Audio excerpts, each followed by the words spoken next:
Makes the stop in the secondary for Denver. 1st and 10. The fake. Good block in there, and down it goes. Caught at the 30. Welcome to the Fins tailgate. It's where we elevate. Miami Dolphins. Whoops, sorry, wrong intro. My bad. Something's going on here. Let me fix that. And yeah, let's get the right intro now. And why is this being this way? It is not letting me. All right. Well, anyway, welcome to 4th and 10U. I see everybody watching already. Our intro is kind of messed up right this moment. But hit the like button, everybody. Yeah. I am not sure what is going on of why it won't let me select our in. Oh, I know why. I'll be right back. Steve, hold it down. I'll be right back. We'll fix these technical difficulties we got going on. Oh no, leaving the inmate to run the assignment. Here. I got you better. I'll do this. Let's go ahead and just play some music while we're waiting. We will go ahead and play some music. I'll be right back.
All right, ladies and gentlemen, let me stop this music.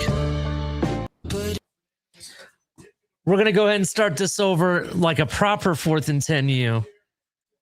So everybody hit the like button. Let's start this bitch over.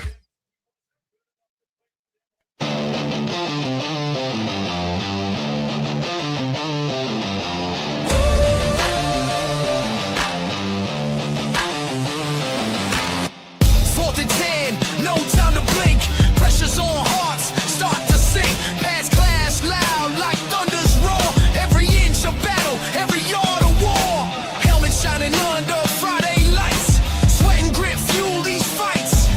The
All right, we are back, ladies and gentlemen. Welcome to another episode of Game Time Grind. I am your host, Ali the Persian.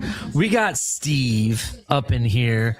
We got maybe a special guest in the back who can come up right now. I hope all is well. Make sure everybody hits the like button. Subscribe if you're brand new.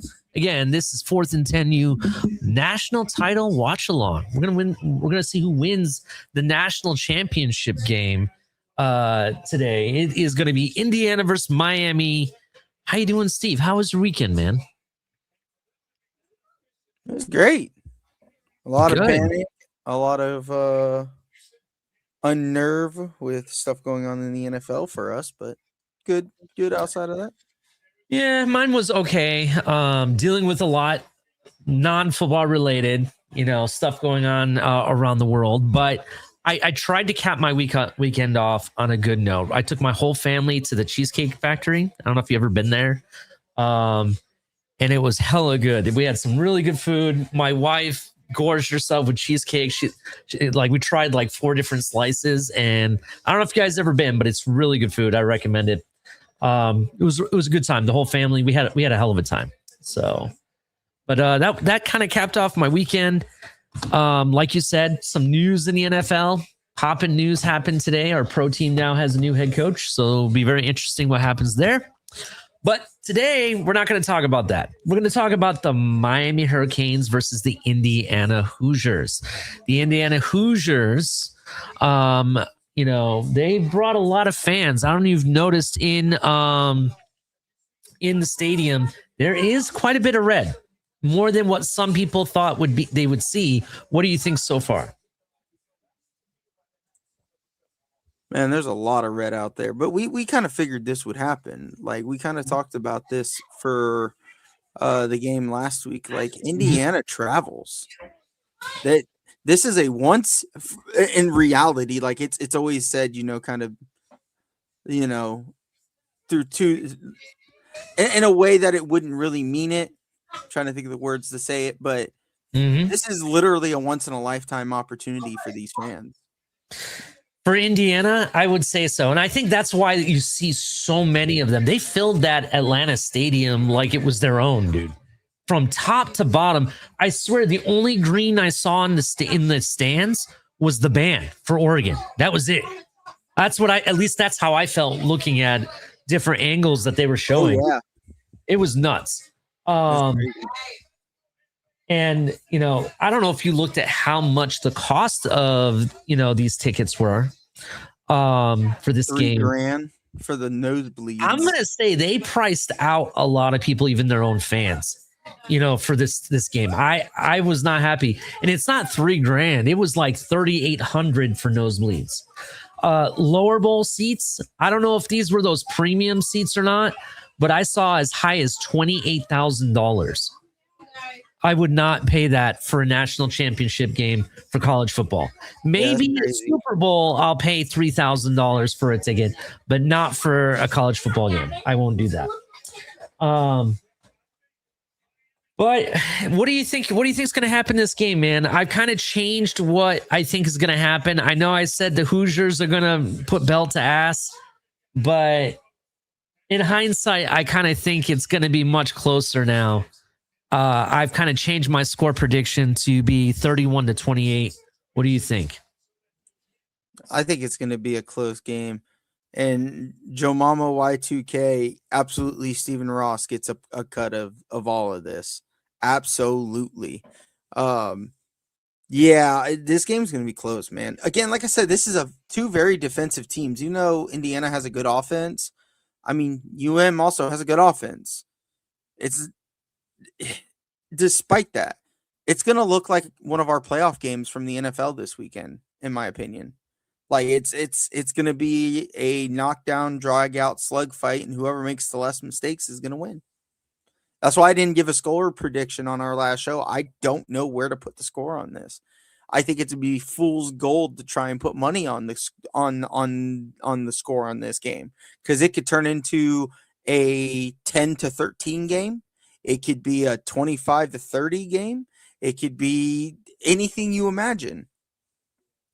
It's just too unguessing. You muted, Ollie. Gotta love it, man. I'm muted. It's not our normal Tuesday. Sorry about that.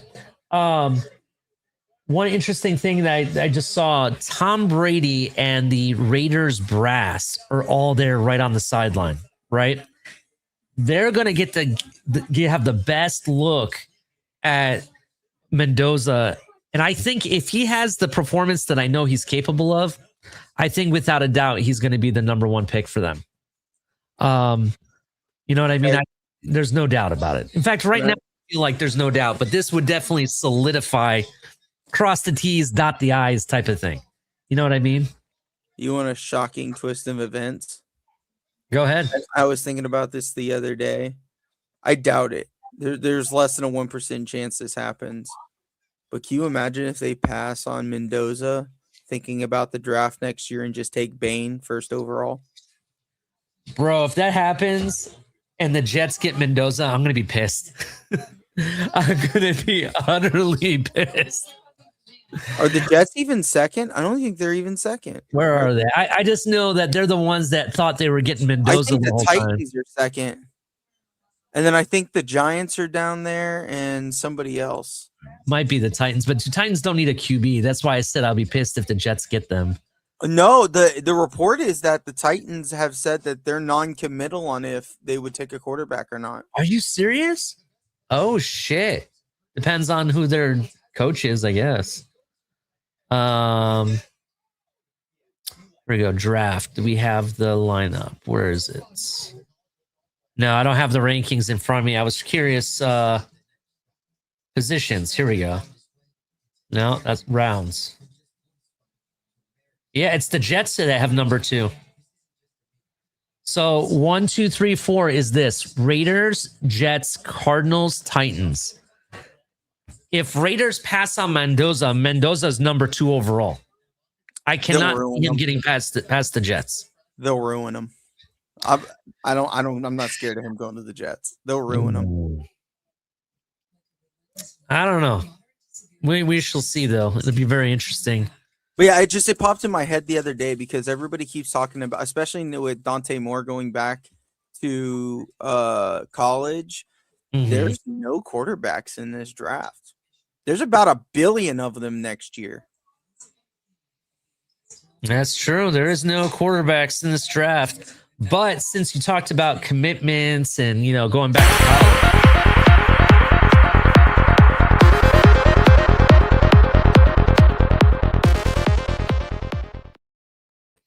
Ladies and gentlemen, Dante Moore has decided to go back to college for another season. Rightfully so, because I think he needed it. But this comes without some chaos. Before Dante Moore agreed to come back to college for one more season to Oregon, Dylan Raiola committed to Oregon from the transfer portal, right? And then as soon as the announcement was made, there are reports that he has re-entered the transfer portal. What a freaking merry-go-round. This guy can't get commit. He had a hard time committing with teams. And then when he finally gets to one, they can't even commit to him. You know what I mean? He felt betrayed by Texas Tech, right? He felt like he was going to go to Oregon, and then they couldn't even commit to him. The fact that Dante Moore is coming back. I don't know. How do you feel about that whole situation? Laughable.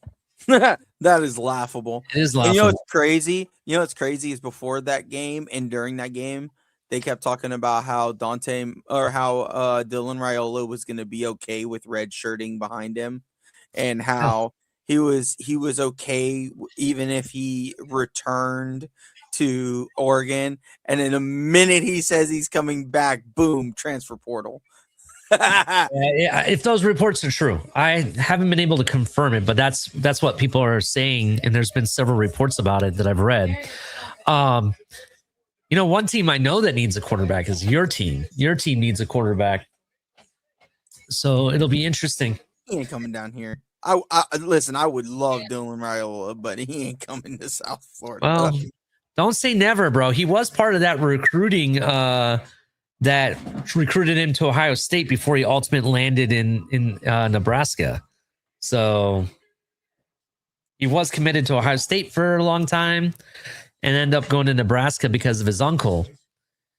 You know, maybe Brian Hartline does have a connection there. Who knows? Just saying. You never know. But that would be a team that I think he needs to go to a team like that to kind of rebuild himself, rebuild his brand. I think it would be good for him, to be honest. That's just me, though.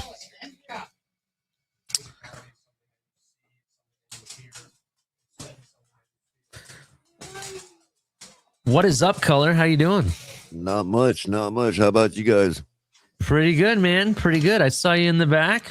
Oh yeah, I'd say I'm on pins and needles, but I'm really not. I mean, we got such a hill to climb that I'm not going to be crying if we don't get to the top, dude. You know what I mean? It's like climbing Mount Everest. Oh, we only made it to the third base camp. You know what I mean?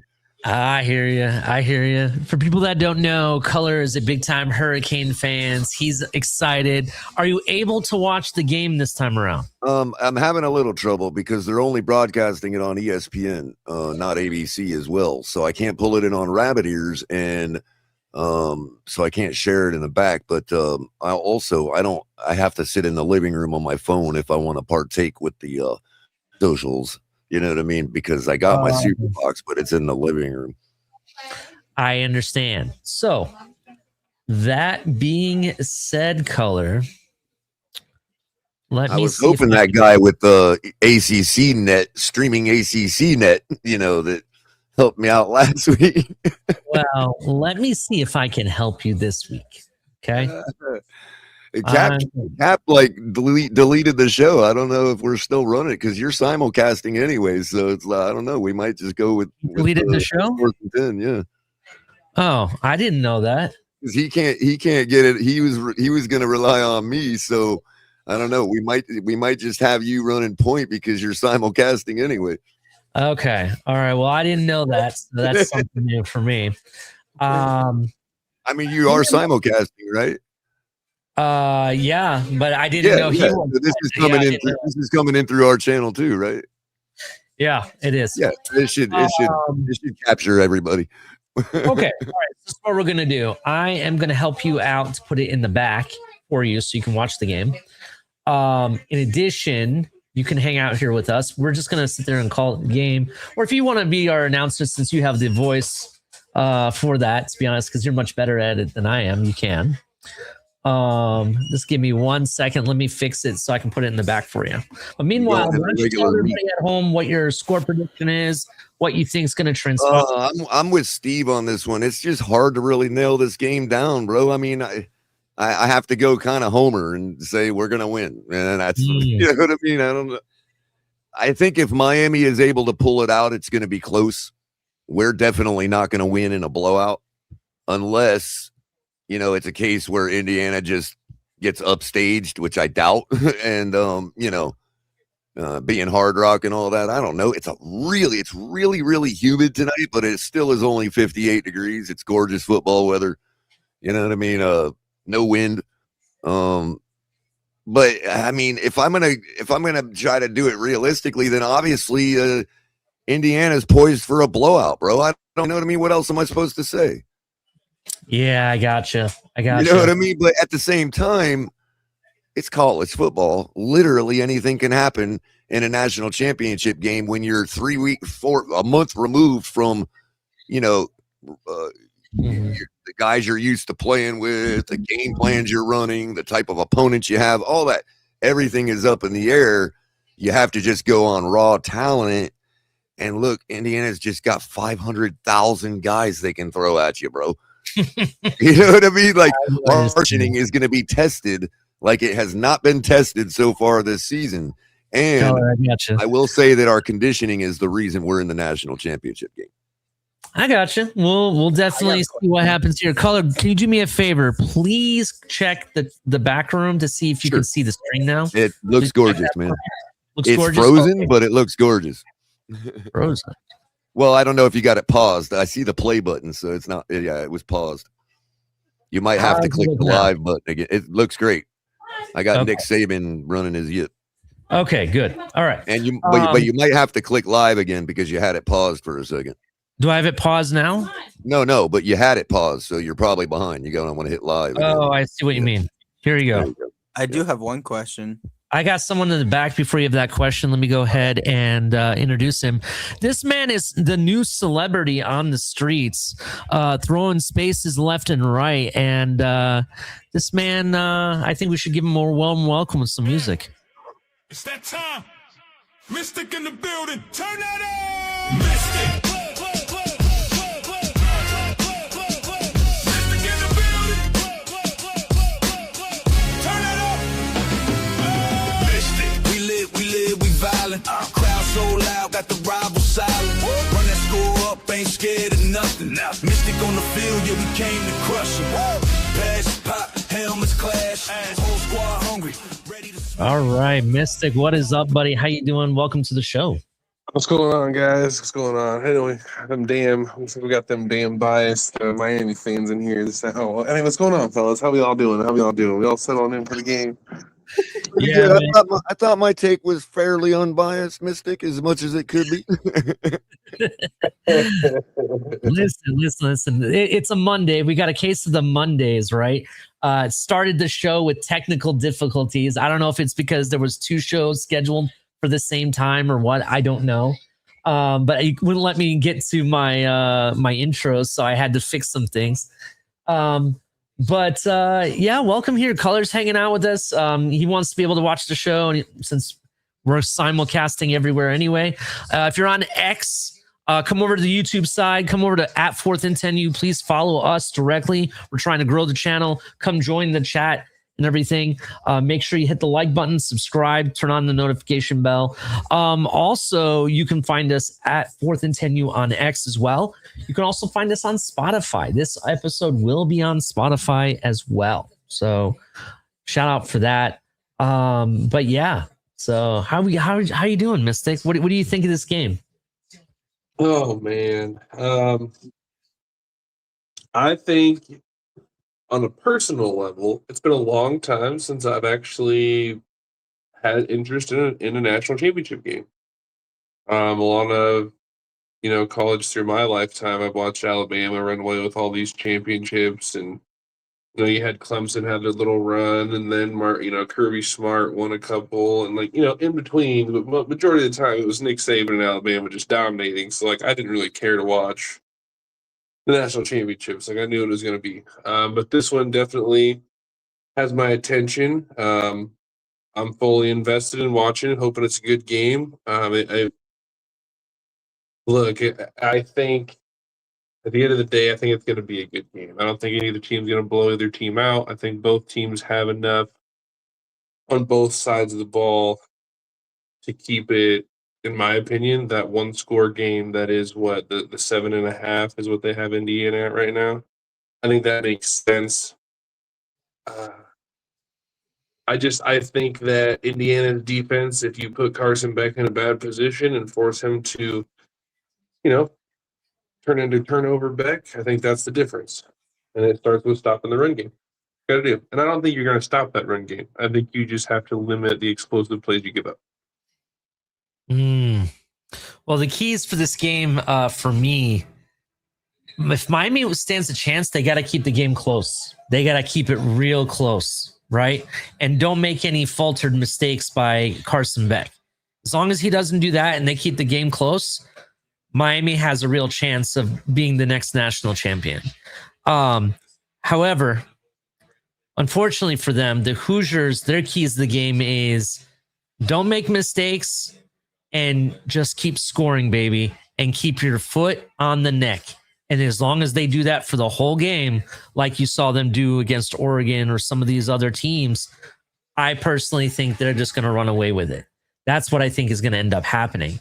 But if Miami can find a way to keep it close with their defense and just playing basic football without making any too crazy moves to create turnovers or anything like that, I think Miami does stand a chance. And I changed my score prediction to be 31-28, but I'm still going Hoosiers. I think in the clutch, Mendoza still finds a way. That's what I think happens. Yep, and Ali, you make a great point about the defense, and I'll follow that up by saying one of the things that catches Miami in all these big games throughout the decades is the fact that we're really, really fast twitch on defense, and that can be exploited by these teams like, that play sound trench football and get us to over pursue. The Miami defense needs to hold their gaps. They need to settle down, and they cannot over pursue. You got to use that special gift you have well timed. You know what I mean? You can't just be overrunning everything, or Indiana's just going to counter trap you to death all night. And that's, and again, I go back to conditioning, Ollie. We're in this game right now because of the conditioning of our defense, mainly. The fact that we can show up in the fourth quarter as if our guys just came off the bench in the first quarter. That's going to be like our only hope. If the game is close and it comes down to, do we need to make a stop? And everybody's tired and everybody's sweating bullets because it is humid tonight.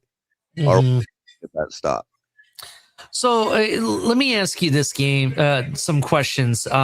The number one question I've got asked this week is, do I find the rules for targeting fair? Do I think it need to be evaluated?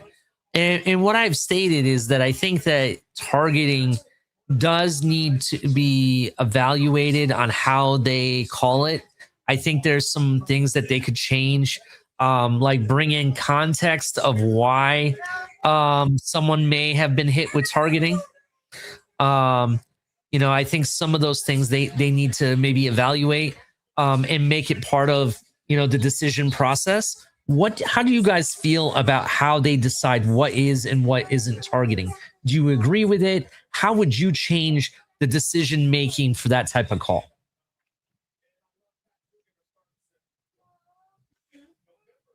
Well, I guess I'll go first. I don't like the rule at all. I don't think that something where a referee or an official has to judge intent should be part of a rule in a sport. That's the NFL would never have a rule that is judged by intent. Mm-hmm. How can you tell in a split second whether a guy really intended to target you or not? I mean, it looks like that sometimes, yes, and sometimes it might not look like that, and the guy was targeting him. You see what I'm saying? It's intent. How can you introduce intent into a sport that is as fast paced as football? I hate the rule. I think it should be eliminated altogether. That's my argument, Color. I have the same argument for you for that, because there was a famous semifinal game, Ohio State versus Clemson, right? Trevor Lawrence is looking downfield. Our strong safety has him dead to rights, leaps at him to go airborne. And because Trevor Lawrence moved himself while the person's already airborne a certain way, they made it look like targeting. So they freaking ejected the guy, and it changed the whole outcome of the game. I hate that. I hate that you got to look at context when you're airborne or mid in the process of tackling.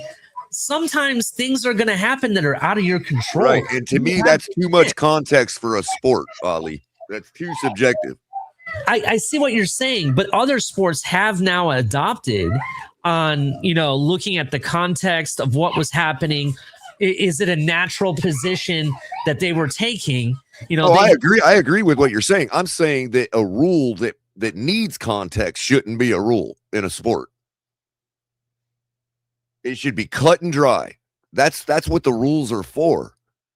You know what I mean? This is like if we were in the backyard, when we were kids and somebody would commit pass interference and we would all stop for the next half hour and argue about it.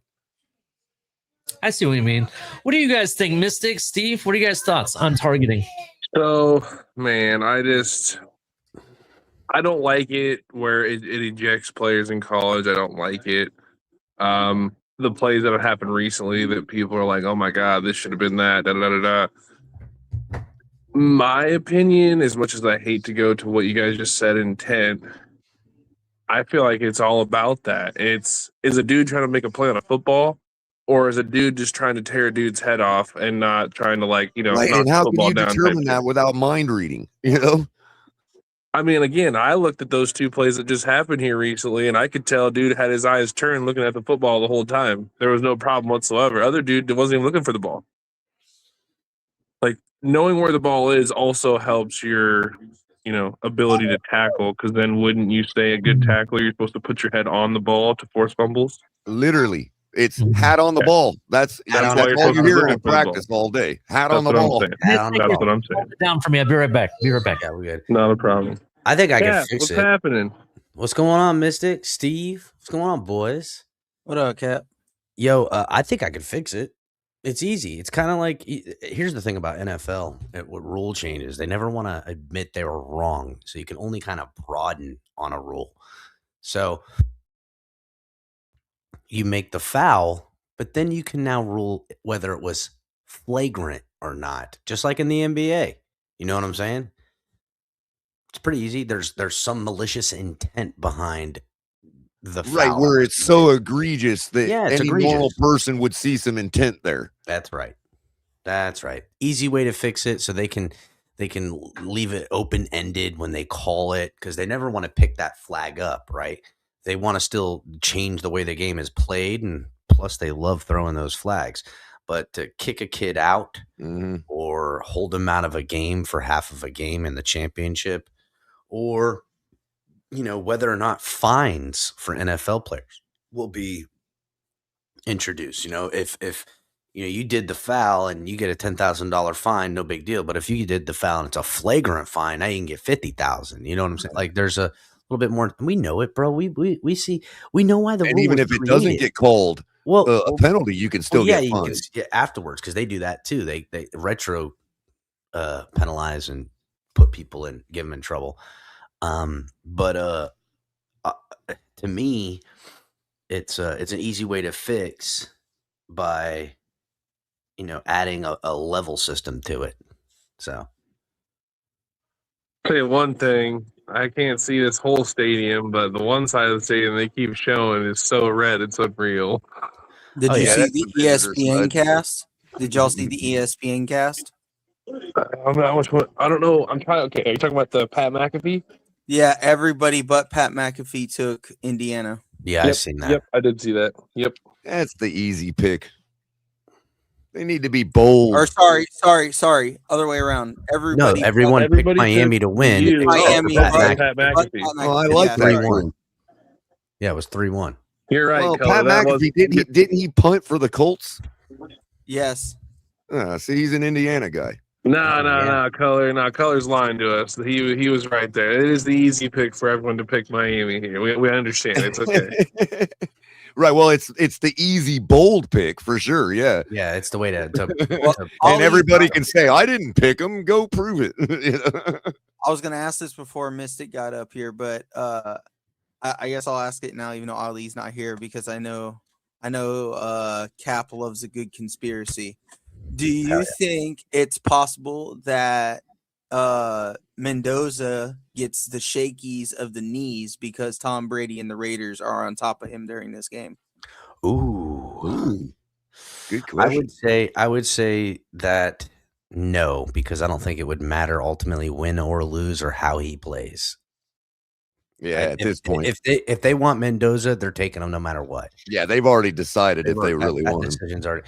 Now they could. I mean, they haven't had any formal interviews. Until you get in front of somebody, you don't know. But Mendoza's a charming guy. I mean, he's gonna anyone who meets him and wants him to be their quarterback. There's what's not to like, honestly. Well, he looks like the guy from Firefly, dude. I mean, everybody likes that guy. From who? Firefly or Serenity, depending on which one you want to go. He may not. I don't think he's ever watched Firefly or Serenity. Yeah, I haven't watched either. Well, I of those guess it movies. wasn't as popular as I thought. He knew. I'll He be don't honest. know what he I knew. know the shows. I have no idea what the fuck y'all are talking about. No, Yeah, it was that Star Trek knockoff that everybody loved so much. Yeah, I haven't watched much Star Trek, to be honest. I mean, I've watched enough. Let me just put it this way: like, they canceled it, and it got more popular after it canceled, and people are pissed now. Yeah, and then they made a movie, a follow-up movie, and that's what I think that's what Serenity is. Yeah, I kind of remember a movie named Serenity or something, but I remember it being pretty lame. Yeah, You it have to was. watch the series. It was lame, but everybody loved it. I don't know why. Yeah. Anyway, for me, I think the Raiders made their decision. I think today is really just solidifying their stance that they want this guy.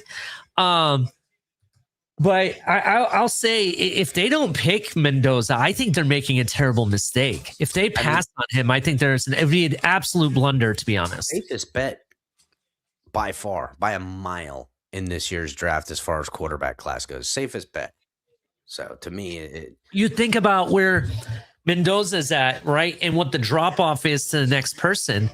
There's nobody. Now that Dante Moore went back to college, there's nobody. I never liked Dante Moore. I've been listening about him all year. People talking about. I watched him. He ain't it, boys. I'm sorry. Dante Moore better grow 2 inches and better put on 15 pounds of muscle before he wants to go to the fucking NFL. I'm just being real. All right, Steve's gonna love this. Steve's gonna love it. You ready? You ready? Dante Moore is a smaller Justin Herbert because he shrinks in the moment. Hey, yo, Andy's from Oregon. Hey, Yeah. that kind of goes to the thing I brought up to Ali in the backstage before we went live. Is it possible that the Raiders, like every other team, overlook this draft for quarterback and see that next year there's like a billion quarterbacks in the first 2 rounds and they take Bain over Mendoza? I think that's why they're at the. I think that's why you see so much presence from the Raiders there, because I think Tom Brady said, "Let's go see what this kid looks like in the biggest game in college football." Yeah, let's get eyes on him. Folds and he can't perform in the biggest game in college football, then we need to look to next year's draft. So I've been saving this take, and now that we're talking about all this about Tom Brady being in the building and everything, are they here to see Mendoza or Carson Beck, effectively the Brady of college football? If he wins today, he will effectively be the Brady of college football with his national championships. Winning it with 2 different programs. Dominant. Mendoza didn't win it with 2 He different won programs. with Georgia, I thought. His first they didn't win? Wait. He was on Georgia? Not Mendoza, Beck. Carson Beck won with Georgia, didn't he not? If Carson Beck wins. Yes, that's what I meant to say. I got my boys that they're actually watching Carson Beck, because Carson Beck would effectively be the Brady of college football. By winning 2 national championships, going to another team, taking them to the Natty, winning it, won with his old team, dominant. They moved off of him, wanted to go in another direction, didn't do shit without him. He brings another team there. If he wins, he's effectively the Tom Brady of college football till someone else does it. I will say this. If he wins, he leaves with 3 college championship rings. Yes, and 2 different teams. 2 different teams, yeah, with 3 rings and 2 different teams. And in a sport that you really only play maybe 4 years of before you go to the NFL. I know that his 7th year, something like that. But yeah, I mean, I'm just saying. I think it's just 6, but yeah. Steve, earlier, I know this is kind of from left field, but earlier you had mentioned about the Tennessee Titans possibly looking at quarterback or whatever, because they're putting out there that they're kind of in the market or whatever, or that they're not sold on Ward or whatever. But I think you got to keep in mind that they could be perfectly fine with Ward, and they may be putting that out there to increase their trade value for their pick. You know what I mean? Because they might be wanting to get a haul for Ward, like a haul to be able to build him a good line and, maybe a pass rusher and whatever else, Just keep that in mind when you make that take. That's all I'm saying. You're right. It could be a smokescreen, absolutely, color. But I mean, the reality is this: if I'm Tennessee, right, and in the situation that they have, there's a lot to fix on that team. It's not just one thing. And I wasn't super sold on, Cam Ward and his performance this season either. A lot of people say, can't you see how good he potentially has? I couldn't see it. at times. And Well, see, that's the question, Ollie, and that they're asking themselves. Is it that wrong about Ward, or is he affected by the fact that his team is so bad? In other words, we're either going to use the pick to replace Ward, or we're going to use the pick to get a haul to make Ward, to give Ward a better opportunity. I don't know. We'll see what they do. Here's where I'm at with it. I personally don't think they're going to trade their pick. I think they make their pick.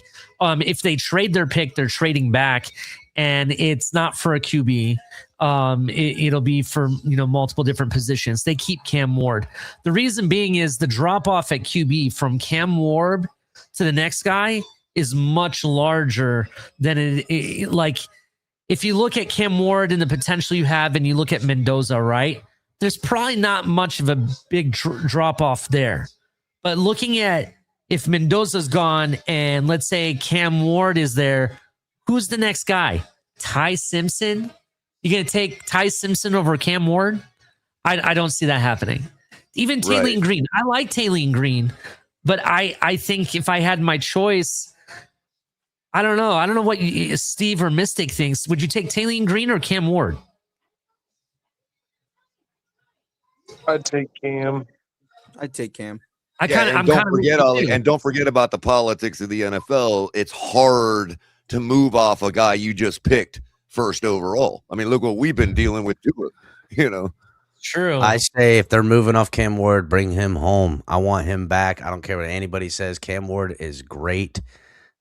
Just to point out, Harbaugh got the job with the Giants. Stefanski got the job with the Falcons, and Hafley got the job with the Dolphins.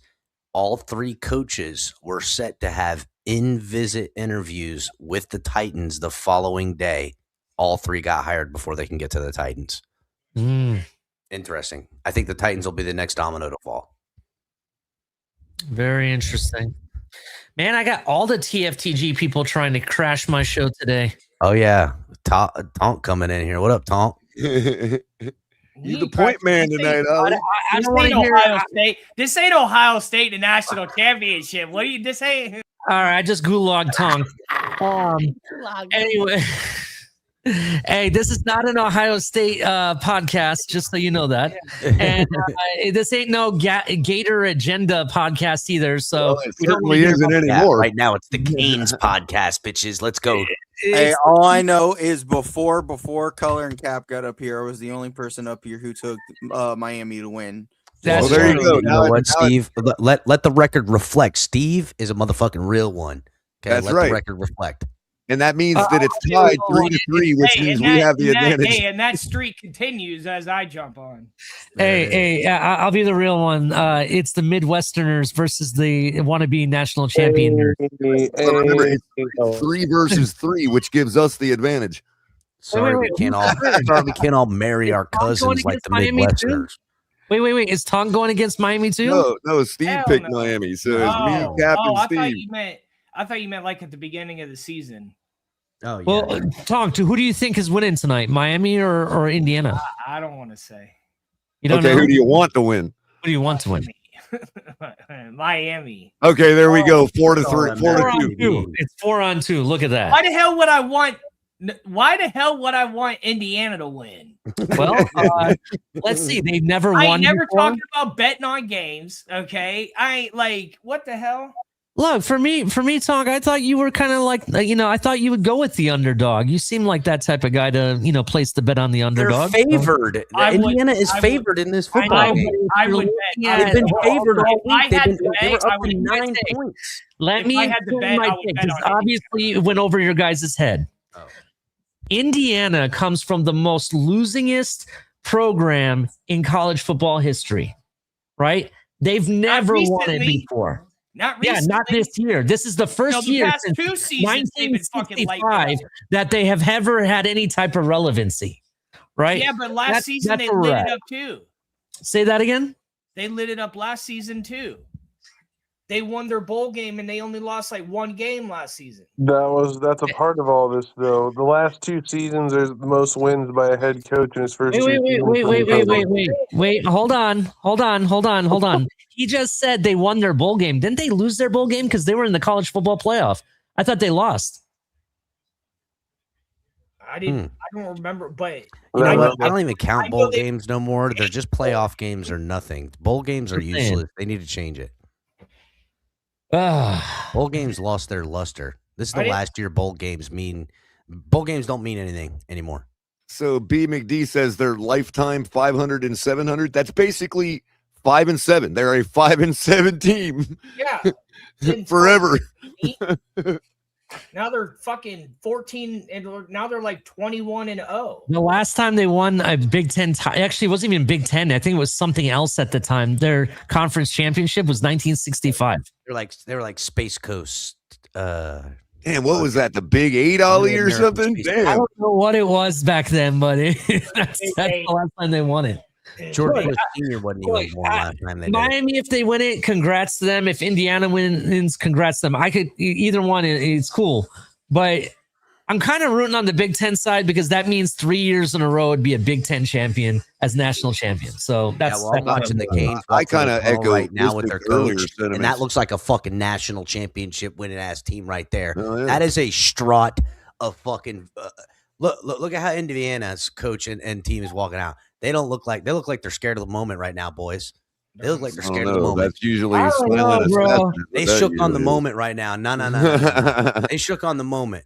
No, but real quick, I'm echoing Mystic sentiments. I haven't that's all even right. had any interest in a national championship game in 15 years. This is like I'm actually interested in this game besides Yeah, the color your Hurricanes. team's playing in it. Of course, you're interested. Well, I mean, but it's like worth it. It's not typical. It's not the Alabama Invitational. I think Mystic hit it right on the head there. That's true. It's not the SEC show again, like we see Listen, every if year. Tua is not in the national championship, I don't care. Tua? Yeah. Yeah, right. So we're going back to 2018. I don't know, Pretty man. In fact, I do like the We're going fact back that to Kyle. I do like the fact that Mystic's sentiment is shared by a lot of people in this country that are not Hurricanes fans as well. So what I'm saying is, leave it to the Miami Hurricanes to make a national championship game watchable again.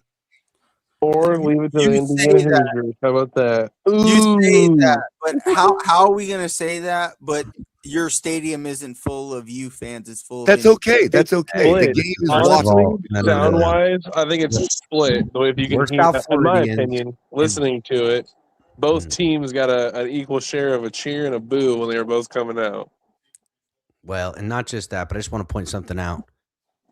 South Floridians are capitalist above all. You're talking about $10,000 for my tickets. I might have to cash that in, dog. Like I got, I owe somebody some money. I gotta buy my Pookie Bear motherfucking gold bottom grill and shit. Like, you know what I'm saying? Like, These tickets were unbelievably priced. I would rather go to the Super Bowl and pay that money. Do you understand what I'm saying? Yeah. I thought they were so overpriced. It was not even funny. for the price that they're charging, I better be on the field. Listen, Yeah. I hear a whole lot of half of fans. That's all I'm saying. I get it from Ali because his team ain't there, but I hear a whole lot of half of fans. No, Steve. Listen, I got fucking kids. I got a wife. If I had tickets to this game and someone was going to give me $14,000 for the 2 tickets I have, Mm-hmm. I'm sorry, but I'm just giving the tickets fucking up. with you, Like man. I got my priorities are correct, not the other way around. Plus, my wife would kill me if I paid $14,000 for tickets. Right? My wife would be like, "Where the fuck is my round cruise trip to Europe and all this other shit that I could have taken her I on?" buy $14,000 worth of tickets to go to a game. I better be able to live in those tickets for the rest of my life because my old lady's throwing me the fuck out, buddy. Yeah, yeah. That's I exactly. love how Michael Irving's out here teenagers, shaking dude. players' Like, I hands can't and be fucking shit. Like spending this motherfucker, dude. Bro, imagine if Michael Irvin came out there with the belt for the coin flip.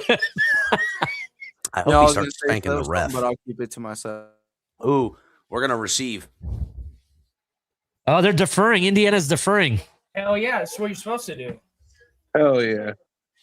Listen, I don't want to get into the conversation of who our pro team signed today as their new head coach. I don't want to get into that conversation, but I do want to talk about a head coach, and I want to talk about Kurt Cignetti right now.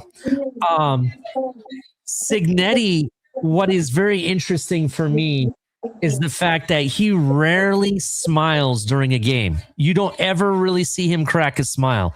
Even when you made an unbelievable play, you scored a touchdown, he doesn't even do the fist pump. He just sits there and be like, that didn't look like shit. Do it again. You know what I mean? He would find a way to critique and shit on you for it. All I like Signetti that in a is the Joe Philbin that sold his soul to the devil. That's all he is. He got love. Joe Philbin, this guy has more balls and more accolades than Joe Philbin can ever carry in his lifetime. Again, sold his soul to the devil and won that little bit of devil charisma. That's all it is. We ain't letting the devil leave the building with our trophy. So I'm sorry to whoever I just cut off. I apologize, but I just love Kurt Signetti, man. He's just such a level-headed, just that old school mentality. That's a great football team. They're going to make a lot of plays. All we got to do is make one more play than they do. Like, that's understanding. Sounds like a loser mentality to me. Understanding the beast you're playing. That's not underestimating anybody. That's also knowing who your team is and understanding that you've been a balanced football team all season long. Sounds like loser mentality to me, buddy. All I know is that since he came to Indiana, all he's done is won, bro. How can you hate him? Go home. It's leave it all out on the field. It's not one play at a time. It's time to shine. It's time to take it over. Memories are going to be made. Good ones. It's always Remember the guy that walked into a gymnasium with all the fans and the cheerleaders and walked in, grabbed the mic and said, fuck Michigan, fuck Ohio State, dropped the mic and hasn't done nothing but won the last 2 seasons. So how are you going to hate on that? I'll hate on it right like this. He's a fucking wimp, and that's it. Fielded about inside the 5. Kane's going to take it out to about the 30-yard line almost. I'd say 20. What do you call that? 27, boys? Yeah, I'd say about 27. You calling this, Ali, or we just watch party? We were just going to do a watch along. You can call it if you want. You guys are better at that than I am, to be honest. Yeah, dog, I'm here. I'm ready. I'm locked the fuck in, boys. Go for it. Locked in. Don't be Tom too Brady of locked college in, 'cause football. for some Carson Beck. reason, you're slightly ahead of me on whatever the fucking reason may be. We're watching on the ESPN app, by the way. I am too, which is annoying. If you're on streaming, hit your live button. You might have paused it or something by accident. I just reloaded it, so we'll see what's up. Right on. Out of the shotgun. Single back behind him. A little bit of motion. Ball is snapped. Right out the gate. Yep, giving it to the running back and just barreling forward for about 8 or 9. We're going to see a lot of that on our side of the ball tonight. Oh, okay. Kane's face like, that's right. That's what I'm saying. I'm so glad Fletcher. It'd be funny if Beck came out and just started lighting up the secondary and threw for like 500 yards. Nah. Yeah. It'd just be funny. Beck again out of the shotgun. Fletcher to his left. Malachi at the top of the formation comes into the slot. Ball is snapped. Fakes the give. Throws the screen to Malachi, who's going to take the outside and pick up the first down and probably about 7 more. By the way, Cap, if you want the raw opinion from people that sort of casuals, I told my mom who our coach was and where he came from and what crew he belongs to. And she says, well, why didn't we just keep McDaniel? Straight up. First words out of her mouth, man. Yeah. Why do we? Well, again, we don't know him. Maybe he'll be great. Out of the shotgun. Again, another give to the running back. Takes it to the top. Pickup of 3 or 4. This is what sometimes casual opinions are good because they're unbiased a lot of the time. They just tell you what they see. Mm-hmm. 2nd and 8, 13 minutes and 20 seconds in the first. Out of the shotgun, Fletcher to his left. Malachi comes into motion to the top of the formation. Ball is snapped, looking to pass, looking at Malachi. Rolls out, throws back, incomplete. Good defense. Defense read that there, and they did good coverage. The safety came down and picked up, I think that's Daniels over there, because that's where he could have got loose behind him, but they didn't.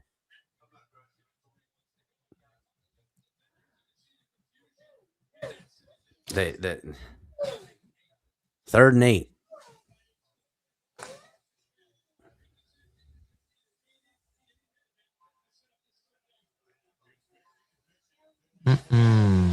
Out of the shotgun. Ball is snapped. 4th down. Yeah, this is gonna be well short. Gonna be well short. And it's not close enough to even go for either. No, they're at midfield. They gotta. Why does he keep doing that? My shit keeps. Made fucking- the same mistake this time, Ollie. I went to the cable, and so I was like a play behind y'all. Oh shoot. I Yeah. had to go to Disney. Disney should be on par with what we're looking at. It is. And that's exactly what you got to do. Stop the run early, play good defense on 2nd and 3rd down. Now let's see what the offense can do.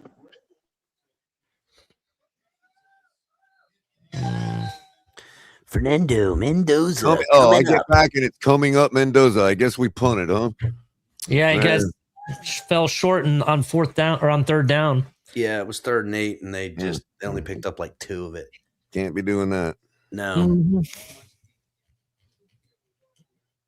Look, it's going to be an interesting game. I knowing the Big Ten, I think they're going to come out running the ball first, and then you're going to see Mendoza pick it up. They have like 2 or 3 receivers, Surratt, Becker, and I think they have one other one that's really decent that you got to be worried about. What do you think, Mystic? What do you think Indiana is going to do here? Honestly, I don't know. I'm going to be quite intrigued to see what their game plan is going to be and how Signetti plans to attack this defense. I'd come right out the gate running a big play, bro. That's what I'm saying. I could see some shit like that. I'm not entirely sure. I think. The quicker Indiana gets a lead, the quicker this thing's over. One person we didn't talk about the defense is Ruben Bain. This is a game that Ruben Bain has no choice. He has to show up. He has to come out of those double and triple teams. He really has to affect the game. So I want to see what he does. And that may be what the Raiders are there to see. Mm-hmm. Yeah, if one of those edge rushers like Bain, wrecks this whole game, then yeah, his stock's for sure going up. Joe Riss says that Aikman punked us. Mm-hmm. I don't know, bro. It's funny. I don't know. I still think it's hilarious to say that. No, he put a hurting on CJ Stroud yesterday. Did you hear that game call? Wow. I love how like people hated the Aikman thing from the start. The dude's an unbiased person coming in. He had no agenda other than he hated Mike McDaniel for weird ass play calls. They brought him in just to convince Raw rid of McDaniel. Jesus. I do like how the story about Darren Waller and Ross being like, this is an AB conversation, sir. See your way out. Yeah. Did y'all see the Richard Sherman thing about the new coach? What do you say? Richard Sherman loves him. Yeah, he was 8 touchdowns, 5 incompletions. That's insane. There we go. Yeah, that's an insane stat line to have more touchdowns and incompletions in the entire college playoffs. Yeah, it's crazy. Insane. They're very efficient and they run some good RPO stuff. Out of the shotgun. So at the 5. I don't know. I'm not gonna look too much into it, but he's got like a red skin tone to him right now. Oh, nice. Been at nice the beach move all by weekend, them. hasn't he? that is a hell of a catch and then the move. Yeah, what a move. Oh, First down. all right. He said, "I'm here to ball, ladies and gents. I'm here to ball." Who was that? That that wasn't Andy? right. It was the other guy. No, I thought that is that number 3. Huh. It might have been Surratt. Out of the shotgun. No, he was too small to be Surratt. I think it was the running back. There we go. All right. That is insane. Get it, number 8. Thomas, what a big one. Yeah. But that right there, that's right there is setting up the counter center, though. They're going to have to, I mean, honestly, preventing them from scoring as much as they can. Like, it's. That off tackle right there was meant to set up the counter trap for later. I mean, obviously, you want to prevent them from scoring, but, like, it's Indiana we're talking about.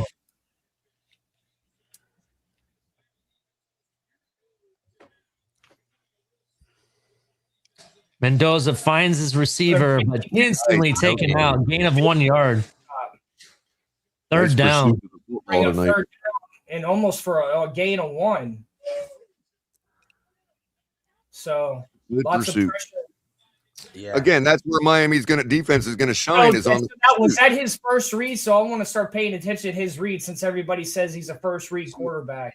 So the key for Indiana is once they start rolling out that counter, bro, it's done, man. Well, here's a 3rd and 8, and you know what the Canes defensive line's going to do. They're pinning them ears back. Blitzing? Yep, here they come. They bring 4, drop a few back, chasing him around. He's got to throw this away. Wow. Throw that away because he was about to get lit up. Secondary cover. Turnover on downs, baby. Yo, Jason Taylor, what's the good? Great job in the secondary, man. Nice. They're holding their spots. They're not over pursuing. For a long fucking time, and then we scored to end. Who was that? Lightfoot in Shit, toe? Mystic, I didn't even know you fell in the back. What happened? That fucking running back guy annihilated. Yeah, Golly. Well, let's get this pump block. Oh, we ain't even The blocker, Steve. Yeah. Yeah. He got He annihilated. was flat-footed as hell or something, dude. 'Cause he got blown up. We'll get a return. Go Malachi making some boys miss. Out at about the 42. Again, flag shit. It's gonna go against Canes probably. Usually Yeah, that's pretty crazy. You can't have that kind of pass protection like that. That's no bueno. But on the same token, I really love the fact that our secondary didn't over pursue. They held their spots. They kept their patience. You know what I only on mean? the offense. No, that's terrible. We need him to over pursue, Color. I'm sorry. I need that over pursuement. I need him to miss some Maintain your tackles. leverage, your We outside need all that stuff leverage. to start falling out. All that old miss game. That's what we need right now. We need all them penalties. Now we need some false starts from them, some holdings on this drive. This will be great. Good job, Miami. Keep it up. Oh, sorry. He yanked him down. That's basically what happened, why there was the penalty, by the way. He didn't even need to do that. I don't know why he did it. Let's flip the guy and throw my hands up like I didn't do it. Yeah. Like, The first sign that you know he did it is like because he already recognizes that he did it. That's why he threw his hands up. yeah. No. Always guilty. Yepers. That was Hemby that got blown up, by the way. Hemby got annihilated. Yeah, that's what I'm saying. You cannot have your pass pro being to where your little running back is taking the guy off the edge because that ain't gonna work. I mean, if it's Derrick Henry as your running back, it might work just fine. He's probably bigger than the dude coming off the edge. Yeah, but no, not poor Hemby. I'm just saying though, the Indiana running backs, they ain't got no Derrick Henry, my guy. That man's 6 foot, like 198. Are we gonna start talking about when Jason Taylor is going to get a DC job in the NFL, bro? Oh, I'm sure there's been offers. I think it'll be a season or two. I think he likes where he's at right now. I don't think I think he's just content. Just crazy by the thing is- younger generation. He's not even a Hurricane, but the guy has always played like he was a Hurricane. You know what I mean? Like, Hot take. I think he becomes a college football coach before he becomes a NFL coach of some kind. all right. I Thinking knowing he's where gonna go he's the athlete from, route, huh? there's a lot of athletes or former NFL players like Eddie George, for example, that are now coaching in college. Well, at Bowling Green State University, for example. I know there's like Michael Vick is coaching a college team. God, I can't think of that one receiver that played for Tampa and the Eagles forever and a day. God, what was his name? He's a head coach in college now too. A lot of Tampa and former- Eagles. he played for Tampa and Eagles. He was a wide receiver. Deshaun Jackson? Deshaun Jackson, yes. Really? Oh, yeah. Deshaun Jackson is a head coach in college right now. So there are a lot of athletes that are becoming that former NFL players that are becoming. Well, You got Adam you Gase know why that is, though, in high right? school, right? You know why again? that is, right? But Adam You know Gase why? is coaching high school, right? Go ahead. Why? Because they love the players, like they love the coaching of the players, not necessarily the league itself. Like, and if you listen to Saban, that's why Saban explained it. Like the way college is, where it's so personal with the players, it's not that way in the NFL. It's a business. It's just it's different. And none of the kids in college are going to tell you no. That's true. That's absolutely true. And you think of it, hey, I'm going to go play for a guy that's been in the NFL. He did it. He got the big contract. He's going to be able to mentor me. So I'm going to do what he says. You know what I mean? So you think of it that way too. It makes sense. I can see go back to the run with Fletcher.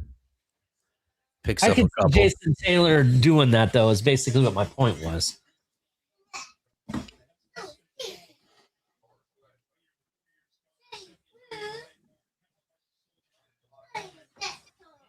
What do you think of who's that offensive lineman, Steve, from Miami that's on the big board for the draft? Francis Mauigoa. Yeah, what do you think of him? He's my number one tackle. Oh, Yeah, I they don't got think him. there's any debating that. Wait, what? Over all the Iowa guys, he's your number one tackle as well? Yes, yeah, he's the best tackle. He in moves college so football. good for being that big. It's crazy. The only guy who's even close for me is Fano from Utah? Utah. Any feedback on that, Mystic? I mean, I'm not. It is what it is. I'm not. I'll be biased. I want a Joe Moore Award guy. I think I'll take award winners over whatever all day. So, but not all those guys are going to end up coming out. I know a couple of those guys went back. So, it is what it is. Almost Dunker, interception. Jeez, why would he throw it into like quadruple coverage? Dunkers is going to be the best Iowa guy, I think, coming out, and there's a lot of talk he may not even crack the top first pick, first round. So what you're telling me is that we have a chance, Steve, is what you're telling me. Yeah, I actually would take Caleb Downs in the first and target Dunkers in the second. Please make that happen. Please make that happen. I'd be so happy. I wanted Cade is it Pfeiffer? I don't know. The right guard, basically, I believe it is for Iowa, but he decided to go back, so he's going back for another season. And I'm curious to see where Logan Jones falls. Yeah, I was just about to say, let me get Logan Jones because I think he'll be able to play guard. I like Logan Jones too. I like him. Yeah. For me, even if we don't get Caleb Downs, because I know Cincinnati, if he's there, they're going to take him. I know, I have it in my heart that I know that's going to happen. But to be honest, I would be okay taking whoever the top corner is, which I think it's either the kid from Tennessee. There's one other corner too that a lot of people talk about. Which kid? Say it again. McCormick's the kid out of Tennessee. Yeah, I like him, but there's another corner two people talk about. If we take him, Mansour Delaney out of LSU. Yes. If we take him or the kid out of Tennessee, and then we go get Dunkers in a second, I'll be okay with the first two picks. To be honest, I'll be okay with it. Was California Republic hat that Brady was wearing with the bear on it? Yeah, it's just a Northern California hat. Yeah, NorCal. Yeah, he is a Cali guy, right? Like we grew up and all that. Yeah, he was a 49ers. Bro, man. I was about to say they better call a fucking holding flag. Bain was trying to get away from the whole fucking time to sack the quarterback. He had him wrapped up. Good. Choke slam him next time. Choke slam him. No, Bain's make the holding chop worth his it, ass all next right? time. Watch. Oh. Ooh, Mystic. There's gonna be some throat chopping and some fucking nut chopping as well. Hey, that's what we need some throat chops and everything, right? Listen, I'll Well, set up listen, just the want to I'll point set out up the ring. this really good, high disciplined, never penalized team is already shooting themselves in the foot looking at the Miami talent.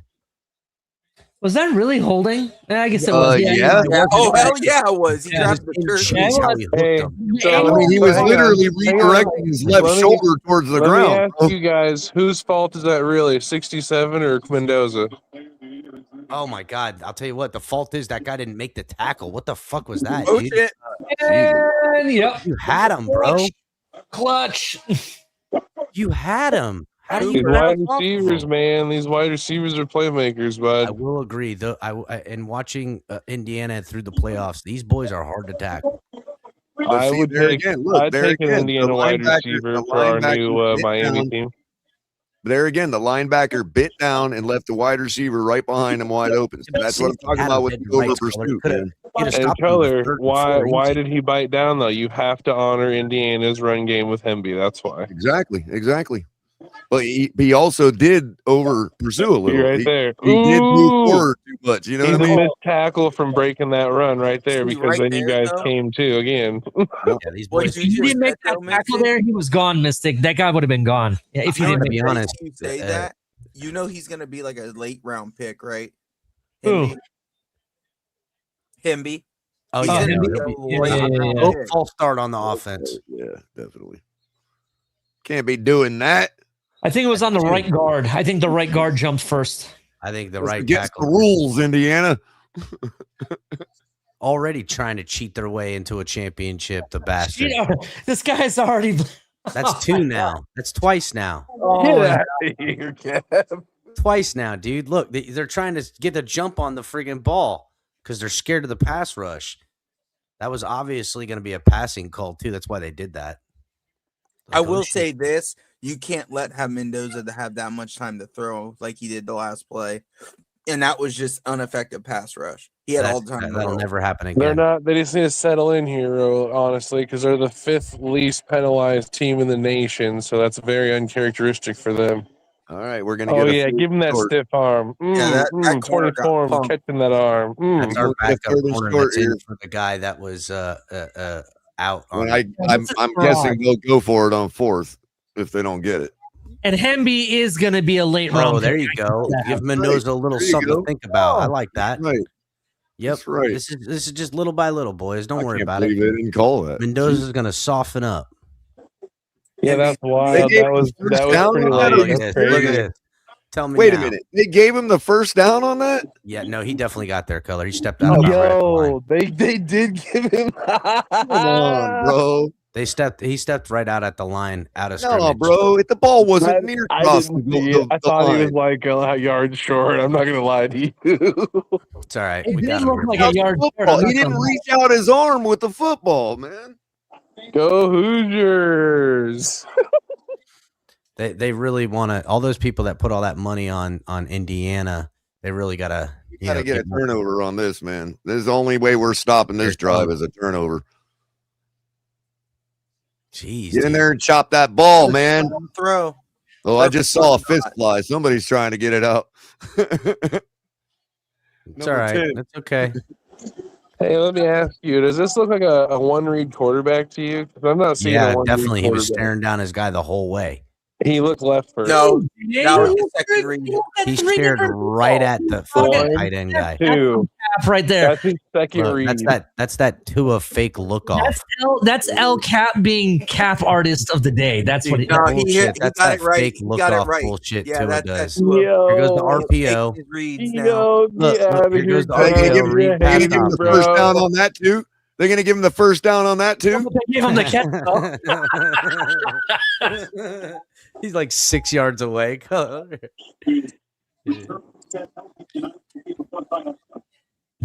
That's all right. Listen, this Oh, team is that was talented. They good, deserve yeah. to be here, but let's be real.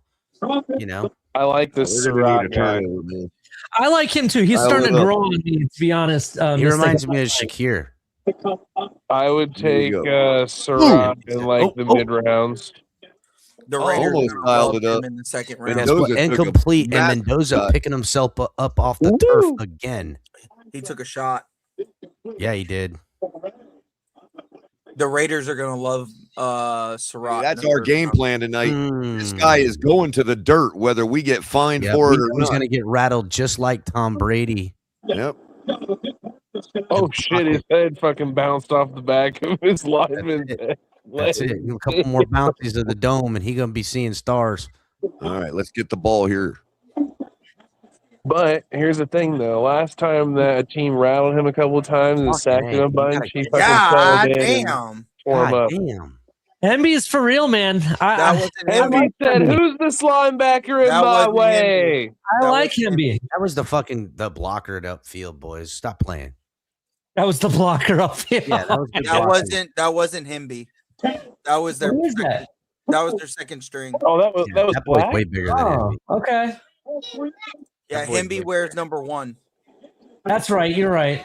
That's all right. You said that's I like he black. got his shoulders low, Yo, bro. And that dude, he's a little thumper. Damn. Yeah, Oh, Mendoza took a shot trying to block the linebacker right to the throat. Yep. Oh, getting up. Yo, helmet to helmet. What? Oh, the his lips fuck? bleeding, dude. His lips bleeding. Yeah, he took it right to the chin, bro. Look at this. Busted his lip. Knocked him on his ass, too. Look. Oh, what? You're going to block me? oh, bro. He even led with his head too. Yeah, I don't know how. I mean, you can't. Fell on the yo. ground like he was fucking Woody from Toy Story. Like, you can't leave with your fucking helmet like that. That's the shit I'm talking about. Look, he's gonna get scared. They better I don't know if that was leading with the helmet. The guy went into his frame. What is he supposed to do? Mom, I'm bleeding. So anytime someone comes towards you, you put your head down and step towards them. What I was saying is was the linebacker supposed to lift his head up and take the shot himself to the chin? I do want to make this point real quick, though. I do want to make this point. What you're viewing here is the fact that he's showing that he can take the hits. He's tough. That's one thing I like about this guy. Bloody and all. Yeah, I you don't like care. the quarterback. It don't matter. got hit. Wait, are you talking? He hasn't gained a single yard since he's got hit. Listen, we would have stretched him off the field. What are you talking about? Intercepted. Oh, almost. Almost. That was boy. a terrible throw. Almost. Oh my God. I'm telling you right now. He puts up a couple more of those. The Canes gonna be on the other end. No, I'm not gonna lie. Low key, that was kind of pass interference. It was face guarding for sure. For sure, face guarding. Pass interference. That's Cane's ball. No, that's pass interference. He straight up had his neck collar. Yeah, he was face guarding. He was face guarding. Shoulder, and we were going for it, and he pulled us down. Noonan. Ooh, I'll tell you what, closer than you think. Yeah, that was butthole clincher. Oh man. But no, my point is that if he can take the hits and still win the game, I like that in a quarterback. That was yeah, but that's what I'm saying. He's taking the hits and it's slowed him down so far. So we'll see how the rest of the game plays out. That's wild, dude. We'll see. I mean, we started putting him on the dirt, and all of a sudden, their drive went nowhere. So, He's gonna rip one off. I want to take this quick minute to say, everybody, please hit the like button. Right? Please hit the like button. Subscribe if you're brand new. Come over to @4th and 10U. I know we're on TFTG and X as well. Come over to @4th and 10U on YouTube. Right? Subscribe to us there. We're trying to grow our channel. Right? Once we get to 100 subscribers, we are going to have some giveaways. The first giveaway once we get to 100 subscriber is going to be a hat of a college team of your choice, right? So that's number one. Once we get to 500 subscribers, not only is there going to be some cool stuff, but there might be some collectibles, and there might be a partnership that 4th and 10U has that we might be taking advantage of. You mean I know I haven't told you guys about that yet, but we'll talk about that after the show. Some exciting news for this. You mean like a signed hurricane hat by Skylar Thompson? Hey, No. yo. Maybe a signed card by players being drafted this season. I do have a signed hurricane hat with Jalen Phillips too, bro, that I really don't need anymore. Maybe a Mendoza rookie card signed by Mendoza. What did Mystic break into his locker room at Indiana? No. I have a partnership with a company that I've been talking to, so news will be coming out. Our next show will be some breaking news, so stay tuned. Oh no, I kind of like the story of Mystic breaking into a Midwester's locker room just to steal some shit. Yeah. Oh, it sounds exactly like something I he'd could see perpetrate, this like totally- Ocean's 11 style. You know what I mean? As tall as Mystic is, I could see him being the guy dressing up as the janitor or the Right. person. Right. Ocean's 11 style. Exactly. You don't know me. You don't know me. I don't know. What does that mean, Mystic? Do with that what you will. Okay, all right. Well, I was just joking, but I'm just saying, as big as you are, you'd be like, yeah, nobody wants to mess with that guy, so no one will question him at all because they're too afraid to. That's where I was really going on with it, and he's the one like stealing his stuff out of the locker room. Oh man, Mystic's So that since the dude. Buffalo fans all claim that, since they claim that Josh Allen has a personal toilet at Hard Rock, should we go ahead and try to snatch Allen from the Bills or what? the commentator just said they think it's targeting. By the way, Thank you. yeah. Don't give me hopes and But dreams. don't. It's okay. Don't. Color's right. He should have let his head right into the fucking chin of him. The alternative was to allow Mendoza to put his hat on his chin. That's all I'm saying. He's got to protect himself. That's what the face mask is for. Mendoza's taller than him, so first of all, Mendoza would have had to have leaned forward, and that's not what he was doing. No, I'm saying, but he would have cracked his chin. You know what I mean? Like some part of him would have hit his chin. Like I'm just saying, like the I just put would his like on your head and your face mask so that you I'm not saying protect that. yourself. I just would like to point out, Canes fans, be worried. The last time Mendoza got hurt at the beginning of the game, he beat Ohio State. I mean, what I'm saying, Mystic, is like two linemen blocking each other. Like their face masks are gonna clash like that, dude. They're both looking at each other. They're both forward. Yeah, I face don't see mask how is that- one thing, I don't but see how dude that's literally lowered his head facing in their right frame. into dude's chin. That's not a They're face both mask. A in their face mask. frame, they're both in their frame, dude. Like I don't understand how that could even be remotely a penalty.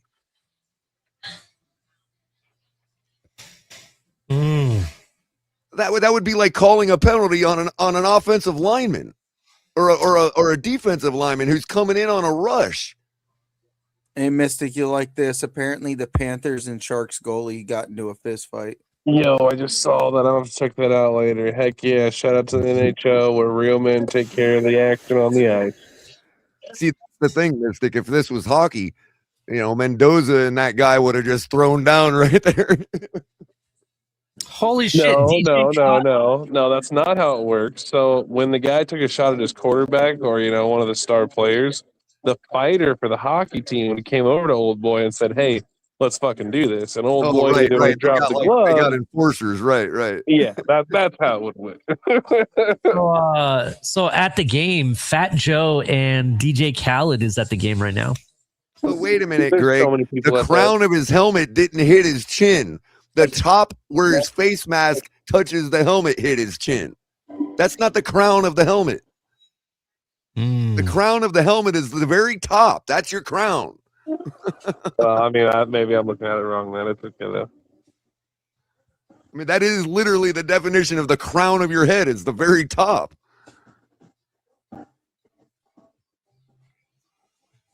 It's your hairline all the way around. That's what the crown is. Your hairline all the way around. Yo, someone put all those kids on peptides tonight. God. Hey, Lewis, that's right. Them lightning. We striking. And see, there again, it goes back to what I was saying before the show about the subjectivity of it. We've already spent the last 10 minutes debating it. They got time for that on a football field?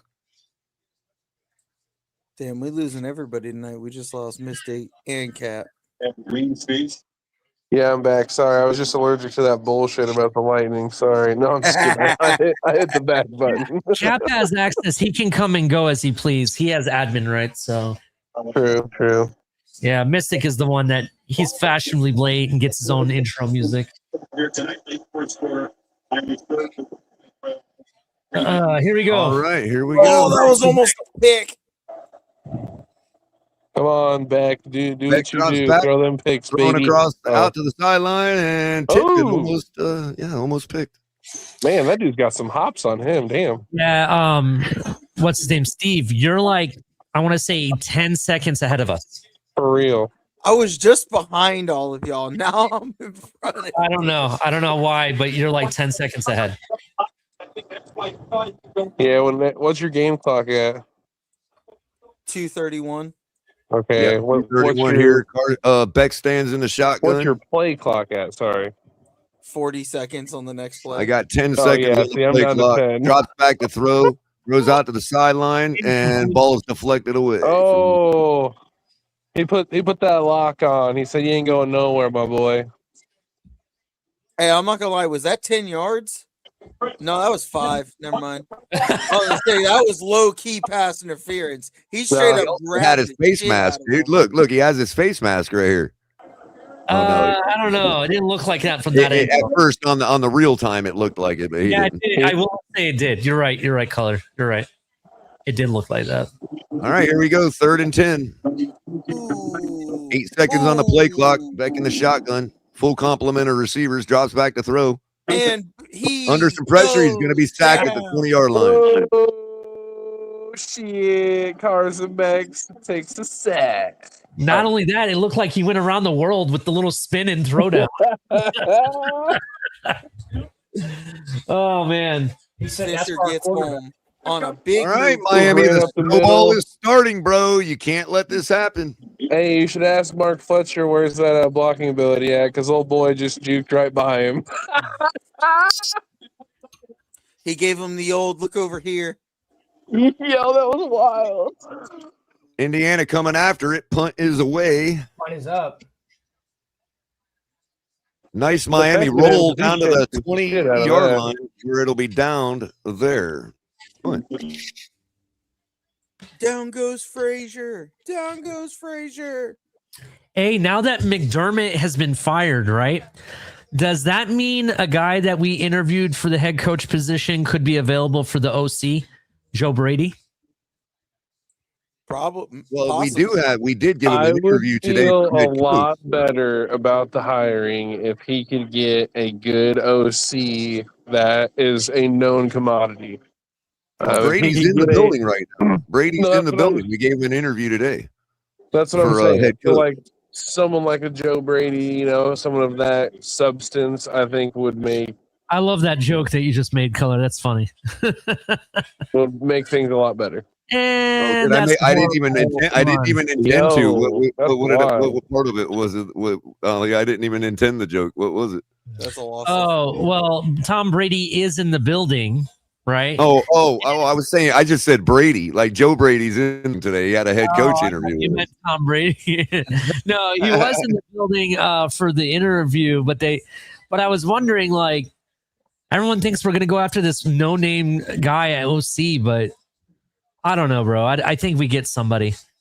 I mean, All right, slowly- 2nd and 16 after the loss of yardage. Give offense What to are the we running doing? back. who Why gets are we going, Jim man? Tressel. 81 yard, and he's wrapped up right away by Bain. We're gonna get Jim Tressel as OC.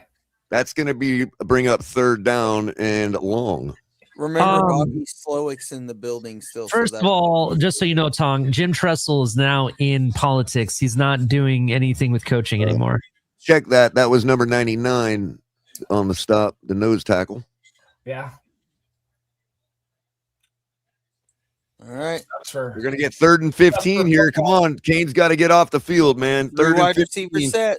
Mendoza in the shotgun. 4 wide receivers, 1 running back standing next to him.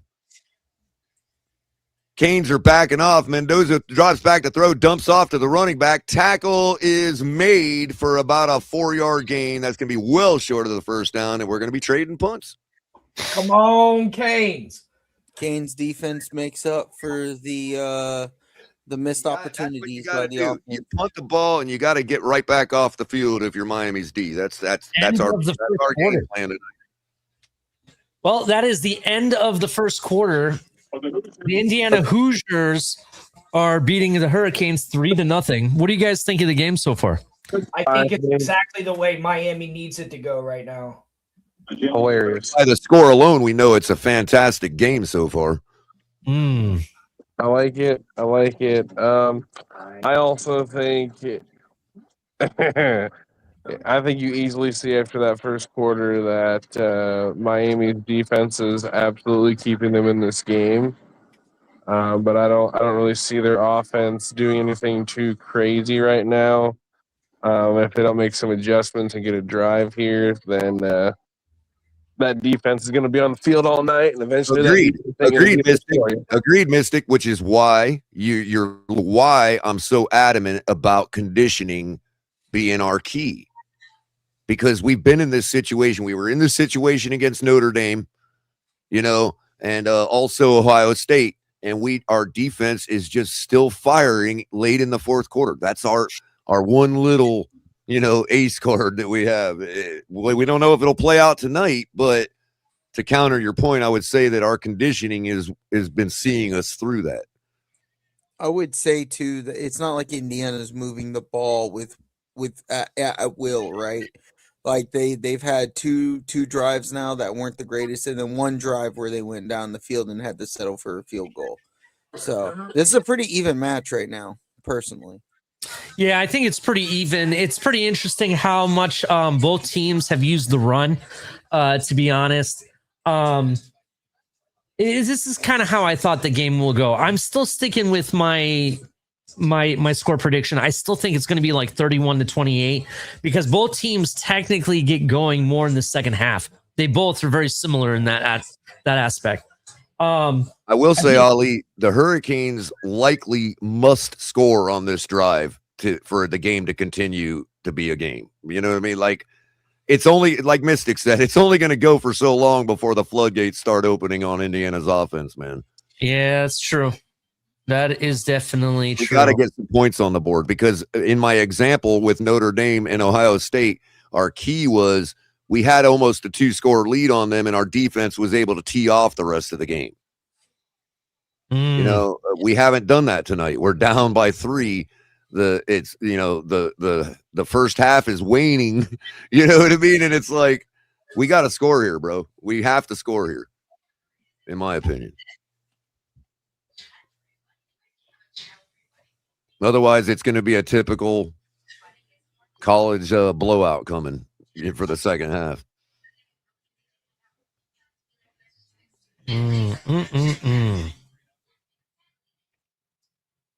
I mean, that's our recipe for winning. That's how it's been all year. Here comes the punt. Yep. Punting from the 11-yard line once the snap happens. All right. Come on, Miami. Punts away. Punts away. Fielded. And tackle. Flips on the ground. Gets back up. Running around. He's got a lane. He's got some room to work. Gets over they're to going the to have him down about the 42-yard line. That was what, about a 15-yard gain? Well, at least 15 yards. I don't know if it was 15-yard gains, but it was definitely 15 yards worth of running. Yeah, what's up right here? His butt. Yeah, he's down. He's down. Yeah, that's down. Come on, dude. You got it. Come on, dude. Don't be getting up acting like you didn't do that. Getting up, running around like he ain't just do that. No, hell no. That's what he's supposed to do. Maybe the ref didn't see it. I wish they would adjust the college rules for the national championship game. I don't know. It's just it can lead to injury and shit. Like, this is the game where these guys are making their debut for the NFL. They should make it NFL rules for the national championship game. I think college should be forced to play with NFL rules to begin with, because I agree. 2 feet down. College, yeah, 2 feet down is probably the biggest difference. I think. I don't know. I think college should be forced to switch their kickoff too. I mean, like it would make only the best sense. You're literally raising kids to go into the NFL. All right, come on, you want them to get used to it. We need you on beck and call. Hey, Beck hands the ball off. And nowhere. Maybe And 1 nowhere. yard. Tries to cut back into the hole and gets back to the line of scrimmage.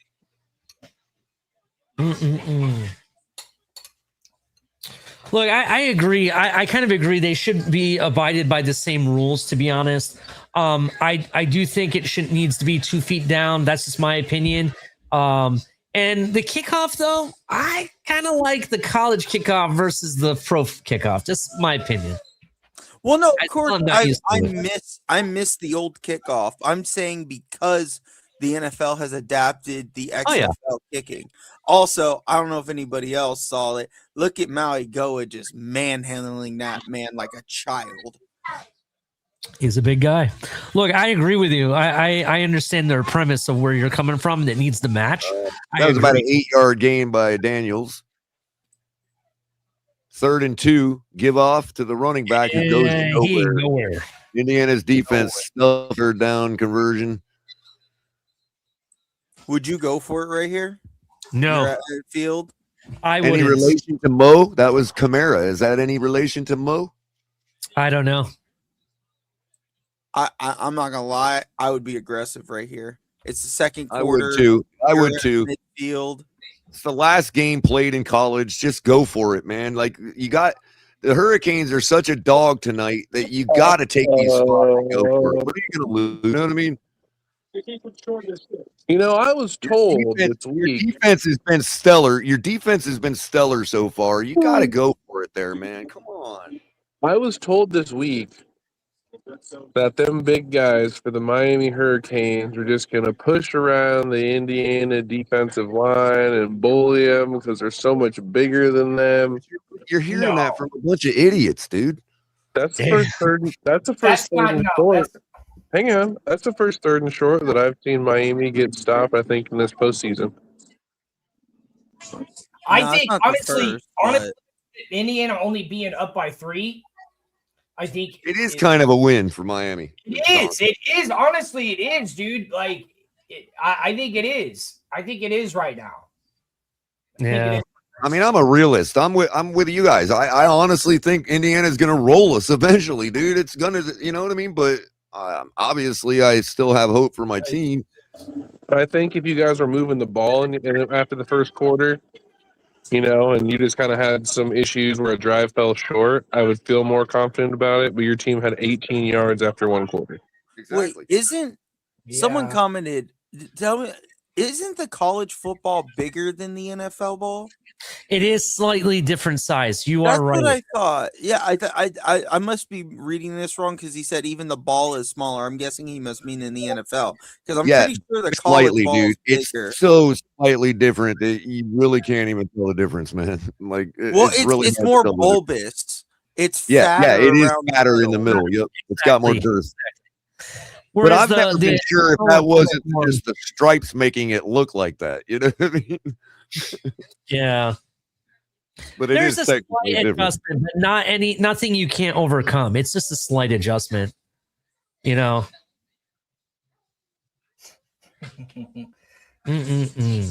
Well, CCRR. The uprights are wider. In case anybody didn't notice. The hash marks are also wider. What's going on, Steve? Is that Lewis making fake accounts now? What happened? What do you say? CCRR? CCRR. I was joking. Oh, I don't know. No, it's not. But I don't think so. That's a Lewis quote right there.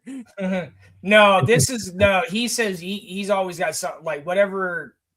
He's the vice president of the Underground Dolphins fan club. So he wants to pretend like he doesn't root for Miami teams, but him and Mikey K, I don't know, they be sharing notes on what to say. Yeah, CCRR is our resident contrarian around here. He's like our whipping boy. I don't agree with that. I think CCR is right on spot on every time. Everything is a win for Miami. So yeah. Well, I mean, think about it. The biggest party of the year so far is happening right now in Miami. So we at least won that. Yeah, ever since Miami broke up with spring break. Right. Broke up with Spring Break. Look, They that is did. the guy from Firefly, man. I'm telling you, bro. Oh, I know who you're talking about. He also plays Green Lantern. Oh, okay. Okay. So maybe more people would know who he is with that reference. Here we go. He played different roles of Green Lantern. Nose in the backfield. He's played Quick pass to cartoon the versions. outside. Surratt with the catch and the first down in a couple yards. First down.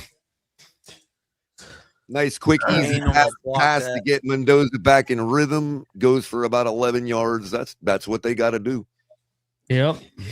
Especially after that last drive where we were rattling the hell out of him. They just got to get him some quick completions, get his rhythm.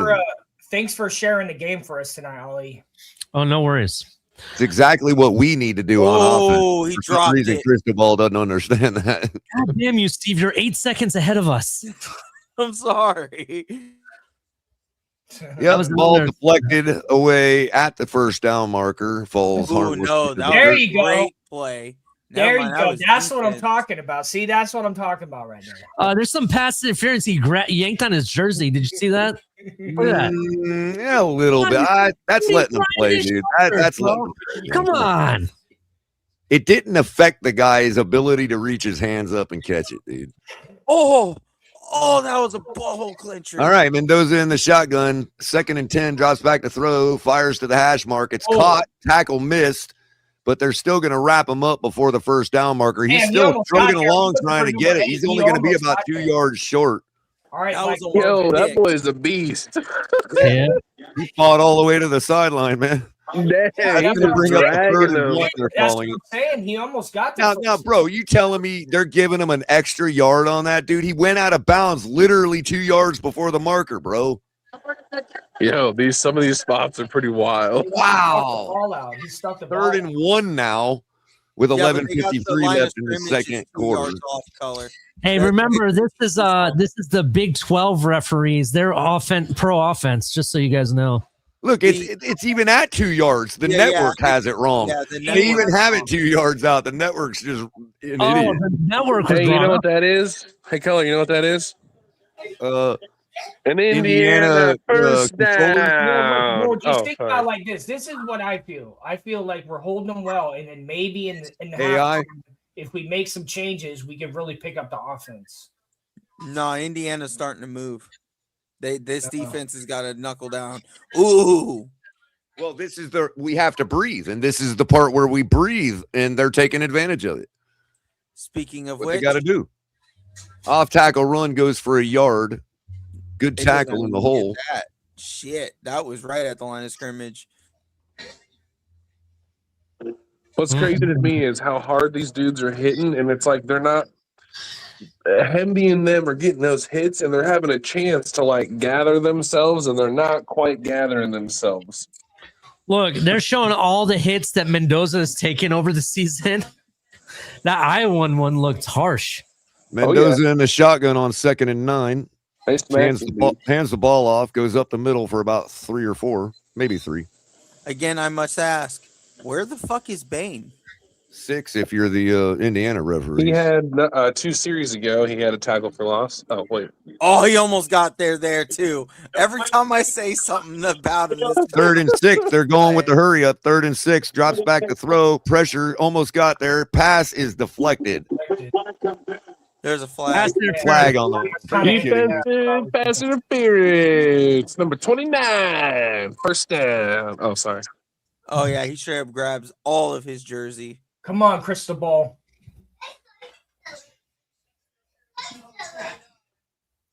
Yeah, he's like, he's dragging him, bro, at one point. What about the OPI? The OPI? Yeah, look right here. Watch. He's got a right to the ball too. What's that? I don't know. That could go 50-50. So, old boy, so that you're I'll give you saying is two has colors, offensive 50-50. pass interference. He has inside hand leverage trying to break contact, and the other guy had outside What holding a his play. shoulders. What a play by the Hurricanes. Yeah, stopped in the backfield for about a 6-yard loss. Depending on where they spot it, it might only be a 2-yard loss. It's gonna be like 2 or 3 because That's a guy that I've Buckner. seen.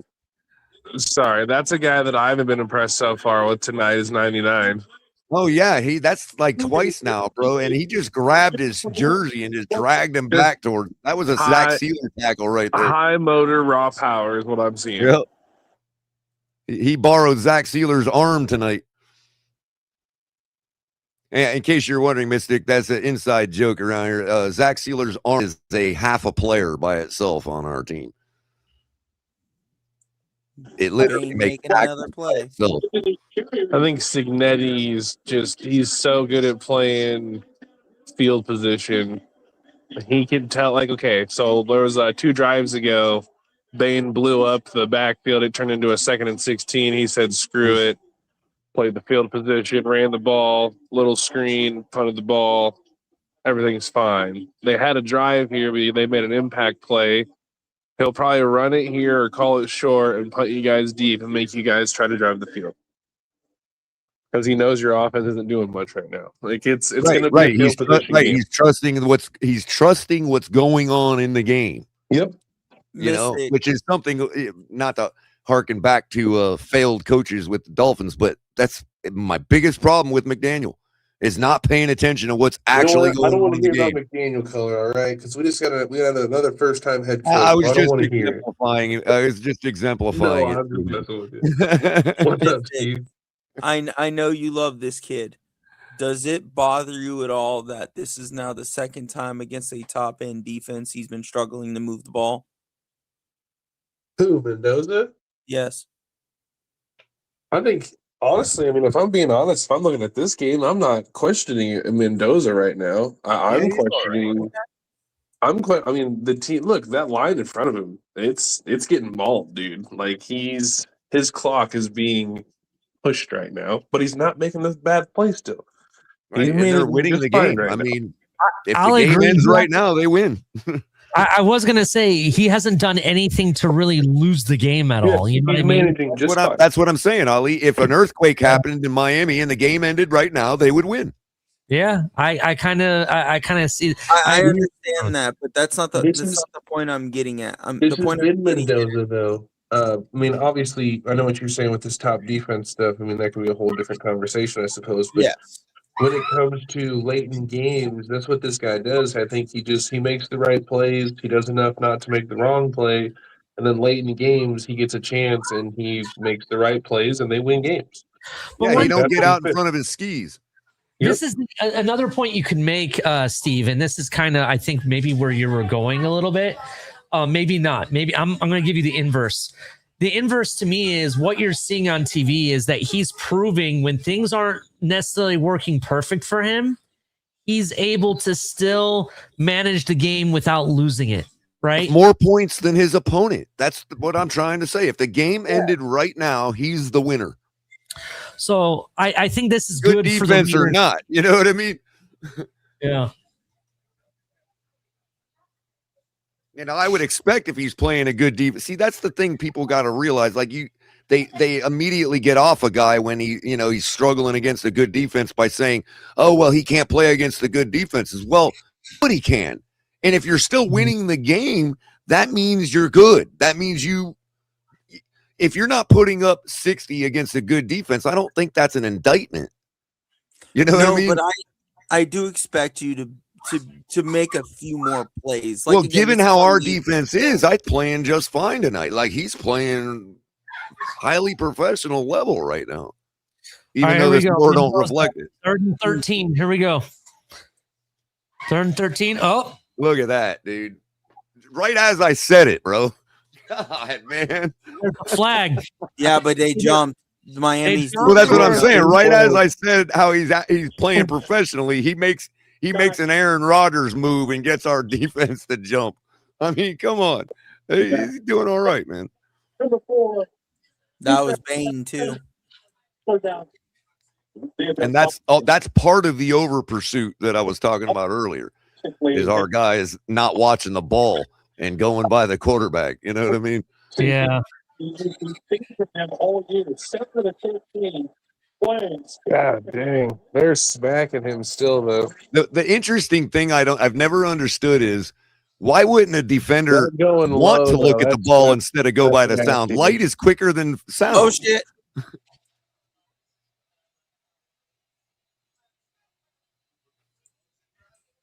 wow. Oh, that's Almost the a type house of running call. I'm talking about. Yeah, That's we're, the type of bro, running I'm I talking mean, about. again, we're going to have to get back to our conditioning here because this is the floodgates opening right now that I was talking about. What's that kid's name, Steve? That running back? What's his name? Kalon Black. Black. Was that Yeah, Black? Was that Black or was that Yeah, him? That was it was Black. Black. Yeah, it was Black. Oh, good hold on tackle there. Yeah, that was a good tackle. He still got like 3 or 4 yards off of it, though. He could They have call got that a probably first cater down tackle. off that if he let go. They call that a cater tackle. A cater tackle. I like that Black kid. He's got He a has- good burst to him he and has- he's real physical. As a number 2, he has 14 20-plus yard runs. Oh, I see that. Dang. Yep. Oh, Kalon shit. Black there. Oh, shit. Ball's at the 20. Mendoza back to throw, hits his guy at the 12, takes it down. He's fighting. Wow. He gets in the end zone. That's a touchdown. That's likely to be a touchdown. touchdown. I don't think his foot went out. I think that's going to be a touchdown. You know what you're going to see later tonight on Sports Center Top 10? That touchdown right there. Oh, wait. That receiver, Nope. like, Touchdowns coming back. He stepped out. Did he? did he? Let's see. Where do you step out? Damn it. Sports Center That not like- top Oh, 10. Yeah. Count, big boy. Imagine if that was on the open field and he dragged like those 3 players like that. That's crazy. Somebody get this man's mama. He's got some big old toes taken off the field. Yeah. That's Kevin Durant toe right there. If you know, you know. That's their number 2, I want to say. I like Becker, though. I really do. I think he's a really good wide receiver as well. CJ You know what it Daniels reminds is the me of? best. I think it's his build, though. Who was the receiver that was with the Packers, but then the Eagles later on? What's his name? Say it again. Are you talking about Jordy Nelson? Yeah, he reminds me of Jordy Nelson a little bit, just a little bit. Yeah, I was going to say they could make him a big wide receiver if they wanted in the NFL. I'm telling you Oh, right they're now. having a talk about that defense over there. They're breaking already. They're breaking at Miami, folks. Oh, team meeting on the sideline, Mister. The steal in this Players draft only meeting. receiver is going to be wherever CJ Daniels goes in the 4th round. Man, that's rough, man. We're having a players only meeting right on the field, man. That's rough. All I can tell is that he got a first down at least. He at least has the first down. He's down at the 6.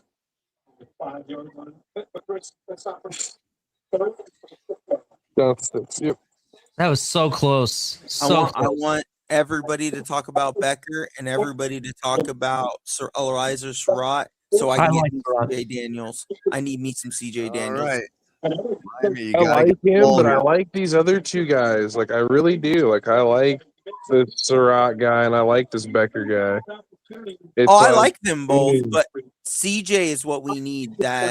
What Devontae Parker was supposed to be, and he's going to be like a 4th, 5th round guy, I think. I'm okay with getting a big body guy like that too, but I also want that possession hands guy, and I think that's what those 2 guys are. They're Like just gonna be Preston possession Williams, but hands with receivers. maturity. Here we go. First down, first and goal. All right, Mendoza standing at the 10, hands the To the ball off. running back, and he really doesn't go anywhere. We Nowhere. get about a half a yard. Black got Mac trucked. Oh, sorry. Yeah, well, that's why I like CJ Daniels, because CJ Daniels is that guy. He's a hands possession receiver. Yeah, he's like known for his Preston 50 Williams with the balls. maturity. Yes. And no Christian Wilkins breaking his body. Right. Hey, yo.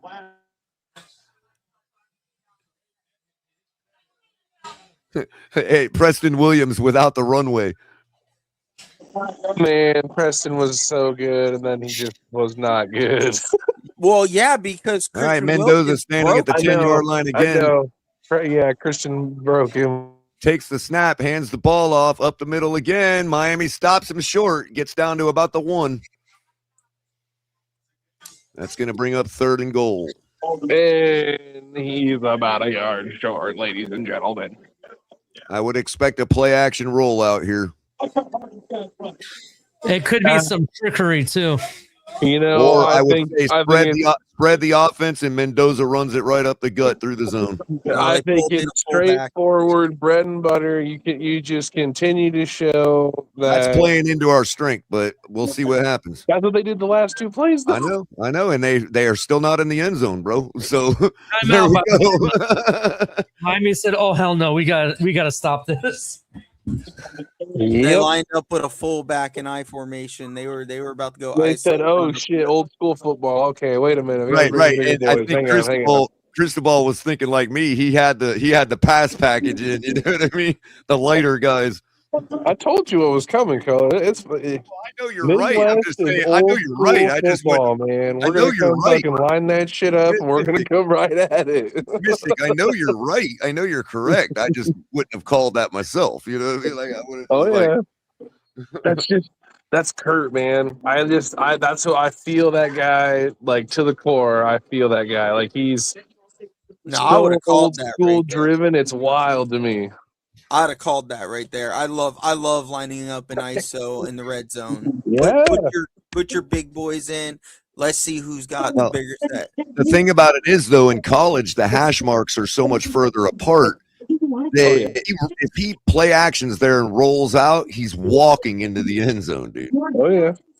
And that wouldn't surprise me if that's potentially look, Kurt also likes to set things up, I think, through a game as well. And he'll give you a look to later set up a different look. So what he lines up ISO now could set up that play action later in the game when it matters.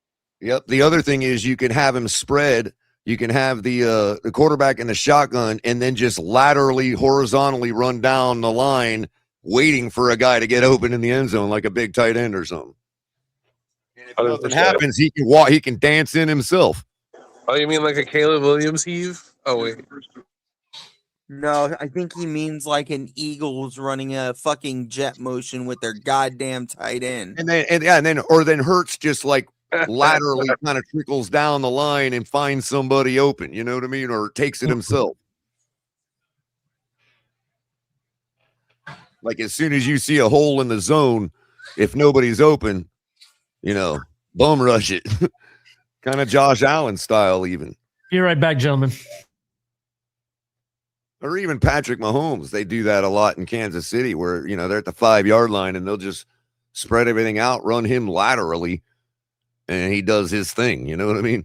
You know what I do like, and less about like college, but you know what I do like, and I hope they bring it. The Packers offense fits Devon Achane.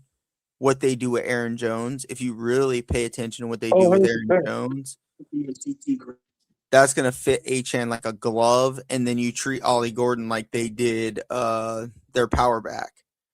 Like, fits that perfectly. Seems pretty sensible, don't it, Steve?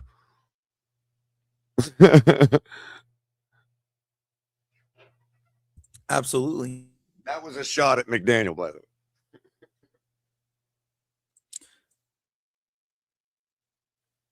Here we go. Are you saying he's not going to dive Achane up the middle? All right, 3rd and goal. Bunch formation, tight end, a big guy in motion. Hand off to the fullback. He gets in. Fullback dive. I don't know if he's an actual fullback, but that's the position he was standing in as. Good old-fashioned football, man. Good old-fashioned football.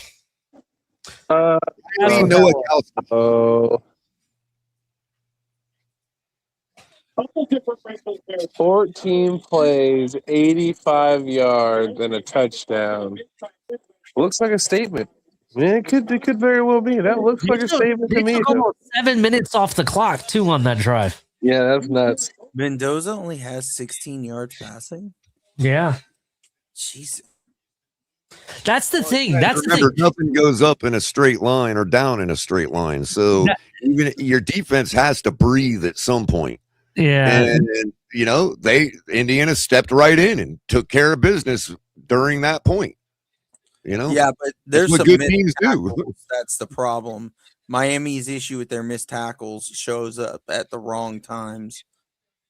Here's the thing with Mendoza, Steve, because I've noticed that too in a lot of these games.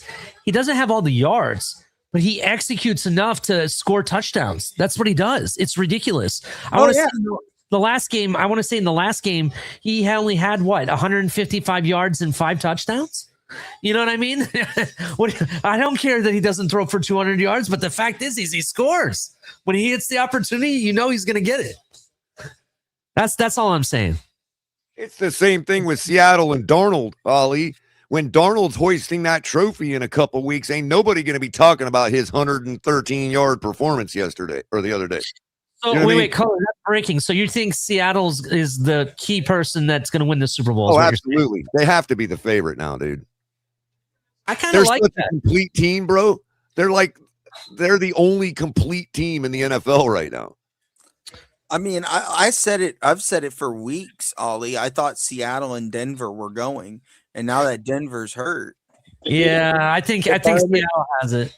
If I'm Indiana, I'm sending a blitz hard right now at Carson Beck, 1st and 10. But Seattle did have a season-ending injury as well. Chardonnay is out with, I think, torn ACL. Rough for them. That is rough for them. That's a big key to their thing. But keep in mind, Ollie, they actually pass better than they run. Damn, I didn't know that. Yeah. Chardonnay's hurt, but they still got their number one. But they're stacked though. Walker, is that who you're talking about? Walker. Walker. Yeah, well, they got Jackson still, right? Yeah. Yes. Yep. JSN, man. Yeah. We're getting kind of chippy there. You notice, though, the playoffs are taking their toll. Guys are going down. So by the time you get to these last games of the season, everybody's having to deal with missing somebody big. Yeah. I mean, nobody's dealing with it worse than Denver. Yeah, definitely, dude. So how much shit you think Sean Payton destroyed walking into that locker room? He probably threw his clipboard and all. Yeah, but he's got so much bravado. He already came out. Oh, Stidham's fine. Beck in the shotgun on 2nd and 5 gives off to the running back who gets tripped up before the marker. He's going to be about a yard and a half short. You never know. I mean, Stidham could. We'll see. I mean, he is. No. Oh, dude, that could be a tripping call. I ain't gonna lie. He is of New England pedigree, guys. So. Oh, accidental, but they don't care about accidental. That is a trip, dude. They could have called that, and they didn't. They have never cared about it being accidental, bro. That should have been a penalty. All right, 3rd and 1. Give off to the running back, and he gets stuffed. 4th down. I mean, bro, come on, man. You cannot have that little faith in Carson Beck that you can't pick up a yard, bro. God, man. How are we even in this game? How did we even make it here, bro? Like, seriously, I don't think they've passed the ball in like the last 3 series, dude. They're going for it. They have to. They have to go for it. They have to score here or the game is lost. Yeah, 0 points heading into halftime. This might be the game right here.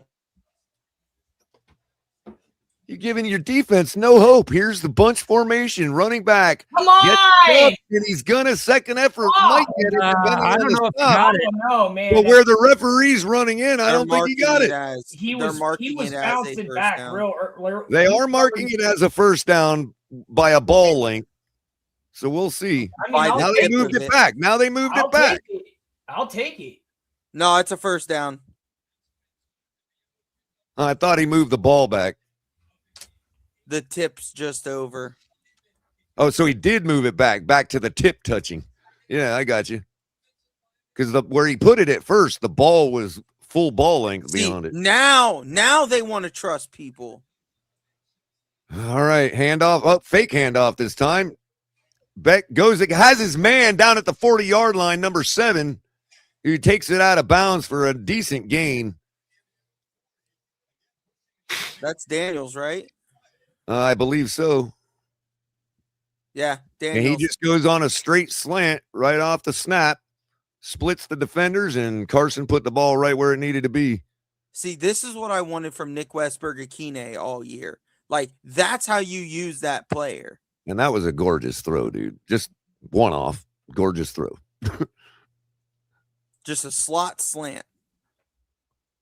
Not really spectacular or hard to do, but just nice looking. All right.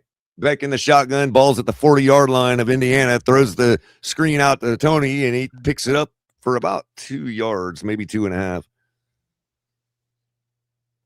All right, come on, Miami. We got it. I mean, I kind of like the call there because what you're doing is you're making Indiana's defense run up and down horizontally. They gave him 2, 2nd and 8. Nearing the 2 minute mark of the first half. Yeah, and Indiana gets the ball back. Yep. Yeah, Hurricanes have to score here. You can't squander this opportunity. Yeah, this is Beck in the shotgun, 1 running back with him, 4 wide receivers. 2-minute warning. And that is going to bring us to the 2 minutes. free timeout. Make sure everybody hit the like button. Hit that like button, everybody. Subscribe to at 4th and 10. You come over to our YouTube channel over here. Follow us over here. We're trying to grow it. Like I said, once we get to 100 subscribers, one lucky subscriber is going to get a free hat of the college team of your choice. So make sure you subscribe. That's all you have to do. So far, this is looking like the best shot Miami has at tying it. It's crazy. Mm-hmm. Well, not tying it because they got the earlier field goal, so it'll be 10-7. Yeah, it'll be 10-7. But we can't settle for a field goal here. That's for sure. So, yeah. Well, it's been. Is this how you guys thought the game would go? Is it kind of? Pretty much. I was hoping it would go more in this direction. For low scoring as far as on Indiana's end, because the way they've been just destroying teams. Hey, don't speak too soon. The second half. I was going to say because so it's going to be 52-3 instead of 70-0. You know what I mean? Yeah. True. That's what a good defense gets you in college. You don't get blown out as bad. Hey, Mystic, did you see how long of a deal Halfley got? 5 years. Flores got. Boy. Mike only got a 4. Mike only got 4. Flores got 5. But both of them only actually got 3. So. No, McDaniel got 4. Oh, you're right. Sorry. Yeah, he was getting ready to go into 5, and then got side backdoored by an owner in an extended. Right. So can we now, since Color was right again, can we stop with the knee jerking whenever a coach gets a contract extension? I'll say it again. Every time a coach gets extended in the NFL, you might as well kiss him goodbye. That is the first signal that he's about to be fired. It's true. It's happened twice now. Logan Ryan's now adding almost his name every coach that I've ever witnessed get fired, Ali, got an extension about 3 weeks before he got fired. What did you say, Steve? Logan Ryan's also backing Halfley as how important he was to his career. Players are starting to come out the wazoo talking about how great this dude is. I don't know. Well, you better turn the organization around. That's all I know, Steve. Big shoes to fill. But Steve, to be fair, to be 100% fair, let's not forget 4 years ago when McDaniel was hired, we were saying that every 49er was going to want to come play for us. All these players. What was his name? The tight end that played for Iowa, that plays for the Niners, freaking calling him at the All-Star game right after he scored a touchdown and video called him on the field. I mean, come on, man. I'm sorry. I get it. I get they love these guys. No, that's not what I'm saying, though. What I'm saying is these players, former players, not even guys on his own team right now, former players are coming out and talking about, one of the things that here we go. Different. Yeah, good. Running nowhere. Handoff and nowhere. Yeah, he got stuck. What do we think about this D'Angelo Pons? He's good. I like him. I like his tackling. But to answer your earlier question, Ali, the game looks like whereas it normally looks like a number 2 team playing a number 1 team, this looks like a number 10 team playing a number 1 team. It looks exactly like what it's supposed to. Another good play by the U. Yep, inside screen there to the sideline goes for a few yards. It's going to be about 2 yards short of the first down. 4th down. You think they're going to go for field goal, or are they going to go for it? No, you got to get touchdowns here, man. Cristobal's feeling the pinch. He doesn't look too sure about it, though. He's like, is this the spot? Now, guys, now? I would take. Oh, they're going to run the clock. That's what they're going to do. Yep. Yeah. Now they're switching out. I mean, you could argue that you got to get some points on the board, but kicker's in. You're playing a 15-0 team and you're down by 10. You got to get a damn touchdown, man. Look, I'll tell you this. They're trying to kick this field goal. I kind of think they wasted this because they still left enough time for Mendoza to run it down the field. So not all the way, but he can get them back in the field goal position is what I'm saying. It's 38 seconds. I went for it again. If Indiana comes out like Indiana in their first possession of the second half and scores, the game is over. Cristobal kicking the field goal right here is saying, I want to get into the locker room and settle my defense down. Mm-hmm. And if he is not successful in doing that, and Indiana comes out and rolls right down the field on their first drive, this game is over. Don't say it. You're already ahead of us, Steve. I know. I caught myself. From the left hash mark, kick is up. It's long enough. No good.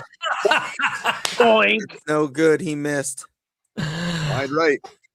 Oh my God! What a waste. He pulled his great Buffalo move. If I'm Indiana, Kurt Signetti, I'm dialing up a deep shot. I'm trying to throw a dagger in these mofos right here, right now, before I get the ball and come back after half. I'm not doing no deep shots. Go for the 14-point turnaround, Mystic. I agree. Nope, you go for the 14-point turnaround right here. I agree with Mystic. They should have all of their timeouts, right? I believe so.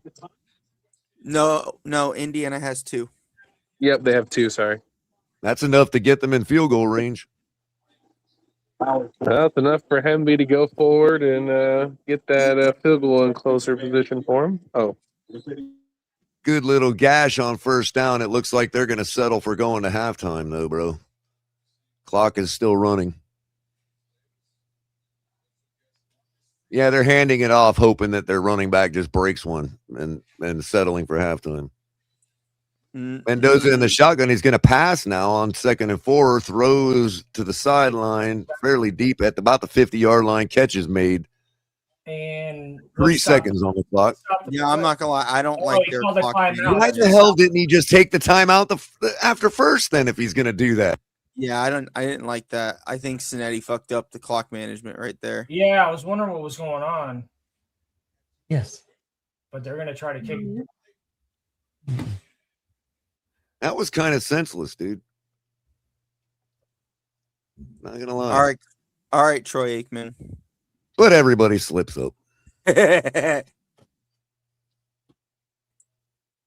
The kicker looks all sore about it. Like, man, I wanted to try a 90-yard field goal, man.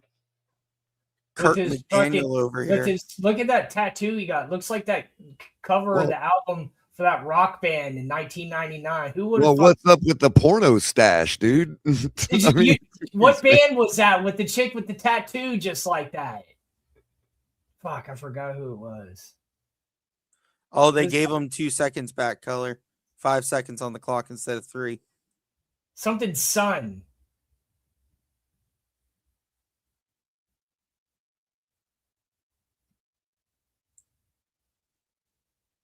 Oh, so they reversed the clock back. Yeah. Oh, that's okay. But even so, it's only because he bitched for the 2 seconds. If he would have just called timeout after the first play, he'd have all the time.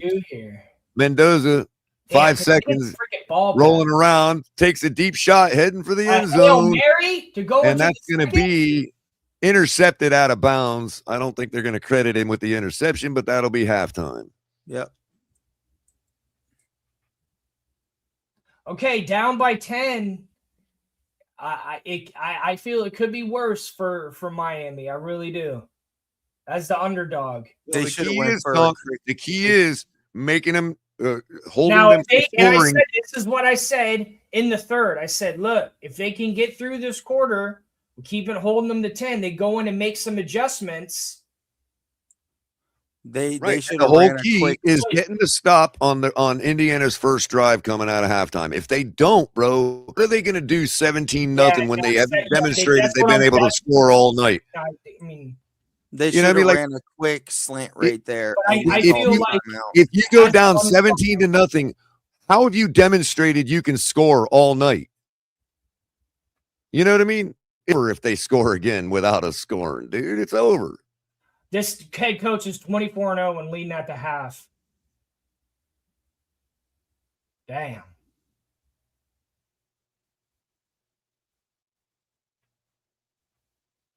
Now Indiana just has to come out and play regular football. That's all they have to do. They don't have to do nothing spectacular. They don't have to think too hard.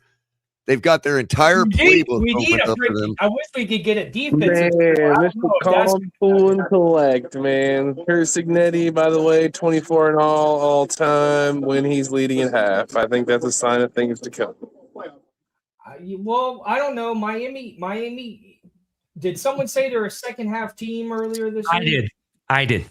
I think that they can make some adjustments. This defense, to be 100% honest, this isn't the first half I was so expecting. Based on what we've seen from Indiana, I thought they would put up more points. For me, I think this game could be very close, and we could end up getting that 17-10 game that some of us expected. But we'll see. We'll see what they do. I think Indiana overall wins it still based on track record and game management that they have. So we'll see. All of that, Ali, again, hinges upon what happens in this first drive coming out of halftime, bro. Oh, yeah. If Miami comes out with a stop real quick, then it's the momentum. Then it's a game. Yeah. Yeah. Exactly. We cannot go down 17-0. We just don't have the offensive firepower to come back from that. Wow. Okay, I'm not going to say this is official yet, but Michigan football transfer is making accusations that Sharon Moore was being blackmailed by players for playing time. That's the guy who just got arrested, right? Yes. Yes. Oh, so he's singing now. He's trying to save himself. I don't know how accurate that is, but that is a post of a rumor that's coming out of Detroit News. So, wow, when it rains, it pours in Detroit, huh? You have no idea. That's just that it's things are just getting worse and worse for Michigan. It's like, what the fuck is going on with that? Like, oh, the wow. coach in there, like, you know, it ain't far from Dearborn. What else was I was going to say? I don't even know if that's true. I was just saying that.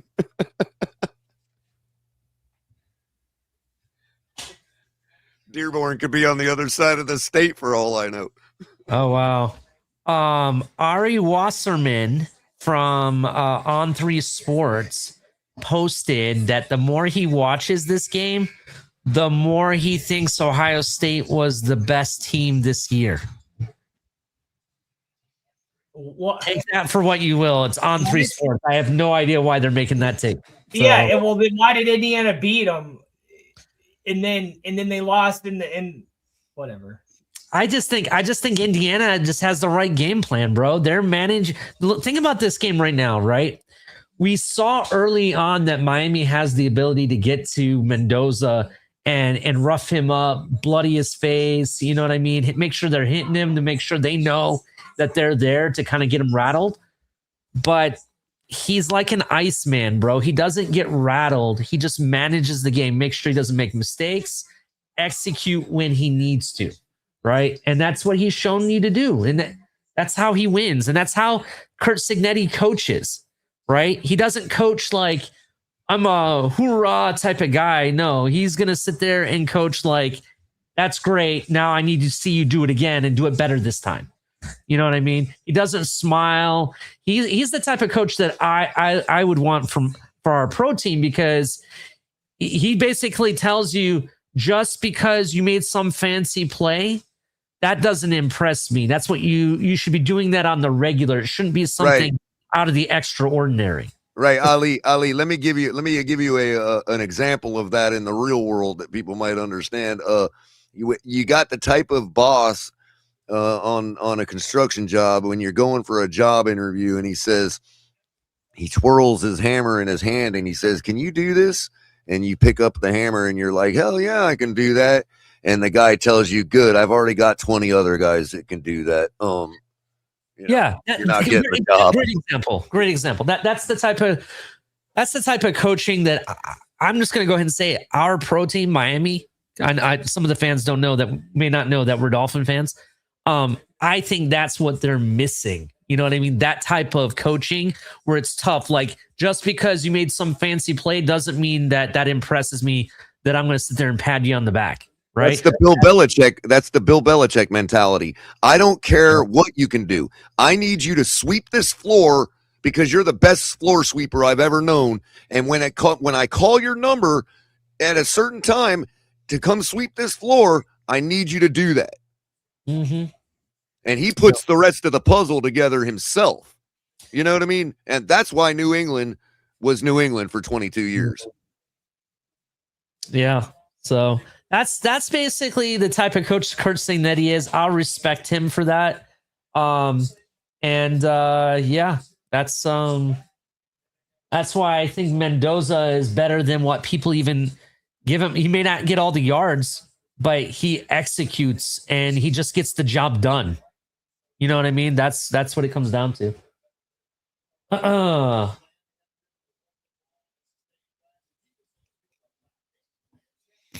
The player example I'll use for New England is James White. James White. Interesting. Just who really even talks about James White? But every time Belichick needed him to come in and do what he needed him to do, James White did it. He's even got himself a game-winning touchdown in the Super Bowl. Lewis, just for you, yes, I will get you a half USF and half Indiana hat made from lids. I'll definitely have that made and get that for you for sure. 100%, bro. But hey, listen. I'm gonna ask the chat a question here. Chat, put in the chat, what surprises you most this first half? Was it Miami's defense? Was it Mendoza? Was it the running game? What part of the game surprised you the most so far? Miami's offense averaging 31 yards a quarter currently. That's a the goose egg, bro. I'm with Mystic. The goose egg. I didn't expect 0 at half. I think for me, it's the I haven't really seen Malachi Tony used at all. You know what I mean? I haven't seen him do his fancy stuff. They haven't really they've passed him like maybe once or twice or whatever, but it wasn't anything special. No, we've only seen him take off tackle dives on 3rd and short. That's all we've seen. Yeah, I want to see some trickery. Get him in, get him running a jet sweep. Do something with him so he can use what he does best. Right. Tony needs to have the ball in his hand with grass in front of him. That should be your game plan in the second half. Is it that you don't see him, or is it that he's being schemed and taken away from the offense? That's a good question too. Is it the defense really holding? Yes, the defense is taking him away. Well, I would agree with you, Mystic. We have seen him getting stuffed for no gain all night.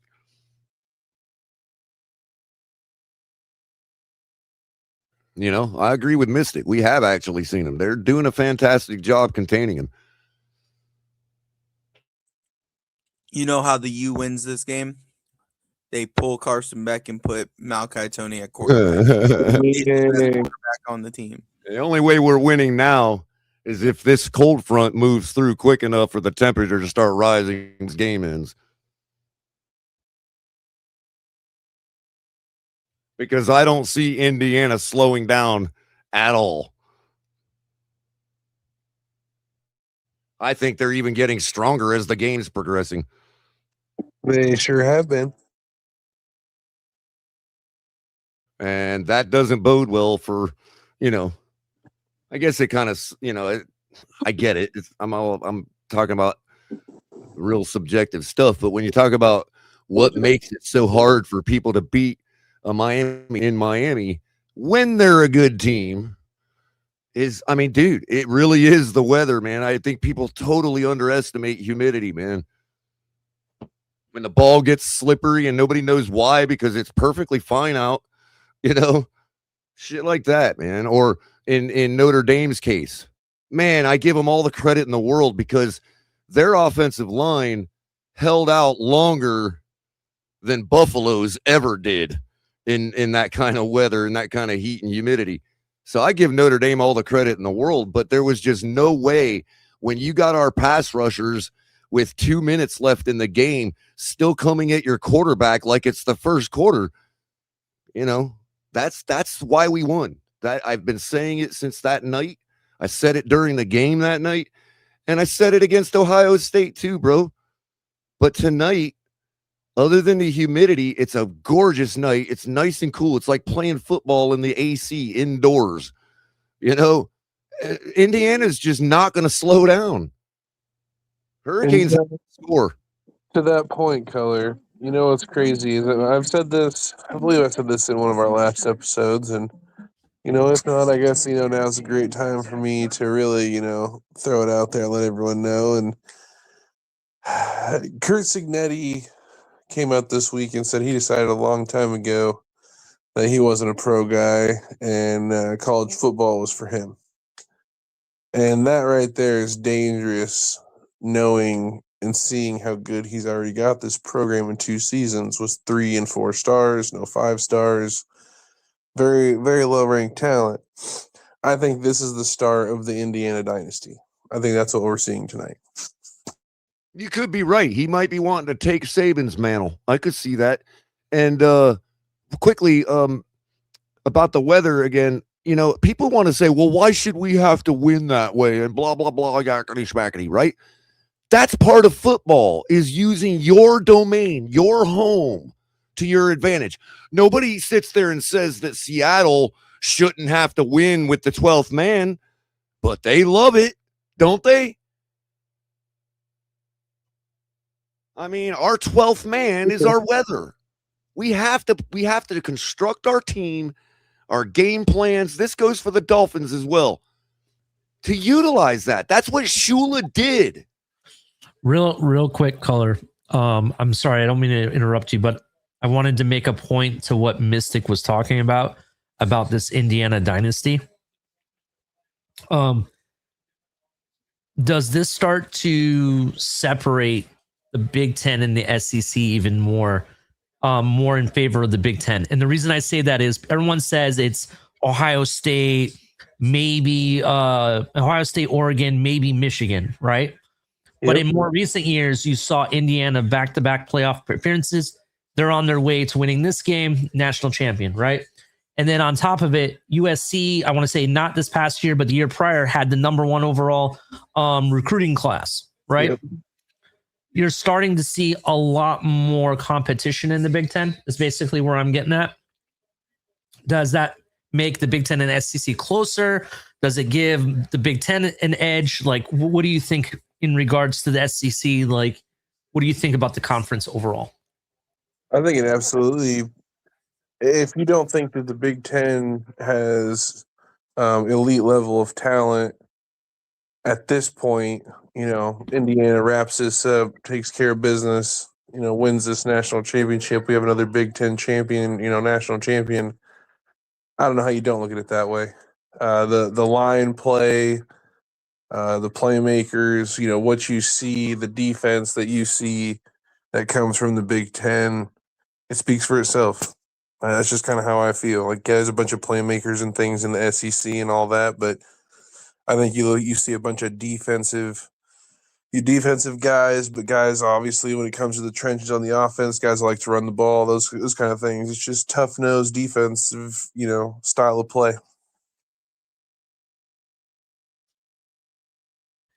Yeah, I would agree with you. Like for me, I think if anything, the SEC and Big Ten are much closer than what people give it credit for. I think they're virtually like the same in different ways. I just think that an Indiana win, I think that's going to bring. I think it's going to bring a new dimension to the Big Ten and what people have to be concerned about, right? It's not just Ohio State, playing a nobody competition anymore. You know what I mean? It's Ohio State, Michigan, Indiana, Oregon. Oregon's in like the playoffs like every year, feels like, right? So for me, I just think you're going to see a lot more Big Ten teams ranked on the regular because I don't think you guys are giving them enough credit, to be honest with you. I think that's already happened. I think what we're seeing tonight, this team we're seeing tonight on the field, already has secured that in people's minds, dude. I don't think a win isn't even necessary for them right now. I see what you mean, but I get what you're saying, but I think you guys are just probably holding back the credit a little bit because you don't want to overspeak. I get it. You know what I mean? But maybe, but here's where I'm at with it. This is a complete team right here, bro. This is like real deal. A Big Ten champion for the third straight year in a row. That is, I mean, if they win, let's say they win and that happens, that's telling a lot about, hey, the Big Ten isn't just three teams. That it's three different teams. It wasn't the same team. It's not like Alabama winning year in and year out in the SEC. This is Michigan winning, Ohio State winning, and now Indiana. You know what I mean? They're proving that you can throw any of those conferences at them. Yeah. And they can adjust. Like now they had to go through the fast, high performance defense of an ACC team. You know what I mean? And they're rolling right through. They've played the big powerhouses of the SEC. You see what I'm saying? They're already there, bro. They're already there, man. In my opinion, I just think you guys are holding back the credit a little bit. You're being measured.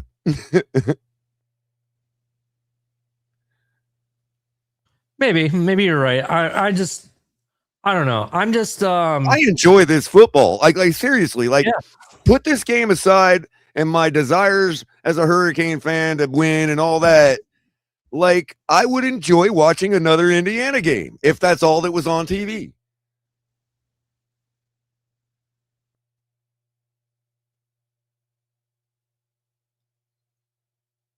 I mean, isn't that that's what their goal is, right?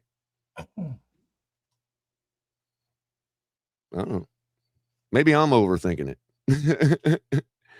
But of course, right now you're hearing college football wise, and I'm not talking about football and how it's played in college, but as far as the soap opera of college football, I'm a casual. So you're hearing it from the mouths of babes right now, dude. This is highly enjoyable football. And I don't see it changing anytime soon. Like, why would it change anytime soon? To Mystic's point about Signetti. And if this is what you have to deal with, a team that plays 4 quarters consistently year in and year out, like what's that going to force the other teams in the conference to do, Mystic? Oh, dude, you're going to have to play some sound football, man. Yep. So I think that definitely I think that the only reason that the Big Ten is kind of ramping up is because it expanded versus the SEC. I don't know how much more it's helped it. Well, how much of it has to do with the transfer portal, Tonk? Oklahoma and Texas, yes, are big, but like they're going to be big time schools anywhere they go. I think that the Big Ten. Tonk, how much of it has to do with the flexibility? How much of it has to do with the flexibility of the transfer portal and all that? I think that affects everybody equally. I mean, I think that's just a wild. I mean, as far as capitalism goes, that's the smartest thing the NCAA could have ever done. What? Was allow the transfer portal and allow the flexibility, the mobility for the players. If transfer portal gets a little tricky, like that's definitely I'm just saying, couple that with NILs. Well, couple that with NILs, the mobility of the player is highly dynamic compared to how it used to be in college, and I think that's changing the whole sport. But the Big Ten needed to expand in order to keep up with the SEC, and that expansion has helped, obviously. But it's what they needed to keep up with the SEC. You'll know it's effective, Tom, when we start talking about Colgate in the playoffs, dude.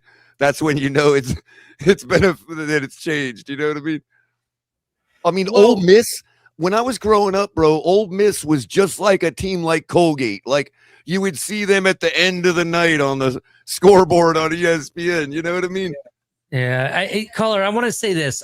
You talked about NILs making the sport dynamic and stuff and whatnot, which I kind of agree with you, but this is how I feel about NILs, right? And I might get some heat from people in the chat. That's perfectly fine. Or the 130 people that are watching. Very quickly, just to say that the only problem I have with the whole thing is that college football don't just come out and admit that they're professional now. Go ahead. I get what you're saying, but I kind of agree with you. But here's the other flip side of it, right?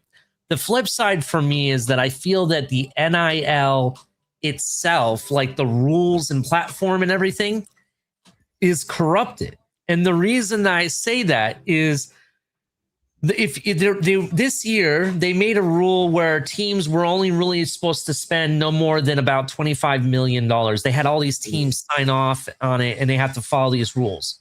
Well, the issue is that not all the programs signed off of it. A good portion of them did. And because they signed off on it, they're being held to the certain standard where some teams are not because they never agreed to it. Sounds like a voluntary mandate. Hold on. Let me finish though, because I'm going to tell you where I'm getting at, right? So the reason I'm concerned about this, because like Ohio State signed off on it, they're following the rules, and credit to them, they're still able to be very effective and still be competitive, being under the rules, following all the NI rules that they agreed to and signed, right? Where you have other teams just paying players $5 million, $8 million for a season, like willy-nilly. The reason I'm concerned about NIL is in my evaluation, there seems to be a drop off on the from the product of when they leave college to when they go to the NFL. Well, you're correct about that. That is the downside of it. And I think if they could get the rules sounded out and have the entire college platform sign off on it, not just half the teams, but all of them, right? I think it'll increase the talent level from when they get to the NFL. At the same time, Ali, when these guys come in the NFL now, and it's increasing the number of quote unquote divas that come into the league, right? As I know that's what you're effectively saying. Okay. It almost works. I could say it works the inverse, because it's going to be easier to pass by or to let those divas come and go, be their little distraction for a minute, and then get the real players that want to play football. And you know what I mean? I mean, look at what happened this past season. Did we lose? Oh, we lost Mystic, didn't we? Did he bounce out, or what happened? Well, I don't see him in back. The thing is, with paying players, it was they needed to bring it out legally and do it, because they've already, like, players, like, there's been teams paying players for a long time. Like Reggie Bush made a lot of money when he was in college, right?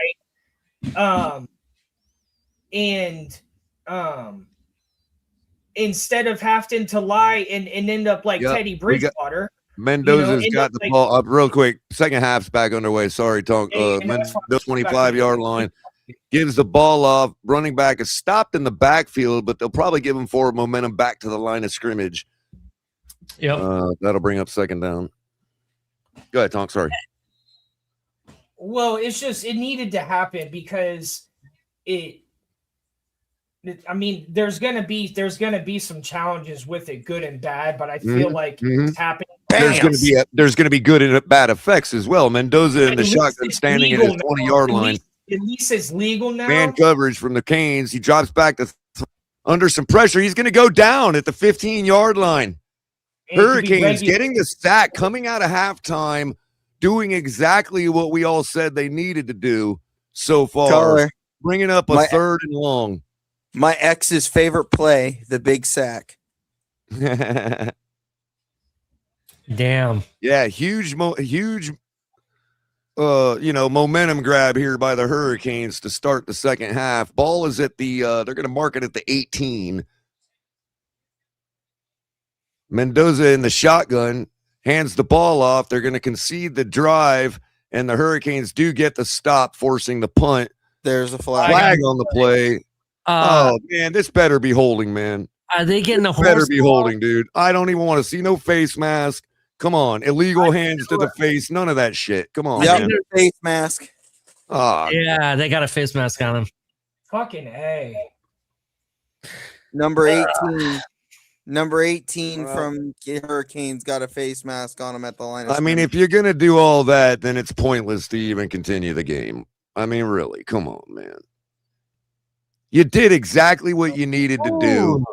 There was no reason to grab that face mask right there. Your guys were ready to clean him up, dude. He's not going to run for 18 yards, man. Come on. Oh, it was one of the down linemen, dude. Can you grab a jersey to tackle someone? Oh, yeah.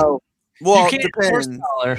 You can't horse collar, right? You can't grab the back of their collar, but you can grab their jersey. No, I don't mean a horse collar. I meant like give off to the running back who goes nowhere. Like the back of his jersey or something, like if his arm was low and or like his shoulder. Yeah, you can rip their jersey off. Yeah, absolutely. Yeah. Now you could technically grab the collar of their jersey if it's only the collar. Yeah, I don't know. You gotta be. But if you grab the collar of their shoulder pads, it's a horse collar. Like if you grab the bottom of his jersey as he's running away. No, that's perfectly fine. That's perfectly fine. Mendoza in the shotgun, balls at the 39-yard line, drops back to throw, rolls out to his left, finds a guy deep who cannot make the catch. He's in double coverage. Hurricanes were not close enough to touch the guy, so there's going to be no flag. That'll bring up 3rd and 9.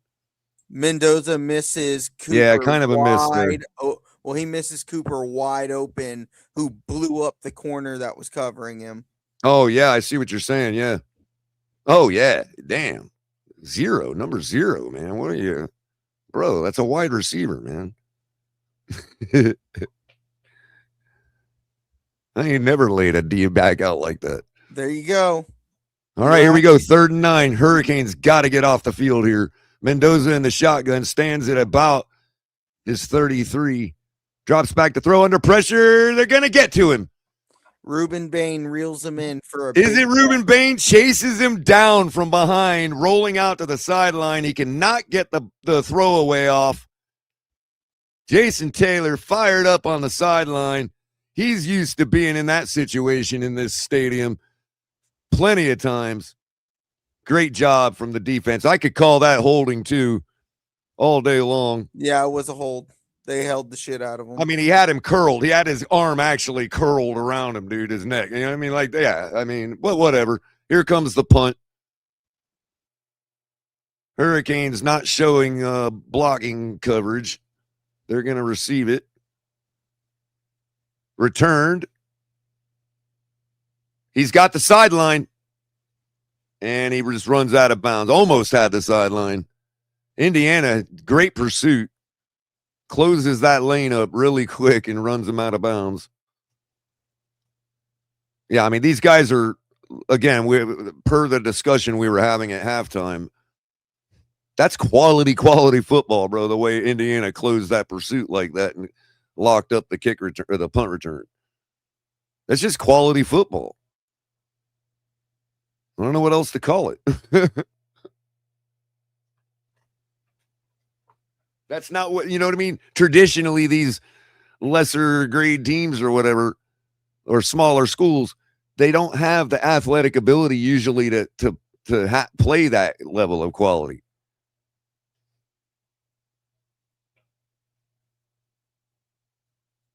You know, you just simply don't have the ability. It's not their fault. It's just like, you know, remember, like, and it probably, you guys watch a lot more than I do still. It probably is still that way a lot. But you see, you're like watching this team and you're just like, are they playing a high school team?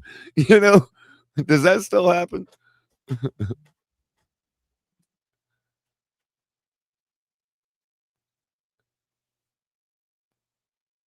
Sometimes I'm just like, man, it's so unfair, these smaller schools. But you know what? They make a lot of money when they play the bigger schools.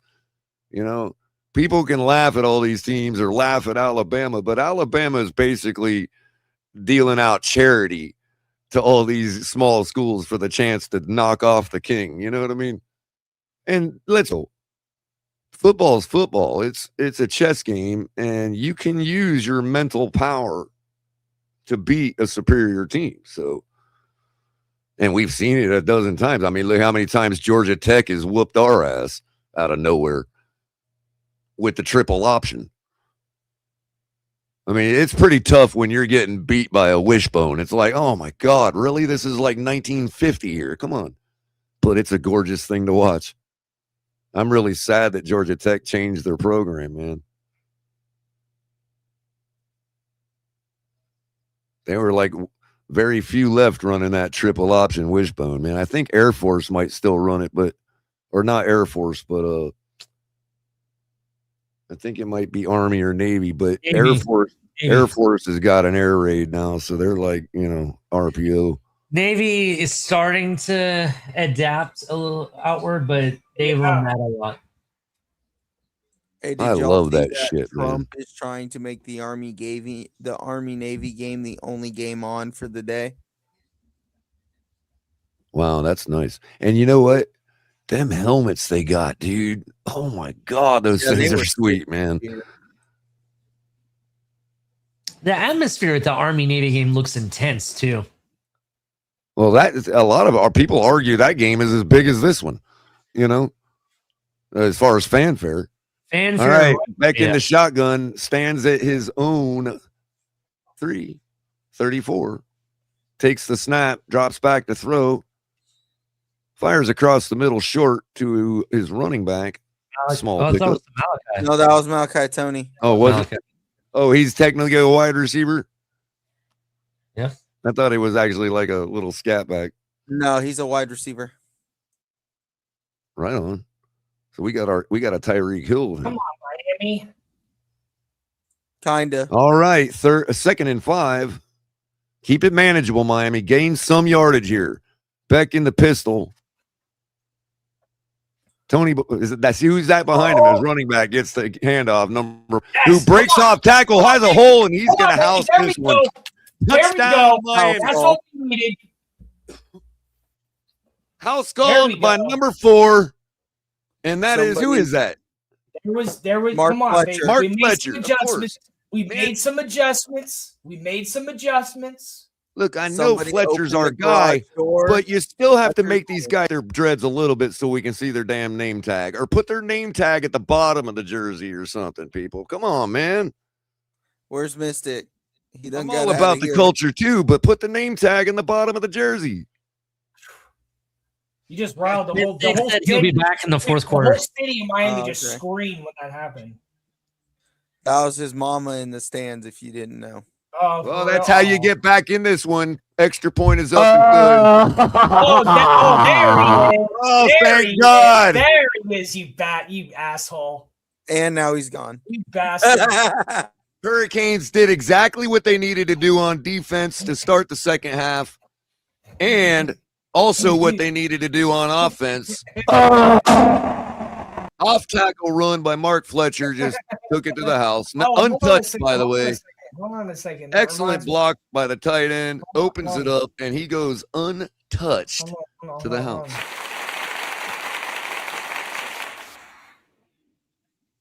Woo! At least the ability to do that. It is now a 1-score game. That reminded me with his fucking. He was in and he jumped in and out like that character in Mortal Kombat. Whoops! And as far as Whoopsies. going untouched through a lane to the house, that ain't even on. He's to that guy. That guy died. Or no, he just quit. I don't think he died. He quit. Or is there was something about him recently. I don't know if it was he died or he quit. I want to say That's how you make Indiana pay for coming out slow. coming out slow, dude. Our fucking defense, man, has been slowing them down.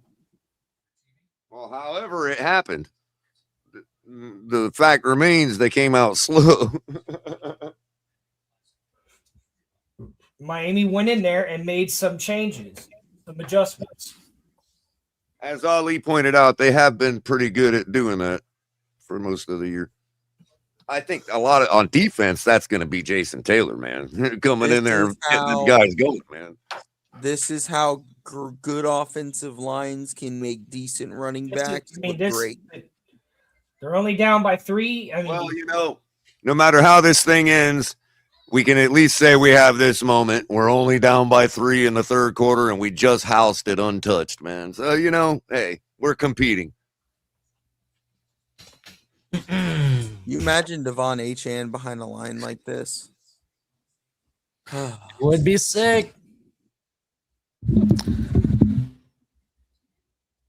Now, Indiana, to be unbiased, as hard as it is, Indiana needs to come right back and answer, bro. They're not underrated, or they wouldn't have gotten to the playoffs. Get the hell out of here. What are you talking about? Nah, to be fair, people are saying that Miami shouldn't have been in the playoffs. I would say they were underrated. Well, and that's what Steve, that's what that play just shows, is that those people are wrong. No. I mean, at least give us that. You know what I mean? I still think Beck looks like Sid from Ice Age. But I can see that. Yeah, maybe they were underrated, even though I don't know how you could be underrated and still get into the playoffs. Right. Not in history. Well, we are the number 10 team playing in the national championship game, so technically we are. Yes, underrated. But the reason that you're underrated, is because you almost didn't make the playoffs. It came down to if you or Notre Dame was going to get in. Because we beat ourselves, bro. Yes. And they still made the playoffs. It's because we beat ourselves twice. Yeah, That's again, but no matter how you twist it, the fact that you barely made it to the playoffs and now you're in the championship game and everybody had you losing every single game you were in, that's being underrated. Cap said this a couple days ago. That's now we might start seeing real, true great teams. Kicker puts his foot in the ball. That's going to be a touchback.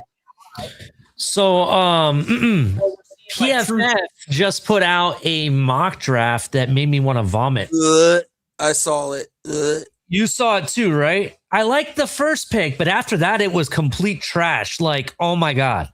Carson Beck in the 3rd round. I will not take that at all. Hey, Ali, you wait till I lay the R studio on the community this year for my draft board.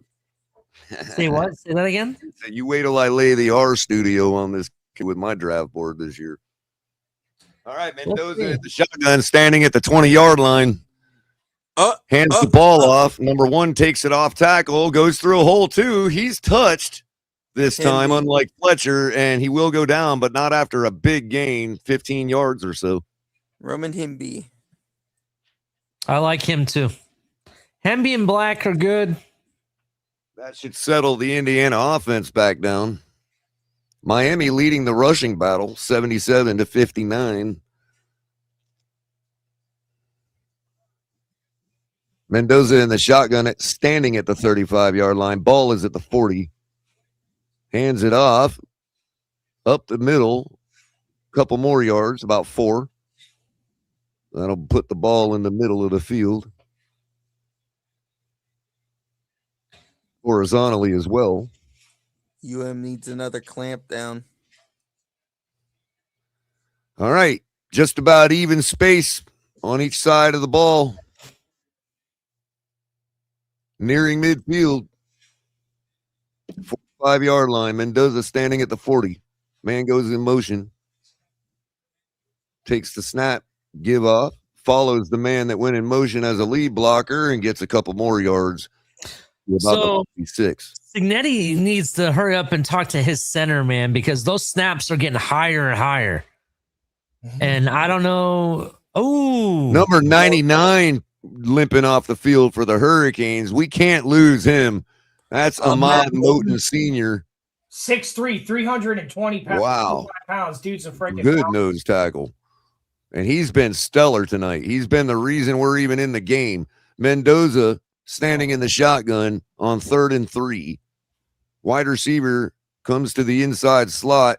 He throws to that wide receiver who almost dropped it. He did drop the ball. Damn, that was Almost crazy. intercepted. Oh my Bobbled it. God. Looked like he made the catch, but then dropped it again. Yeah. And the Hurricanes almost came up with possession Holy shit, before that it hit the was great ground. right there. Oh my God. Boom, Those are boom, those boom. plays. Man. Oh Those my are those God. plays where it's like, man, you wish they would have called it a fumble on the field because that could have probably stood. It would have been Right. close. It was a fumble.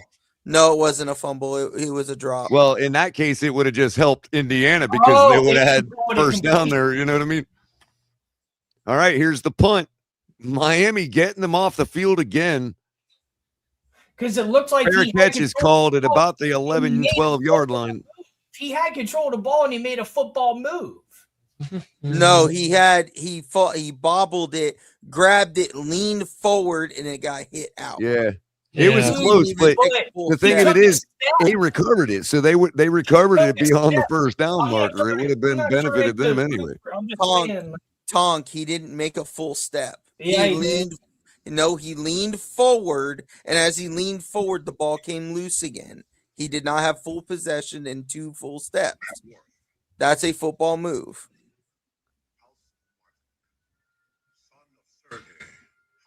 Yeah, we have to differentiate because of this catch thing. It's rampant throughout the NFL too. A player can catch the ball physically, and you can say you caught it, but according to the rules, did not receive the ball. You see what I'm saying? Yeah, a player can catch, and then because again, he leaned forward to go to move. yeah, but it looks like And he when had control before he dropped it, is what I'm saying. Yeah, but you can have control, but you have to make a full football move in that case. And that's what they would Tonk's look at. just saying Tonk's just saying that strong step forward that he made as he was doing it is a football. That's what Tonk's trying to say. Well, you got to make 2. I thought it was 1. No, because when he bobbled it, he caught it, turned around, and was turning around as he re-caught it and leaned forward to go take a step, and that's when he got hit and the ball came out. Yeah. So in like a slow fumble. motion, like when they do the replays, it looks like he's able to make a whole football move. Well, that's what I'm saying. It looked like fire- he was able to stomp his foot before the ball actually got knocked out. You know what I mean?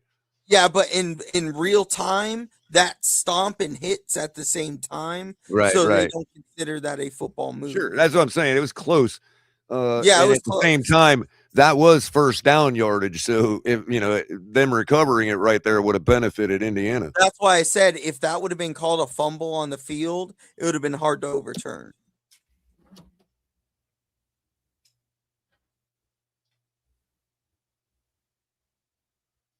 That's why I'm real sympathetic to Des Bryant, because I know he made the catch. He knows he made the catch. As a receiver, you know what I mean, that you've got the ball. But because of the rule and him taking one swift motion to reach out for the touchdown and it fumbling, didn't survive the ground, they call it now. You know what I mean? But that was never really a thing back in the day. Like they would have usually awarded Bryant the touchdown in that spot. That was the first time that they really nitpicked that rule, and it's blown up since then.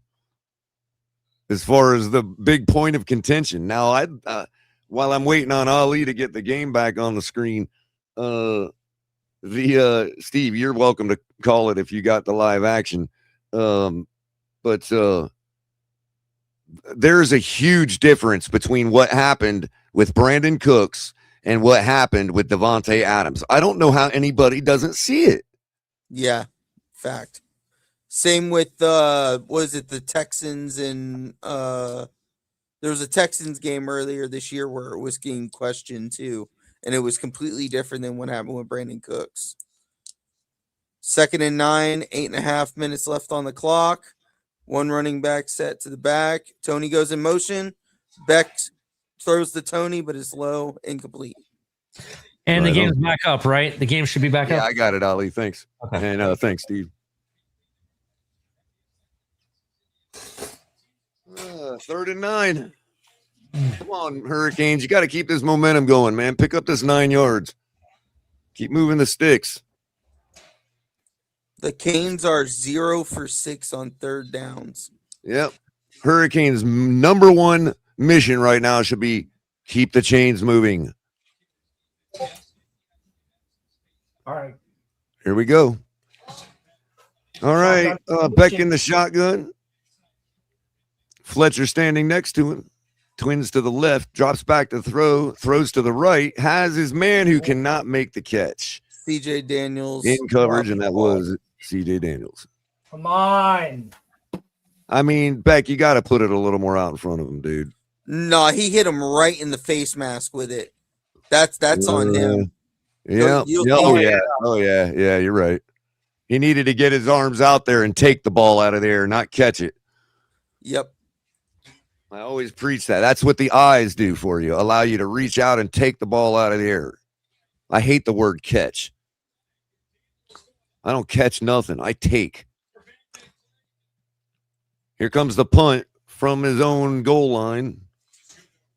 Another decent, was a decent punt, but it rolls sideways out of bounds fairly quickly. That's going to be spotted at about the 43 of Indiana.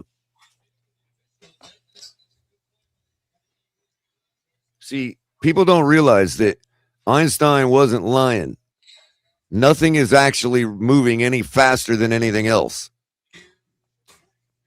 It's just your perspective. It's your frame of reference. And your eyeballs move a lot quicker than your hands do.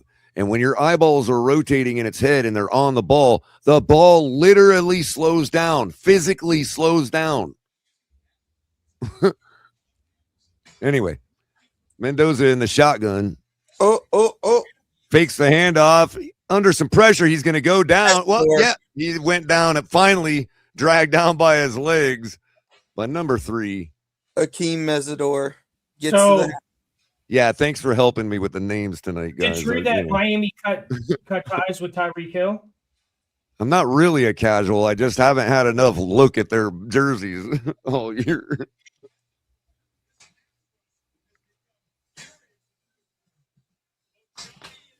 With college guys, it's bad enough with the NFL. I don't want to get personal with these college guys. Isidore kicked Mendoza. It kind of looked like he kicked him down. It was kind of funny looking. Mendoza standing at the 30, hands the ball off, and it's going to go up the middle for a couple yards, fighting for more. Man, I like how he's having a hard time getting that guy to the ground, but they finally do, which will bring up 3rd. Mendoza's standing on the field. I thought it would be 4th down, but yeah, it's going to be 3rd and 12. I like how Black runs the football. He's very physical. Yeah, he's a Frank Gore type, man. Look at him go. All right, 3rd and 12. Hurricanes, you got to make a stop here. Get the ball, man. Miami showing a good rush coming. We'll see if they back out of it. Mendoza, 4 wide receivers, 3 of them to his right, drops back to throw, throws over to the left, has his man who cannot come up with the catch. Sorry, buddy. He touched you after the ball bounced off your hands. You should have made that catch. No pass interference flag. And the Hurricanes get off the field again. Elijah Sherratt lets that ball hit him right in the hand. Oh, come on, and just dude. drops it. That And to jersey- be honest with you, and not to get too ahead of myself, but this is the conditioning I'm talking about. Miami's secondary looks like they just started the game.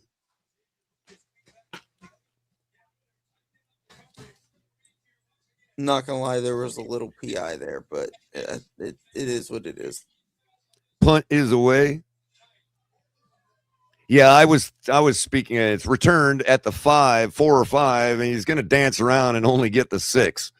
But what I was saying in real time, Steve, that big bump that we saw, that was after the, you know what I mean, after the ball skipped off his hands. But yeah, I didn't see all the little stuff in slow motion.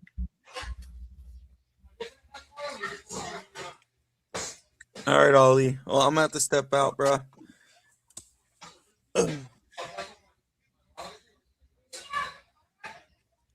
Ali's away from his desk. I'll wait for him to get back. Yeah, he happens to have his camera on the backstage stream for the game. All right, let's see here. Is this a new fireman police show coming, dude? I'm tired. Oh no, it's a commercial. Let's say, man. I know. There's so many shows that are like cops and I know nurses. it's old. It's so tired. It's You like, know what I what the mean? fuck is- what did they actually do? That's so. Yeah, it's almost like the new vehicle for all the interns coming out of college, Tonk. You know what I mean? Oh, They all just write the new one and regurgitate all the same plot lines, but update it for current events. You know what I mean? What happened? Kutcher. What I missed? Ashton Kutcher has a new TV show coming out where he's a Fuck out. he's a Botox doctor. What's Oh, a new nip tuck? Is that a new nip tuck? it's called? The Beauty. I don't know. It looked funky. It's about what actually goes on in real. I'm not gonna lie. I watched him in this series on Netflix called The Ranch. I actually kind of liked it, but Sam Elliott was in it. It's pretty good. I liked it. Yeah, and Danny Masterson before he got arrested. Yeah, before he got arrested. Yeah, it's probably gonna be good if it's got Elliot in it. Yeah, they speaking- basically play like their characters from that 70s show. They're very similar, but they're brothers. Yeah, very, very, very much so. I want to say this though. Speaking of Sam Elliott, there's a show I've started watching. I'm on the 2nd season, I believe. With Sam Elliott and freaking Angela Jolie's ex-husband, which I can never think of his name. Not Brad Pitt, but the one prior. Billy Bob Thornton. Billy Bob Thornton. Landman. Landman Yeah. is really good. It is really Billy good. Bob's a great actor, man. Yeah, he is. I like him. I like him a lot too. But Landman is really good. I definitely recommend anybody to watch it. It's really good. Yeah, it's about oil tycoons and shit like that. It's actually What period of time is it set in? Modern today. Is it modern? Okay. Yeah, Yeah. today. Yeah, isn't it set in like Texas? like, Correct. the Midwest It and all is- that? It's from the people that brought you Yellowstone. So if you ever watched Yellowstone, Right. you're gonna So like. it's gonna play out. So it's still playing out like a modern western. Yeah, kind of. Actually set in modern times. Right. Right. Yeah, kind of. Well, because I'm of the thought that like Roadhouse with Patrick Swayze, that's a western. Yeah. If you really think about the plot line, how it plays out, all of it, it's a western. Anyway, Mendoza standing at his own 2-yard line, balls at the 6 or the 7. You mean Give off to Fletcher. He fights for a couple yards off tackle. Beck? You got the wrong quarterback. Yeah, That's you what I'm said saying. Mendoza color. He's had the ball so much. I'm sorry, it just slipped, man. Oh, they're going. Hurry up! Yeah, Beck, hurrying the things up now at the 10-yard line, standing at zone 5, all alone. Drops back to throw, throws to the hash mark, but I don't know if it's off target or if the receiver fell. Oh, they almost intercepted it. The corner got his hands in there. Oh yeah, the ball was tipped, deflected. Yep. I was gonna say it looked like a bad throw for a second. It was on It target. might have been deflected. The defender made a play. All righty. Carson Beck stands at the 5-yard line with Fletcher standing next to him. His tall wide receiver at the bottom of the screen drops back to throw, throws across the middle. That's Tony trying to fight 4th down. for the yardage, but that's going to be 4th and about 2. It's only a 3-point game. Do you risk it here? No, you punt it, bro. No, you have to punt it. Your defense demonstrated to be able to get them off the field twice now. You got to trust your defense, man. If Indiana gets back on track and rolls right down the field on our defense, I am not going to blame them for trusting the defense. Got to punt it here. Your trades now in a 10-7 game. This is Miami's wheelhouse. This is exactly where we wanted. This was our best hope. Here's the punt. Got blocked. Yep. That's going to be a touchdown for Indiana. Damn it. Special teams. All right, Ollie. You guys came in untouched, and the punter just ripped it off anyway, punted right into him. You were gone all right. I won't blame you, man. You're like 2 seconds ahead of me, I think. Well, no. Before you got, I had said it while you were gone. I got to step out, so I'll talk to you tomorrow. All right, man. You have a great day. Thank you. Yeah, thanks for calling the game with us, guys. I'll talk to y'all later. Have a good one. Yeah, that cannot happen. That's a special teams blunder, and that usually signals the end for any team in this type of game. I'm not going to sugarcoat it. I mean, now you're 10 down again. You cannot let that happen. That's it. Extra points, good. Well, it dinked in, but still good.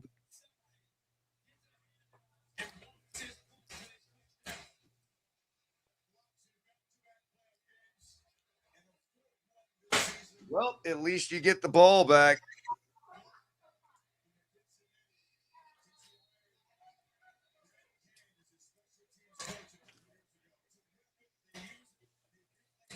And you just opened back up Indiana's playbook for them on offense. They have every play they want at their disposal now when they get back on offense.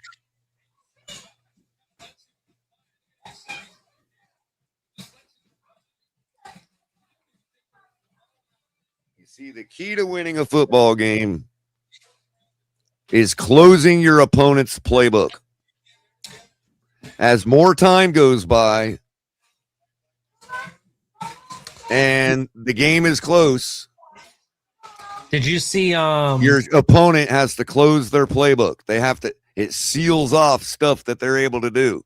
Here comes the kick return. Miami is not able to answer the special teams play, but decent run out to like the 20. Did you see Kurt Signetti after the touchdown? He didn't even celebrate. He just walked away like, yeah, I know. It was almost like he was upset that he wasn't going to be able to call offense, dude. Yeah. Like they took it out of his hands or something. I was about to say the same. That's the type of coach I want, man, because he's holding his players to a certain standard. Like, yeah, it was like a well shit. It was like, well shit. That's what I like. He coaches. Didn't expect off. that. Here comes Beck now in the shotgun.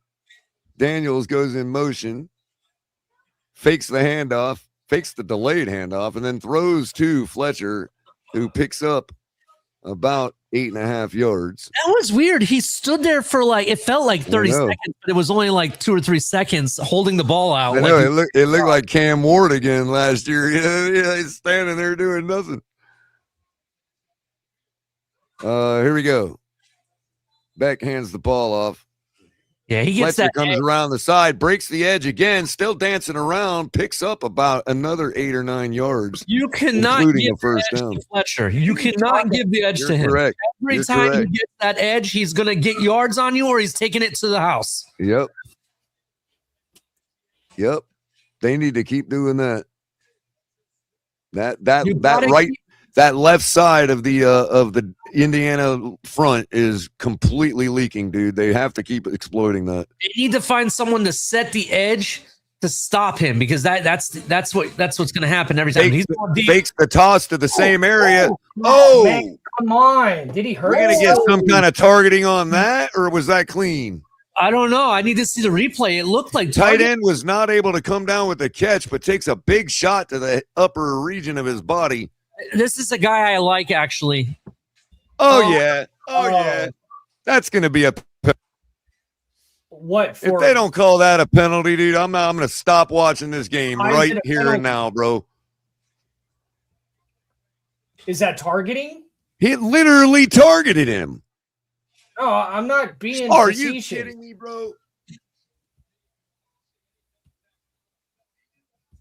Yeah, they gave it to him. That's 1st and 10. Okay, so they're saying because he used his shoulder, it's not considered targeting. Okay, see, that's where I have a problem. Okay. Targeting can be done with your foot. Yeah, I agree with you. That's what I'm saying. There's not clear, concise rules. There's no context, nothing. And that's why I think they need to bring all that. Still went helmet to helmet, Ali. Side of his helmet or not. I agree. I'm not disagreeing with you, Color. I'm agreeing. Well, they gave him something because we got the first down. Beck on 3rd and 6 now rolls out to his right, trying to find somebody, throws across the middle of the field, has a guy, makes the catch, breaks a tackle, and he gets down to about the 35-yard line of Indiana. Great job by CJ Daniels. Nice move. And something I have never seen Beck do, make a play like that. Scrambled around, got a couple pickles, and then throws a dime strike right down to Daniels, wide open. Could have thrown Tony, but I think he second guessed it. And if Daniels doesn't kind of trip and fall here, he's going to the house.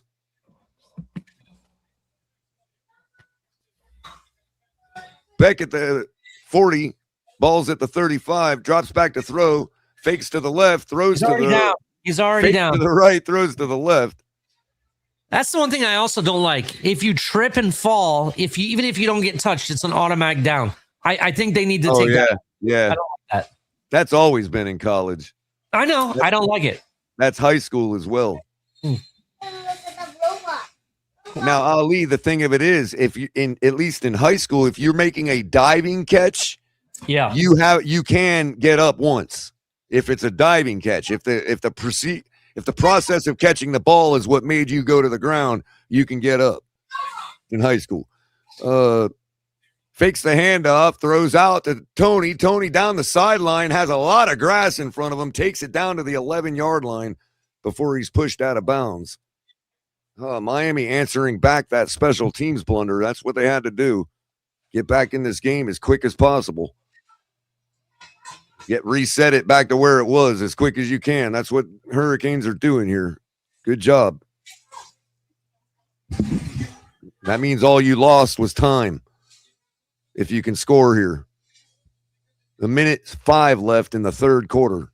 1st and 10, Hurricanes at the 11-yard line. Indiana's defense starting to falter as far as conditioning. Give off is to Fletcher off the left. He takes it up for a couple yards. See, Ali, even off the left side, he's getting something. You know what I mean? Yeah, I mean, Fletcher's a hell of a running back. Don't get me wrong. Right now, they need to run a counter trap back to the right and have him take that edge into the end zone, bro. That's what they need to do right here. Ball's on the left hash mark. You got nothing but grass on the right side. Flow the offensive line to the left, run the counter to the right, and boom, end zone, no problem. Beck in the shotgun, bunch formation, tight end in motion. Here comes the handoff. It's up the middle for a dive. Fletcher worming his way down to the 3. How many people? Almost picked up the first down. It'll be 3rd and 1 with 3 yards to go to the goal. End of the third quarter. So we'll be switching sides of the field. This is a stellar drive for the Hurricanes right here, Ali. This is what they needed to do, man. My issue with it is I think that special teams play forced this earlier than we wanted it, and it's likely something that we had waiting for when we needed to seal the game. You see what I'm saying? Oh yeah. That might be a problem, but we'll see. Maybe we are just executing well. You know, that could just be it. It just seems like after the way we played all game and game plan, it seems like we're pulling something out that we were saving. You know what I mean? I don't want it to be that. You know what I mean? I want us to just be executing good right now, and that's why. Because if it is, then this will be a game to the end. I just want it to be a game to the end. I don't want to start getting blown out in the fourth quarter. That special teams mistake, that's brutal. Am I that far off, Mystic?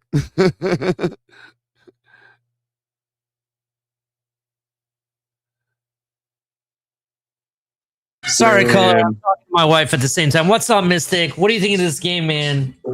I think that UM needs to fumble this ball so we can return it for another touchdown. Oh, Leave it to Mystic to remind everybody that, yes, if the Hurricanes cannot turn the ball over here, that'll definitely be it. 100%. Look, for me, run from Fletcher was pretty nice. Great blocking up front for the Hurricane O-line, textbook blocking. And then that block punt, that was just effort play. That wasn't even a sellout. That was just an effort play and the lack of 87 following through with his block. Do anything about it, right? I mean, look, for me, I'm still going with what I think is going to happen. I think Indiana wins this game by a field goal. That's what I think it comes down to. And the reason for that, you look at what's going on right now. The special teams for Miami has not performed. They allowed a blocked punt. They allowed a missed field goal opportunity. Excuse me. The reality for me is, I think as long as they can manage the damage that Miami is giving, which I expected, I think Indiana still is just going to play sound football just to be able to get that field goal and walk off win. That's what I think is going to happen. You mean like how Buffalo? Except Indiana wins. They'll have more trophies. Right. Hey, do you mean kind of like how Kurt Signetti said that Miami would make plays? They just have to make a couple more? Yeah, pretty much. Funny how that works. At the same time, Indiana is showing signs that their defense is starting to get a little, long in the tooth. He gets this look in his eye. You ever watch him coach? He gets this look in his eye, and he knows what's going to happen before anybody else does. What's up, Sheba? Good evening. All right, Beck up under center, fakes the toss, runs the inside handoff for the touchdown to Fletcher. That was easy. Come on, Miami. Point after coming. 3-yard rushing touchdown for Fletcher right after the commercial break. Really nice play design. They had a bunch formation, and Beck basically reached out, faked the toss out to the flat, and just ran a little inside handoff to Fletcher. I just saw Michael Irvin. He's going crazy on the sidelines. Very well done, Hurricanes. You would be taking the lead right now had you not screwed up on special teams. Kicker makes it a 3-point game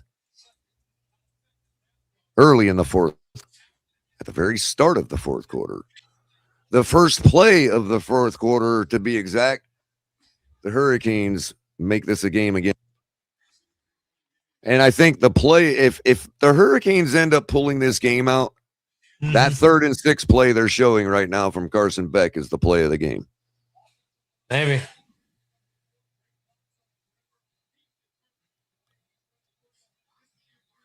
And of course, the story would be this running game. The story would be Mark Fletcher, who should get the game ball. No, their first touchdown was the play of the game. When Fletcher ran it from the that was also Fletcher. So you're right. I mean, he needs to get the game ball. Well, no, definitely. He definitely should get the game ball. Definitely now. He's like, that was that touchdown, Sully, was did my job, Up to you now. Come on, Miami. See? They made some adjustments. All right, here's the kickoff. Really, the only difference, I mean, Miami's winning this second half so far. The only difference is that damn special teams blunder. That's how important that shit is, man. Hot take. Whoever creates the first turnover wins this game. That's a great take because there has been none all game. Yeah. That's what I think happens.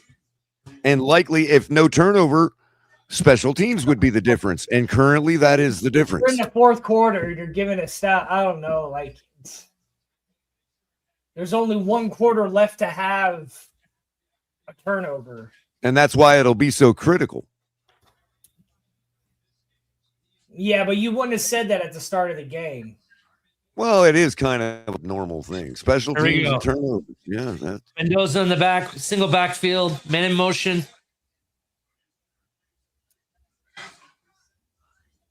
yeah, corner blitzer comes in. They give the ball off, picks up a couple yards, but corner blitzer coming in had the running back dead to rights. Touchdown. I mean, if they woo baby. Jason Taylor pointing something. Like, y'all see the greased up deaf guy? Man, he's the greased up deaf guy over there. Here comes Mendoza. Are you talking about that Family Guy character? Yeah.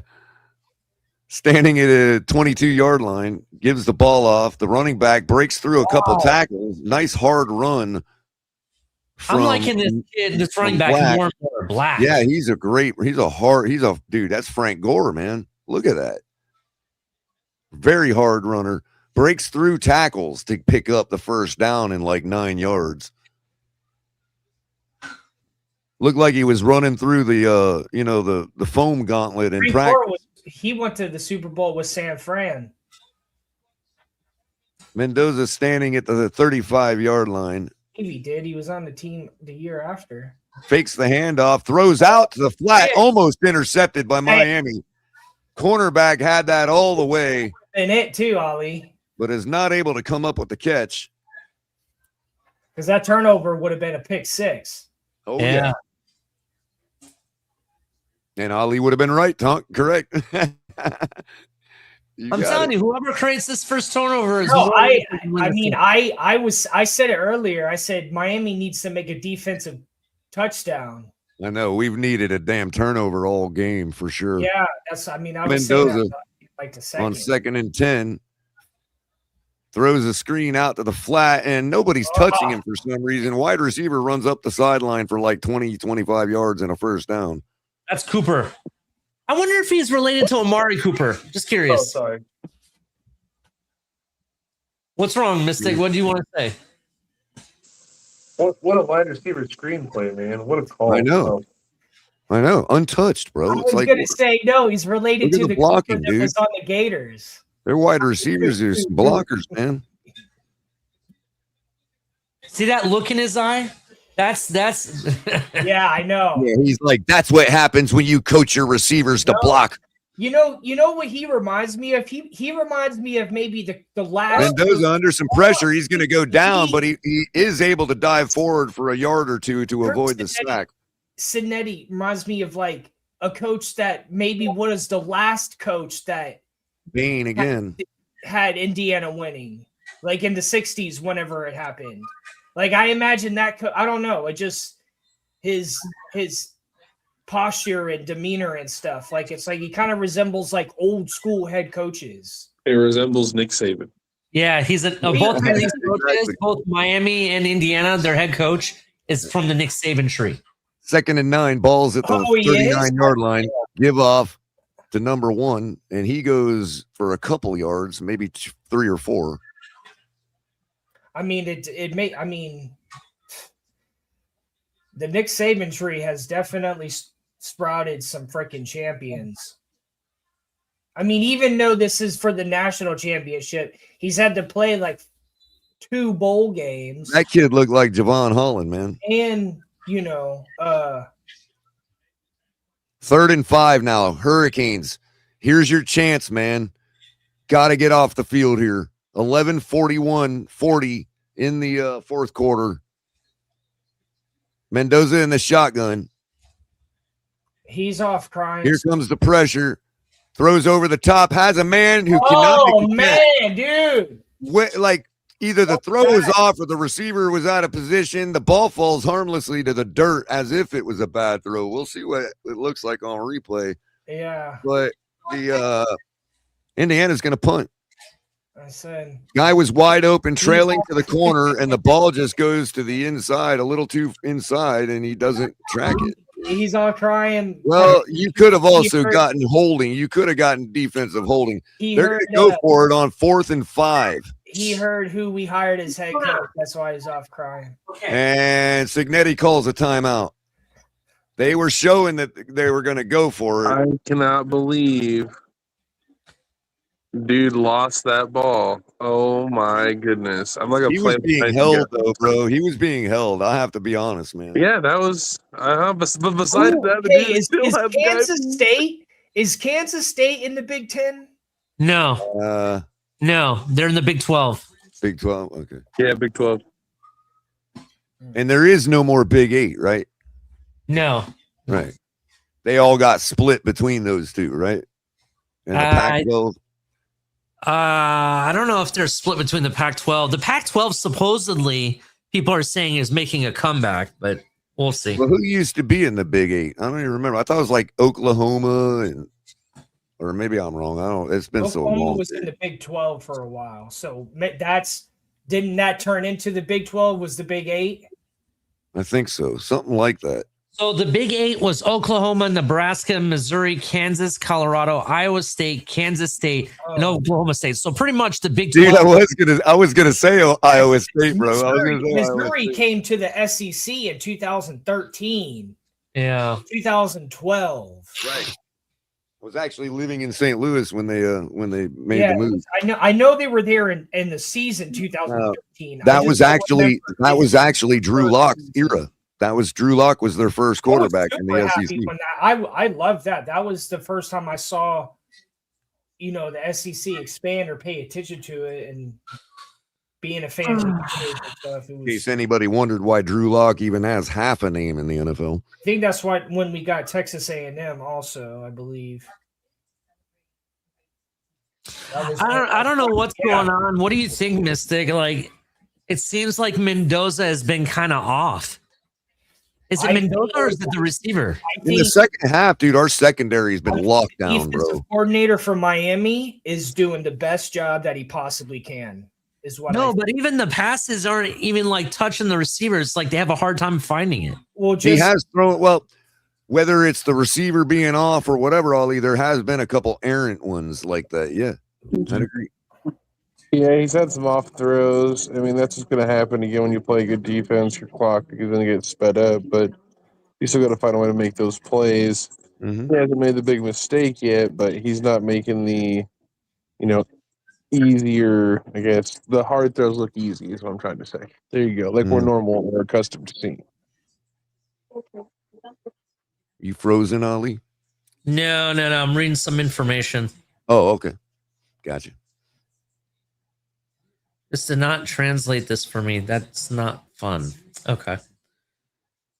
So Mark Fletcher was a former Buckeye.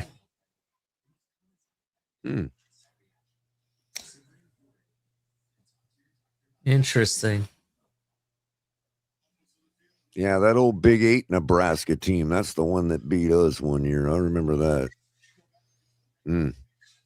Okay, this is messed up. My TV is ahead of what I'm putting in the back for you guys to watch. Here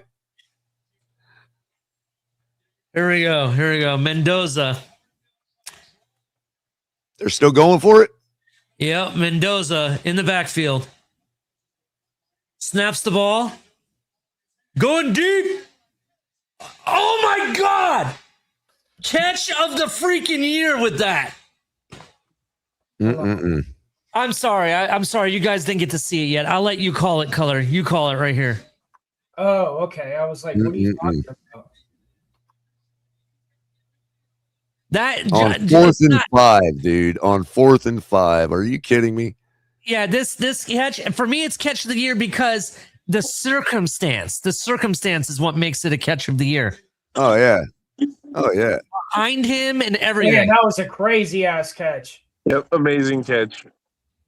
And there's like a good ball placement for you though. Like only his guy can make the play. Yeah, that's a back shoulder throw, basically. Oh my gosh, that catch was insane. Yeah, see that for me. So if they win, that's the play of the game. Yeah, just because of the circumstance. That's why I'm like, God damn. Yeah. And did you notice where his eyes went? Right where the football went. I know, Color. I know. Here comes Mendoza now. Ball's at like the 18. Give off to the running back up the middle. That's Black, who bulls forward for about 5 yards. Damn, that was a Black's wearing my favorite number. I can remember I want Charlie Becker. I don't care if he only has 4 touchdowns for him. I want this guy. Which guy? Charlie Becker. That dude that just made that catch? Yeah, Becker's good. He has give me great anybody that keeps their eyes on the ball, dude. I'll take any of them. He's- Mendoza now. Ball is at the 14. You know who he Hands really up is? again. It's funny because he's almost had the Goes same into the last pile name. for about a yard. You know who he really reminds me of? Eric Decker. Eric Decker, I can see that. Yeah. Just All right, solid 3rd down. playmaker. Hurricanes got to get 2 stops here because I Here we can't go, here we imagine them kicking a field goal after just going for it on 4th and 5 from midfield. So you're going to have to get 2 stops here, Miami. 3rd and 5.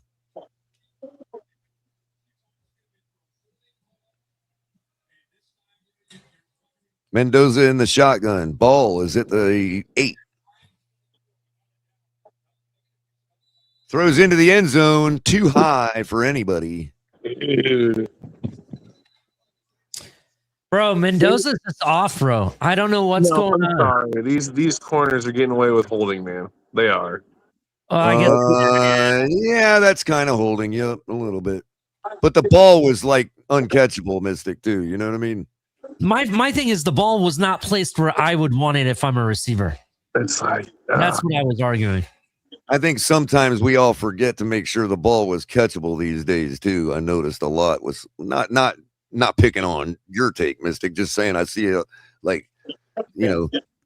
lot of people that are like, oh my God. And then but the ball was sailing like where God couldn't have even caught it. You know what I mean? Yeah, I just think to what I'm saying is like, so Sure. we're saying ball placements off this and that. I think these wide receivers were more like that play type Overall for the night, holding yeah. type stuff is affecting them Yep. enough that they're not thinking to look for the ball in time. Right. So they're losing it and that timing's off. So like Right. So what you're describing sounds like the Legion of Boom, how they used to come out and be like, well, we're gonna play tough and All web keep that penalties, line. and if the refs don't call it, we're gonna keep doing it. You know what I mean? 100%. And it might not then, but it matters later, like you're talking about. It gets in the head of the receiver and whatever else. Next thing you know, Wow. I'm not going to tell you're you. Mike Gesicki calling for pass interference on every play. Can the coach get off the field, bro? Like, seriously?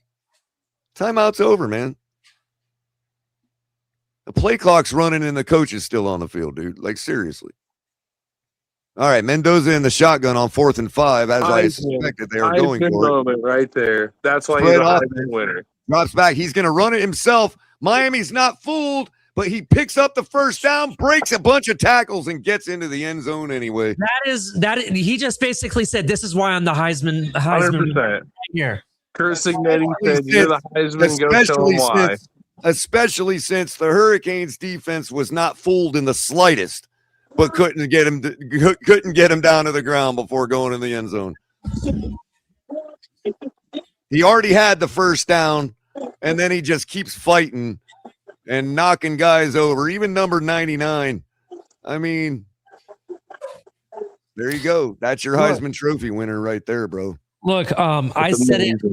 I'm going to be honest. This, to me, in my opinion, this is a bad game for Mendoza. His passes have not been the best, but he's doing whatever he can do to win the game. This And is that's the what I most like. professional I've seen all year from any quarterback in college football, dude. What did Yeah. I say at the beginning of this game? I said, even in the games that against the top defenses, when people argue, oh, he doesn't play well against top defenses. Yeah, he might not play well in the beginning or throughout the game, but nobody does. Exactly. When you need that one play late in the game when it matters, that's what you've gotten this year. You're at least going to get an attempt at it, Mystic. Yeah. Whereas some guys are like, I'm not the hero. You know what I mean? Exactly. I want to make a point real quick. I just got to make this point real quick. I don't know if you guys saw it or maybe you missed it. That was the first, in my opinion, because I haven't seen it all season. That was the first time that Signetti celebrated on a touchdown, put his hands up like that, saying it's a touchdown. I think he kind of knows. He knows. He knows. Yeah, like, that was spectacular, bro. That was absolutely spectacular, bro. I have to give credit where it's due, man. Yeah. Look at this. Look at Joe. Yeah, I think he did. I think he got 2 concussions just watching. You got hurt watching that play. Oh man, I actually was All gonna. right, we don't need to dance on the man's grave, man. I was gonna ask. Do you guys think with some of the hits he took on early, I don't want to say he has a concussion, but do you think it rattled him a little bit, and that's why his passes are a little bit off? Yeah. Well, judging by what we just saw, I don't know how anything can rattle this guy. But go ahead, I was Mr. gonna say, I think it just kind of messes with his clock a little bit. I think that's all it is. Just his every good quarterback has Right, that the timing. natural timing clock, and I think this defense has done enough to speed him up, and that's what's throwing his mechanics off a little bit, where he normally place that balls off a little bit. Like that's what you're seeing. Again, that's what a good defense is supposed to do. But he's also been able to kind of adjust that to the right, rhythm. You know what I mean? Which is kind of like when you step up your difficulty in a video game, and at first you get smashed, but then you're like, okay, I just need to realize this now. You know what I mean? And then all of a sudden you're winning again. You know, like that's professional, dude. And I think that's the best part is, oh man, we're just watching this kid just grind and grit, and not have the best game, but have one of the biggest plays when it mattered most. Like that's just huge. I could say that other than the Bears game yesterday or whenever the other day, whatever it was, he's playing better than this is better football from their offense and him like that than we've seen from quite a few teams in the playoffs this year. Yeah. I mean, I understand that the scale is different, being that you're talking about a college defense and all that. But you're also talking about if any defense is comparable to the speed of the NFL, it's going to be the Hurricanes. Yeah, I mean, wasn't this kind of what people were asking? Like, yo, okay, now it's time to play a defense like this, and I mean, it's translating in the score. They're only up by 10, and it's a battle. But he's getting the freaking job done, dude. Hurricanes take the kickoff out to about the 15. Holding penalties coming, I think. Yeah, it's holding. You know, and even physically, guy takes a bloody lip, yet he's up by in a championship game on the biggest stage in college football, in the biggest stage. With 9 minutes left, he's leading the game by 2 possessions. Is that his mom they keep showing on the screen? It looks like the one guy looks like him. I wonder if that's his brother or something, or dad.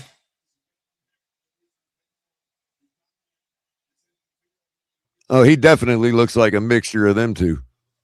Yeah, I think that's his mom.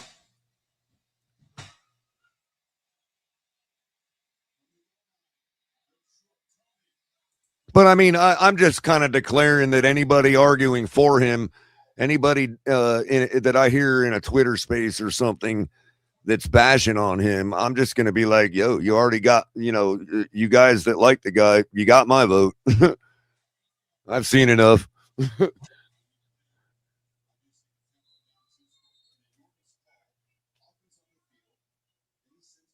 All right, Beck standing at the goal line, dumps the ball off to Tony, who takes it up the middle. He's breaking a couple, but can't get free of the last tackle. He's going to get about 9.5 yards. Taking him out of the hole they were dug in.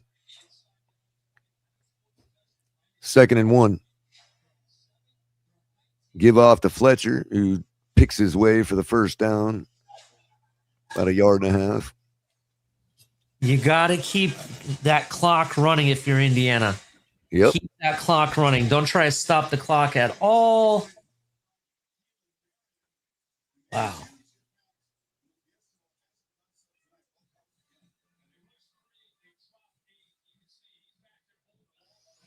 All right. Can Miami thieve this one back?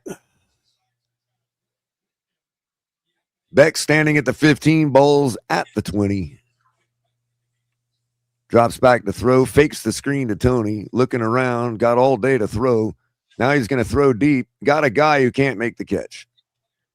A little bit overthrown, kind of off. Right through his hands, sort of. Timing off. It did, but it was kind of like timing was off. He was kind of jumping backwards.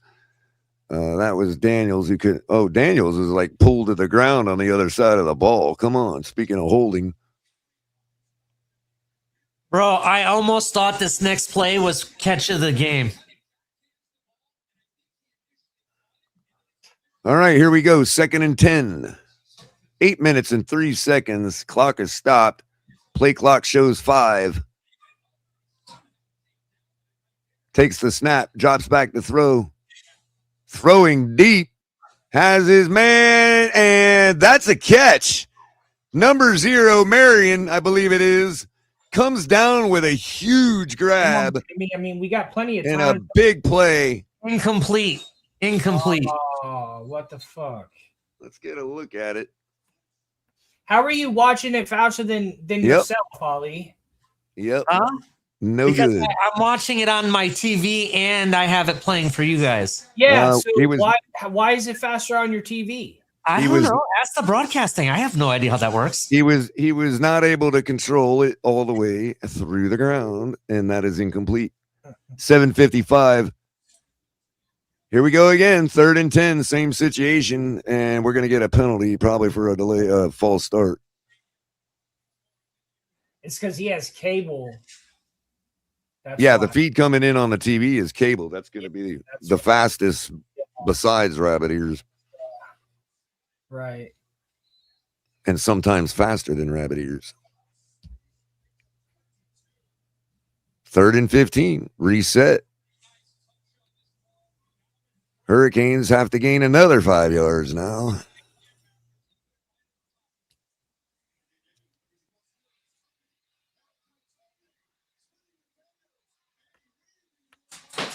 Indiana backing out of the coverage. Carson throws at the sticks to his tight end, who makes the grab for the first down and about 5 or 6 more yards. Falling for about 5 or 6 more yards. Wants to sleep. She doesn't want to be bothered.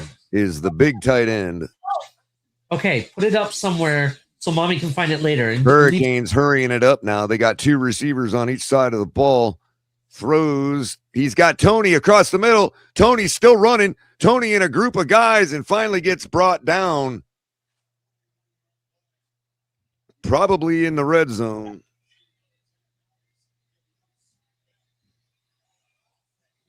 He just starts running with the whole cavalcade, both teams. And they finally reach out and grab him and bring him down.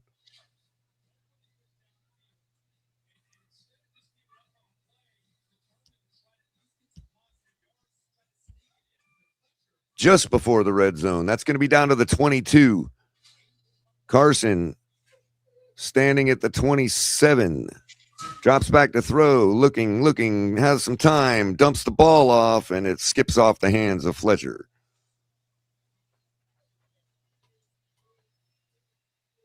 Falls harmlessly to the ground around some danger.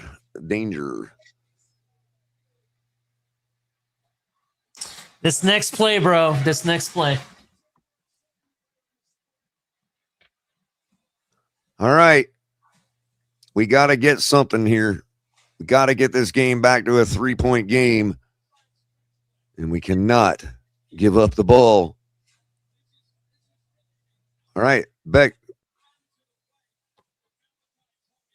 slips the end around into Tony before anybody even knows it. And Tony just dances and runs his way all the way into the end zone for a touchdown. Woo! Hurricanes just not wanting to go down. Mendoza going to have to show another Heisman Trophy performance to get this thing done. 6:37 left with the point after about to come. Hurricanes get back in the game and are about to make it a 3-point game. I need another touchdown from both teams in my score prediction. It becomes true. Because remember what I said, 28-31? Yep. Kick is up and good. Total is 45, guys. 24-21 in this national championship game. Hey, that has lived up to its billing so far, to be honest with you. It looked like it was going to go off the rails.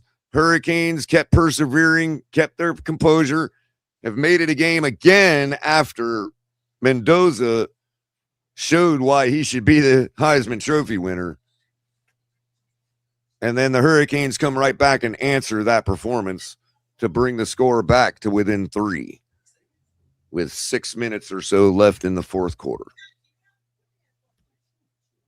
Now it's up to the Hurricanes' well-conditioned defense to get them off the field here.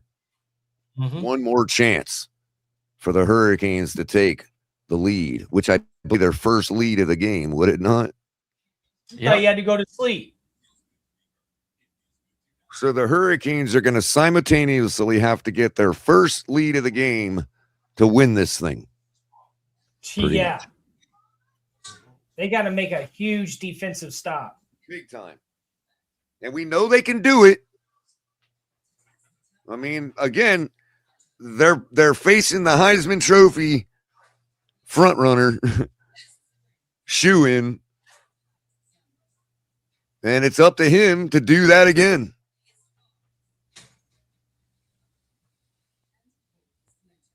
Yeah, at that's least enough to keep possession. Mendoza needs to use his Heisman Trophy powers to keep possession. He doesn't even need to score.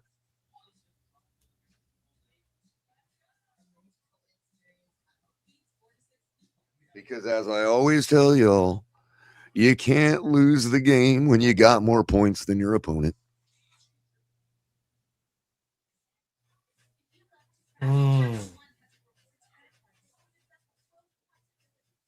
You can give them the game back, but if the earthquake were to happen and they have to call this game in the books right now, Indiana's your national champion.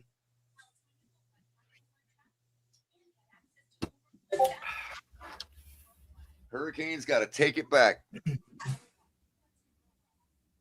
And that's likely going to include taking the football back. As Ali said, a turnover is going to be what gets it done.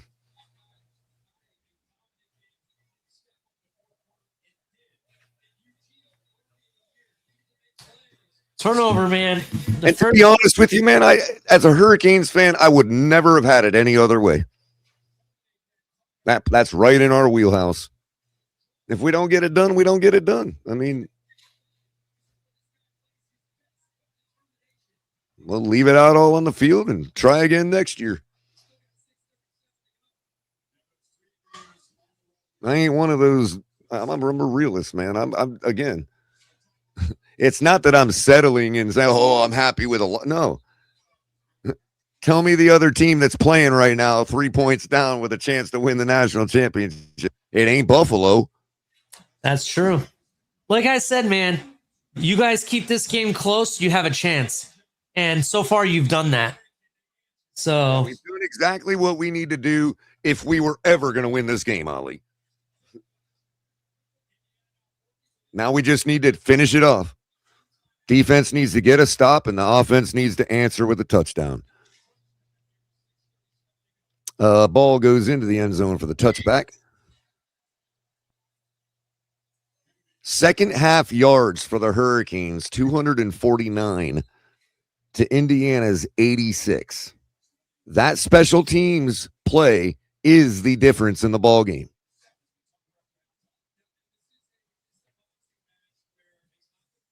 First and 10 now for Mendoza. 6:37 left in the game. 20 seconds on the play clock. Ball is at the 25. He stands at the 20. Hands the ball off. Number 1 goes up for a couple yards, but the Hurricanes seal him up right away.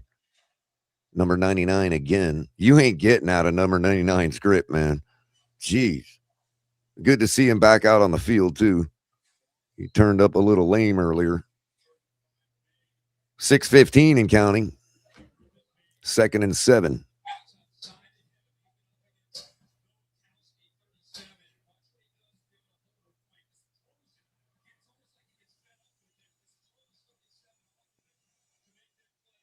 Mendoza calling out the protections. Takes the snap, hands the ball off again from the shotgun. Running back picks up a couple yards. But again, the Hurricanes seal him up quick. Bain on the stop.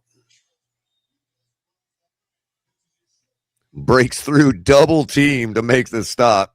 That's impressed the guys in the building too tonight. Doing what he needs to do. Again, living up to billing this whole game. Everything people talked about. And it may be, in fact, Miami's conditioning that gets them the steal here. Mendoza in the shotgun, standing at the 25. Drops back, rolls out to his left, throws out to the flat to his receiver for the easy first down. That's number 3. Who picks it up easily, but not much more. Couple yards more. Goes out of bounds. Well executed play by Indiana to pick up the yardage.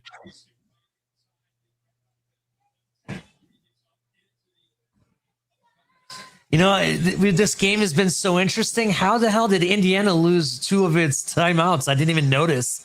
What's his name? Called one earlier before they went for it on 4th and 5. And I don't know about the other one. I think he was kind of pissed off about it too. I remember now. I remember. Handoff out of the shotgun goes for 5 yards on first. That's Black bowling through, easily picking up 5 yards. Yeah, their second guy is way better than their first. I don't know if he just doesn't want to play tonight or what, but this guy Black is amazing, dude.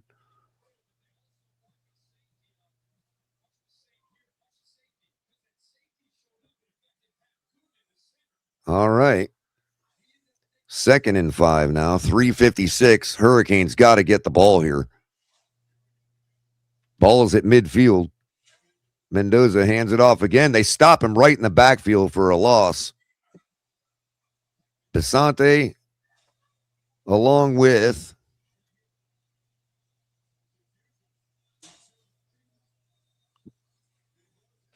who's that helping him?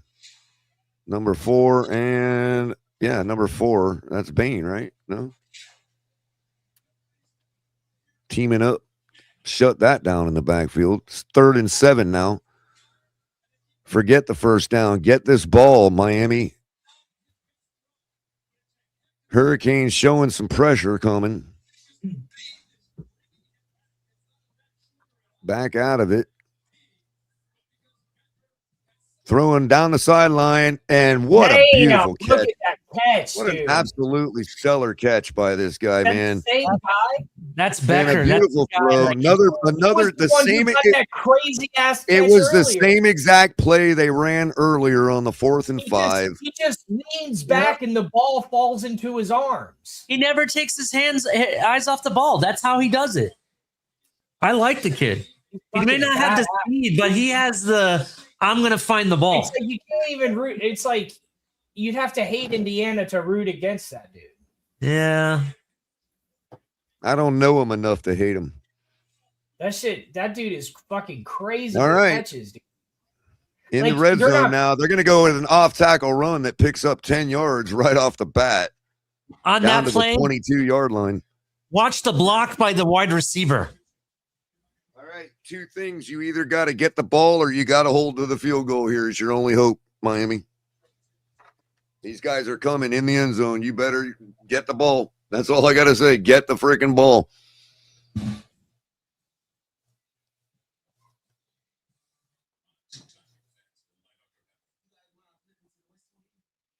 Hell of a game. Timeout for some reason. Maybe an official, I don't know. But Ali, you're right, bro. If they cannot do it, in other words, Ali, if you're wrong about the turnover, it's because Miami can't get it here.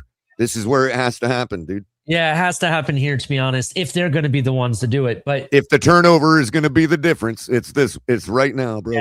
Yep. Look, this game, barring any turnover mistake on us trying to come back for the, to take the lead, yeah, it could still happen there. But as far as we go, yeah, this is where it has to happen. But I'm not going to lie to you guys. Like, this game, to be honest, regardless of who wins, if it's Indiana or it's Miami, it doesn't matter.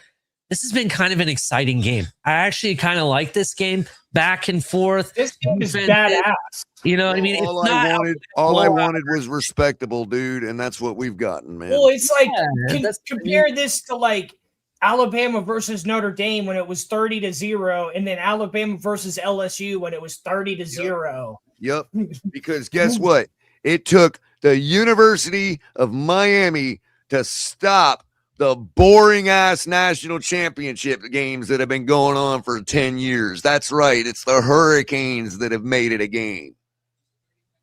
I think Clemson and Alabama had pretty We're good games. be right back here next year making it a game too. Georgia Georgia game against TCU, that was a cake. That was a cake work for Georgia. LSU, who did they play? Going Oregon? nowhere. All the games that Oregon lost. We just rose out of rock bottom. Nick Saban played we ain't Oregon going nowhere. 20-0 in that game too.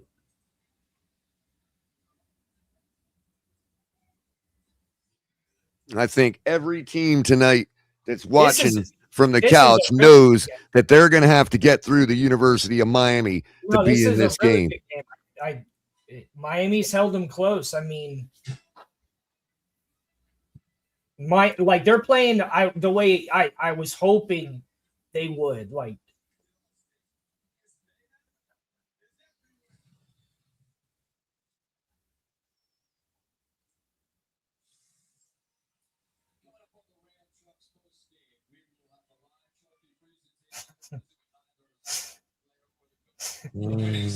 oh, he popped up. Mikey K, did you dry your tears dried off yet? How's Josh Allen doing? Just checking in. You know, we were. Yeah. You wouldn't know. So did he drain his tears into his toilet that he has in Hard Rock? No, he drained it into the tank of the toilet so he can reuse the water. Well, that's what I was meaning. Like he flushes the toilet with his own tears now. Yeah, definitely. That's what he's doing because it's how he gets through the day without trying to think about me. Color, remember conditioning? Now we talked about that. Conditioning. It's I think that might be a case in the end of this game.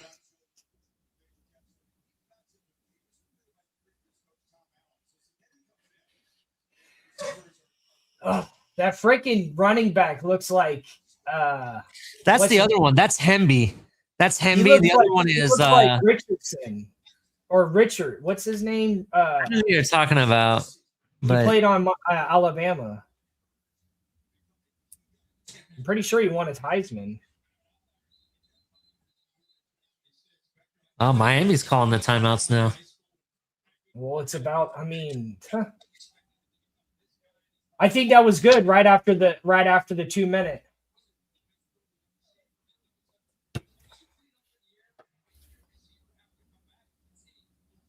Charlie Becker, dude's a fucking monster. He's like a tight end as a wide receiver. He's just like a leaner. Like if he was more stocky, he'd probably be a tight end. Dude's a fucking beast. I mean, that's like Travis Kelsey and fucking Rob Gronkowski type catches. Where they turn around, they run out 10 yards, 15 yards, and turn around. That's what I mean.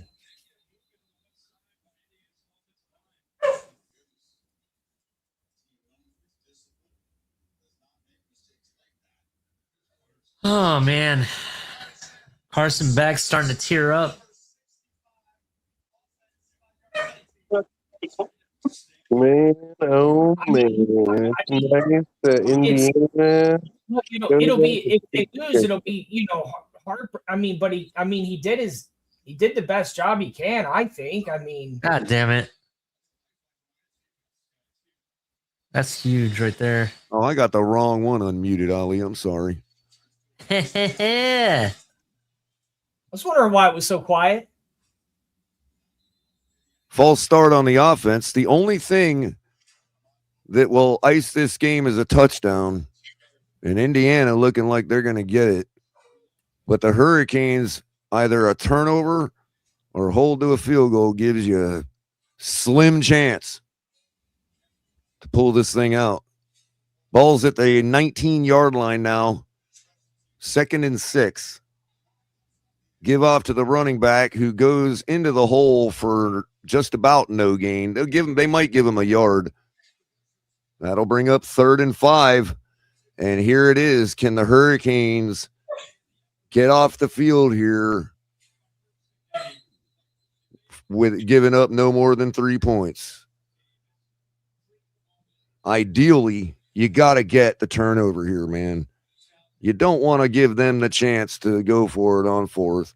But I'm sure Cignetti's smart enough to kick the field goal and make it a full touchdown.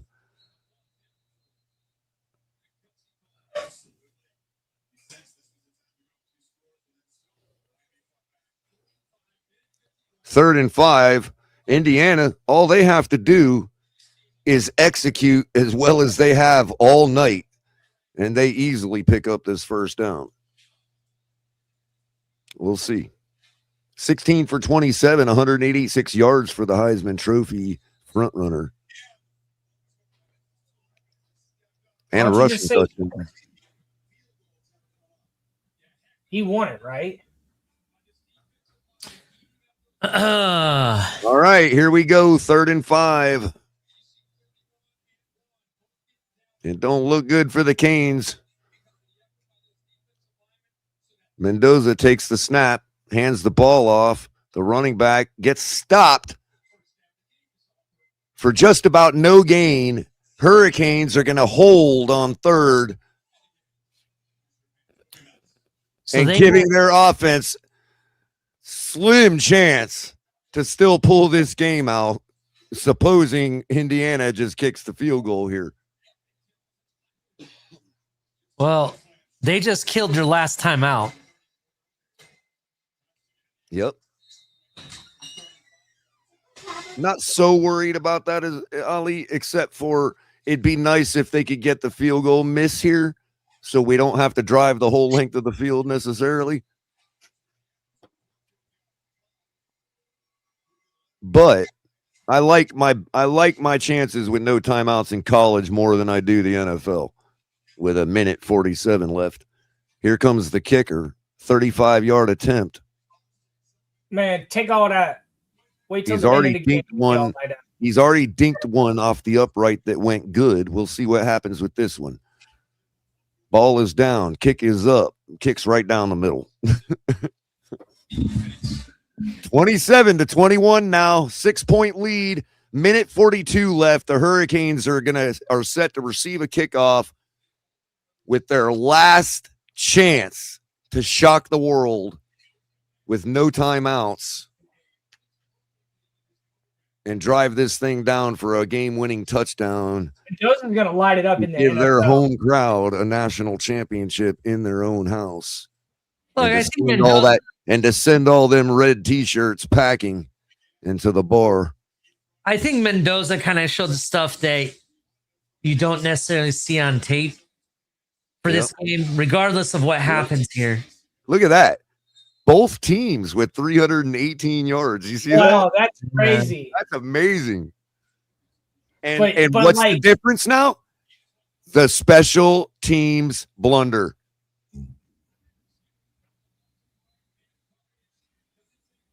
So here we go.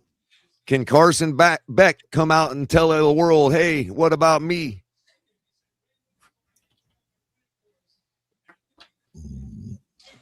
This would be so precious, dude. Just so precious, man. I would be, if we pull this out, dude, I'm driving right down to Miami Gardens to the nearest bar because I know that's where every Indiana fan is going to be.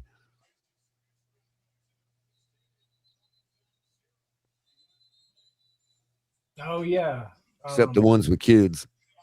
They'll be at McDonald's. Why does he look like he's a detective on his day off? The fuck?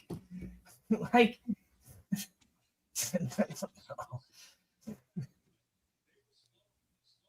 Of course, their travel advisors probably told them to go right to the hotel. Carson Beck standing at the 20-yard line. Delay of game. Yep. How do you do that after a kickoff, dude? How do you have a delay a game? Headphones.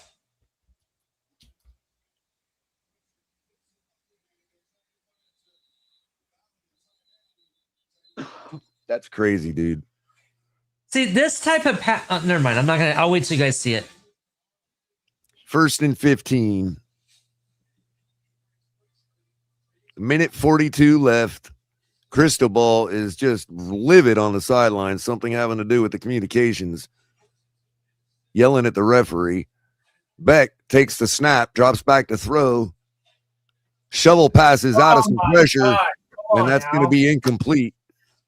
See, shovel pass like that forward, I think should be considered a fumble, to be honest. No way, bro. That's tradition, man. That's a shovel pass, bro. That was the jet sweep before the jet sweep. it was like that far. That was the freebie before the jet sweep, Ali.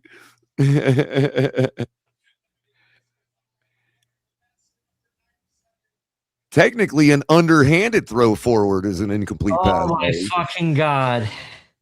Here we go. Beck. 2nd and 15. Ball's at the 20. Beck's at the 15. Drops it back to throw. Throws to the hash mark. Oh, man. Like literally to the hash mark. And Beck takes a big shot and is down on the field. Flag on the play. Probably roughing the passer. He's slow to get up, but he will get up. Tells his offensive line he's okay. That's going to be a free first down for the Hurricanes, but not after Carson Beck shot for 15. it. To bring us an automatic first down. Shot right in the chest, man. Jeez. And an automatic first down. That's how you earn a penalty, man. Dude's got one of them new helmets without the face mask doesn't have a full frame. Looks like plastic. We got the second emotional look of Kirk Cinetti for the evening. All right, Beck now on first down, getting closer to midfield, about the 35, throws the ball out to the hat, dumps it off to his running back, and picks up a first down. That's Brown on the reception. That'll move the chains. Minute 24, they line up quickly. Ball is at the 46. Beck looking, has time, throws to his receiver who makes the catch over the linebacker. Somehow Tony comes up with that ball while wrapped up by the linebacker. No timeout. No flag. That's going to bring up 2nd and 3. Ball is beyond midfield into Indiana territory. Beck marching down the field, 58 seconds, throws out to the flat for a first down to Daniels, who has it at the 40. Cannot get out of bounds. The clock is going to continue to run as soon as they set the play clock, but the time clock. I got to ask a question. It was a first down, so it stops the clock. But they restart the clock when the ball's set. Here it comes, and somebody calls a timeout. Oh, no, Beck spiked it. It's Indiana who called the timeout. And Indiana. And that's crazy because Beck was just about to spike it, dude. My question is, why would you call a timeout here strategically? Can you tell me why? Because he doesn't like his defense and he thinks it's getting exploited. But at the same time, that clock, you got to burn that clock, man. It's a kind of one of those flip a coin things, Ali. And he just said, forget it.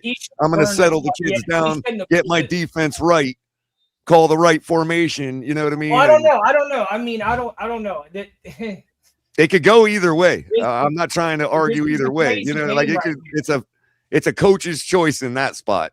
I let the clock run. I just let them keep running because they got to get a touchdown. A field goal ain't going to do it. There it is, Color. There it is. All right. 8 career wins when tied or trailing in the fourth quarter for Carson Beck.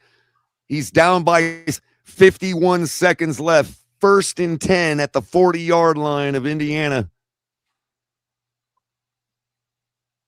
He looks on in the shot. Drops back to throw. Throws down towards the end zone. Intercepted. That's game. And as Ali said, the turnover was going to be the difference. Oh, yeah. And there it is. Terrible pass. I don't know who he was thinking he was throwing to. Damn it. And a flag on the play. With one moment, that's going to be excessive celebration. That's going to be fine. With one play, the Hurricanes will have to try next year and go down to Indiana. Well, I mean, hey, I gotta give it to you, Color. They were definitely respectable. This was a game. So that's and as always, Ali, what makes the difference? Turnovers. The quarterback. Yeah. That's okay. It was a good game. There are plenty of other quarterbacks that are being born tomorrow. You know what I mean? So that's okay. That's okay. Like I said earlier, every team that's watching this game tonight, every single university in this country knows that they're going to have to beat Miami Hurricanes to get to this game. And that's fine by me. We ain't going nowhere. Congratulations, Miami, for a stellar effort. Yeah. And congratulations to Indiana, their first that Midwest ball. That Midwest ball came out on top. So we like to see the Hoosiers. Gotta love the Hoosiers. Victory formation for Mendoza, who takes the kneel. Crazy. That'll just about do it. Well, they might have to kneel one more time, which is going to be tough because they're right at the 1 yard line. He's going to have to keep it real tight like he did on that one. God forbid if they have a snap mishandling and the Hurricanes find themselves with the ball in the end zone. That would be absolutely gorgeous. But I don't think I've ever seen that in my life. Here we go. Victory formation again. All he's got to do is keep the ball on the other side of it, and they tackle him, but they can't get nothing to happen because of it. Mendoza secures the football, and that'll do it. Clock hits 0. Gatorade goes on to Signetti, and the Hoosiers. I mean Hoosiers, bro. They're Hoosiers. Congratulations, Hoosiers. Congratulations to the Big Ten. 3-time national championship back to back to back. Congratulations to them. Everybody hit the like button. One hell of a game. I have to give it up to Miami. They gave it everything they had, and I knew it was going to come down to a turnover. That was the only thing missing in this game until the end, and they just played it right. Well, what I like about it, Ali, is the fact that everybody in the country, including people that don't even watch college football, still have their TV on ESPN right now at 11:20 on a Monday night because of the Miami Hurricanes. Hey, well, if you know, you know. I gotta go. Gotta go celebrate this illustrious first ever championship for the Indiana. Is that your team, Mystic, or are you like Iowa fan? I'm just kind of throwing some fun. You're a Midwest guy. I'm a Midwest guy. You know, I gotta take in all the bragging rights. I talk Midwest ball all the time. I gotta go find a space. I secretly root for Mizzou every now and then. I lived over there for 11 years. Yeah. You know? There's a secret space probably getting ready to go up, so we got to go pop this up and have some fun real quick. If you hey, everybody hit the like button. Man. Be safe. We may or may not be going on tomorrow. I'll talk to the guys and find out if we're going live tomorrow. Hit the like button, subscribe if you're brand new, tell your friends, follow us at 4th and 10U. A lot to come this offseason. I can't wait to talk about it. Everybody have a wonderful night. It was a great one. Congrats. Thank to the you, state of Tabby. Indiana.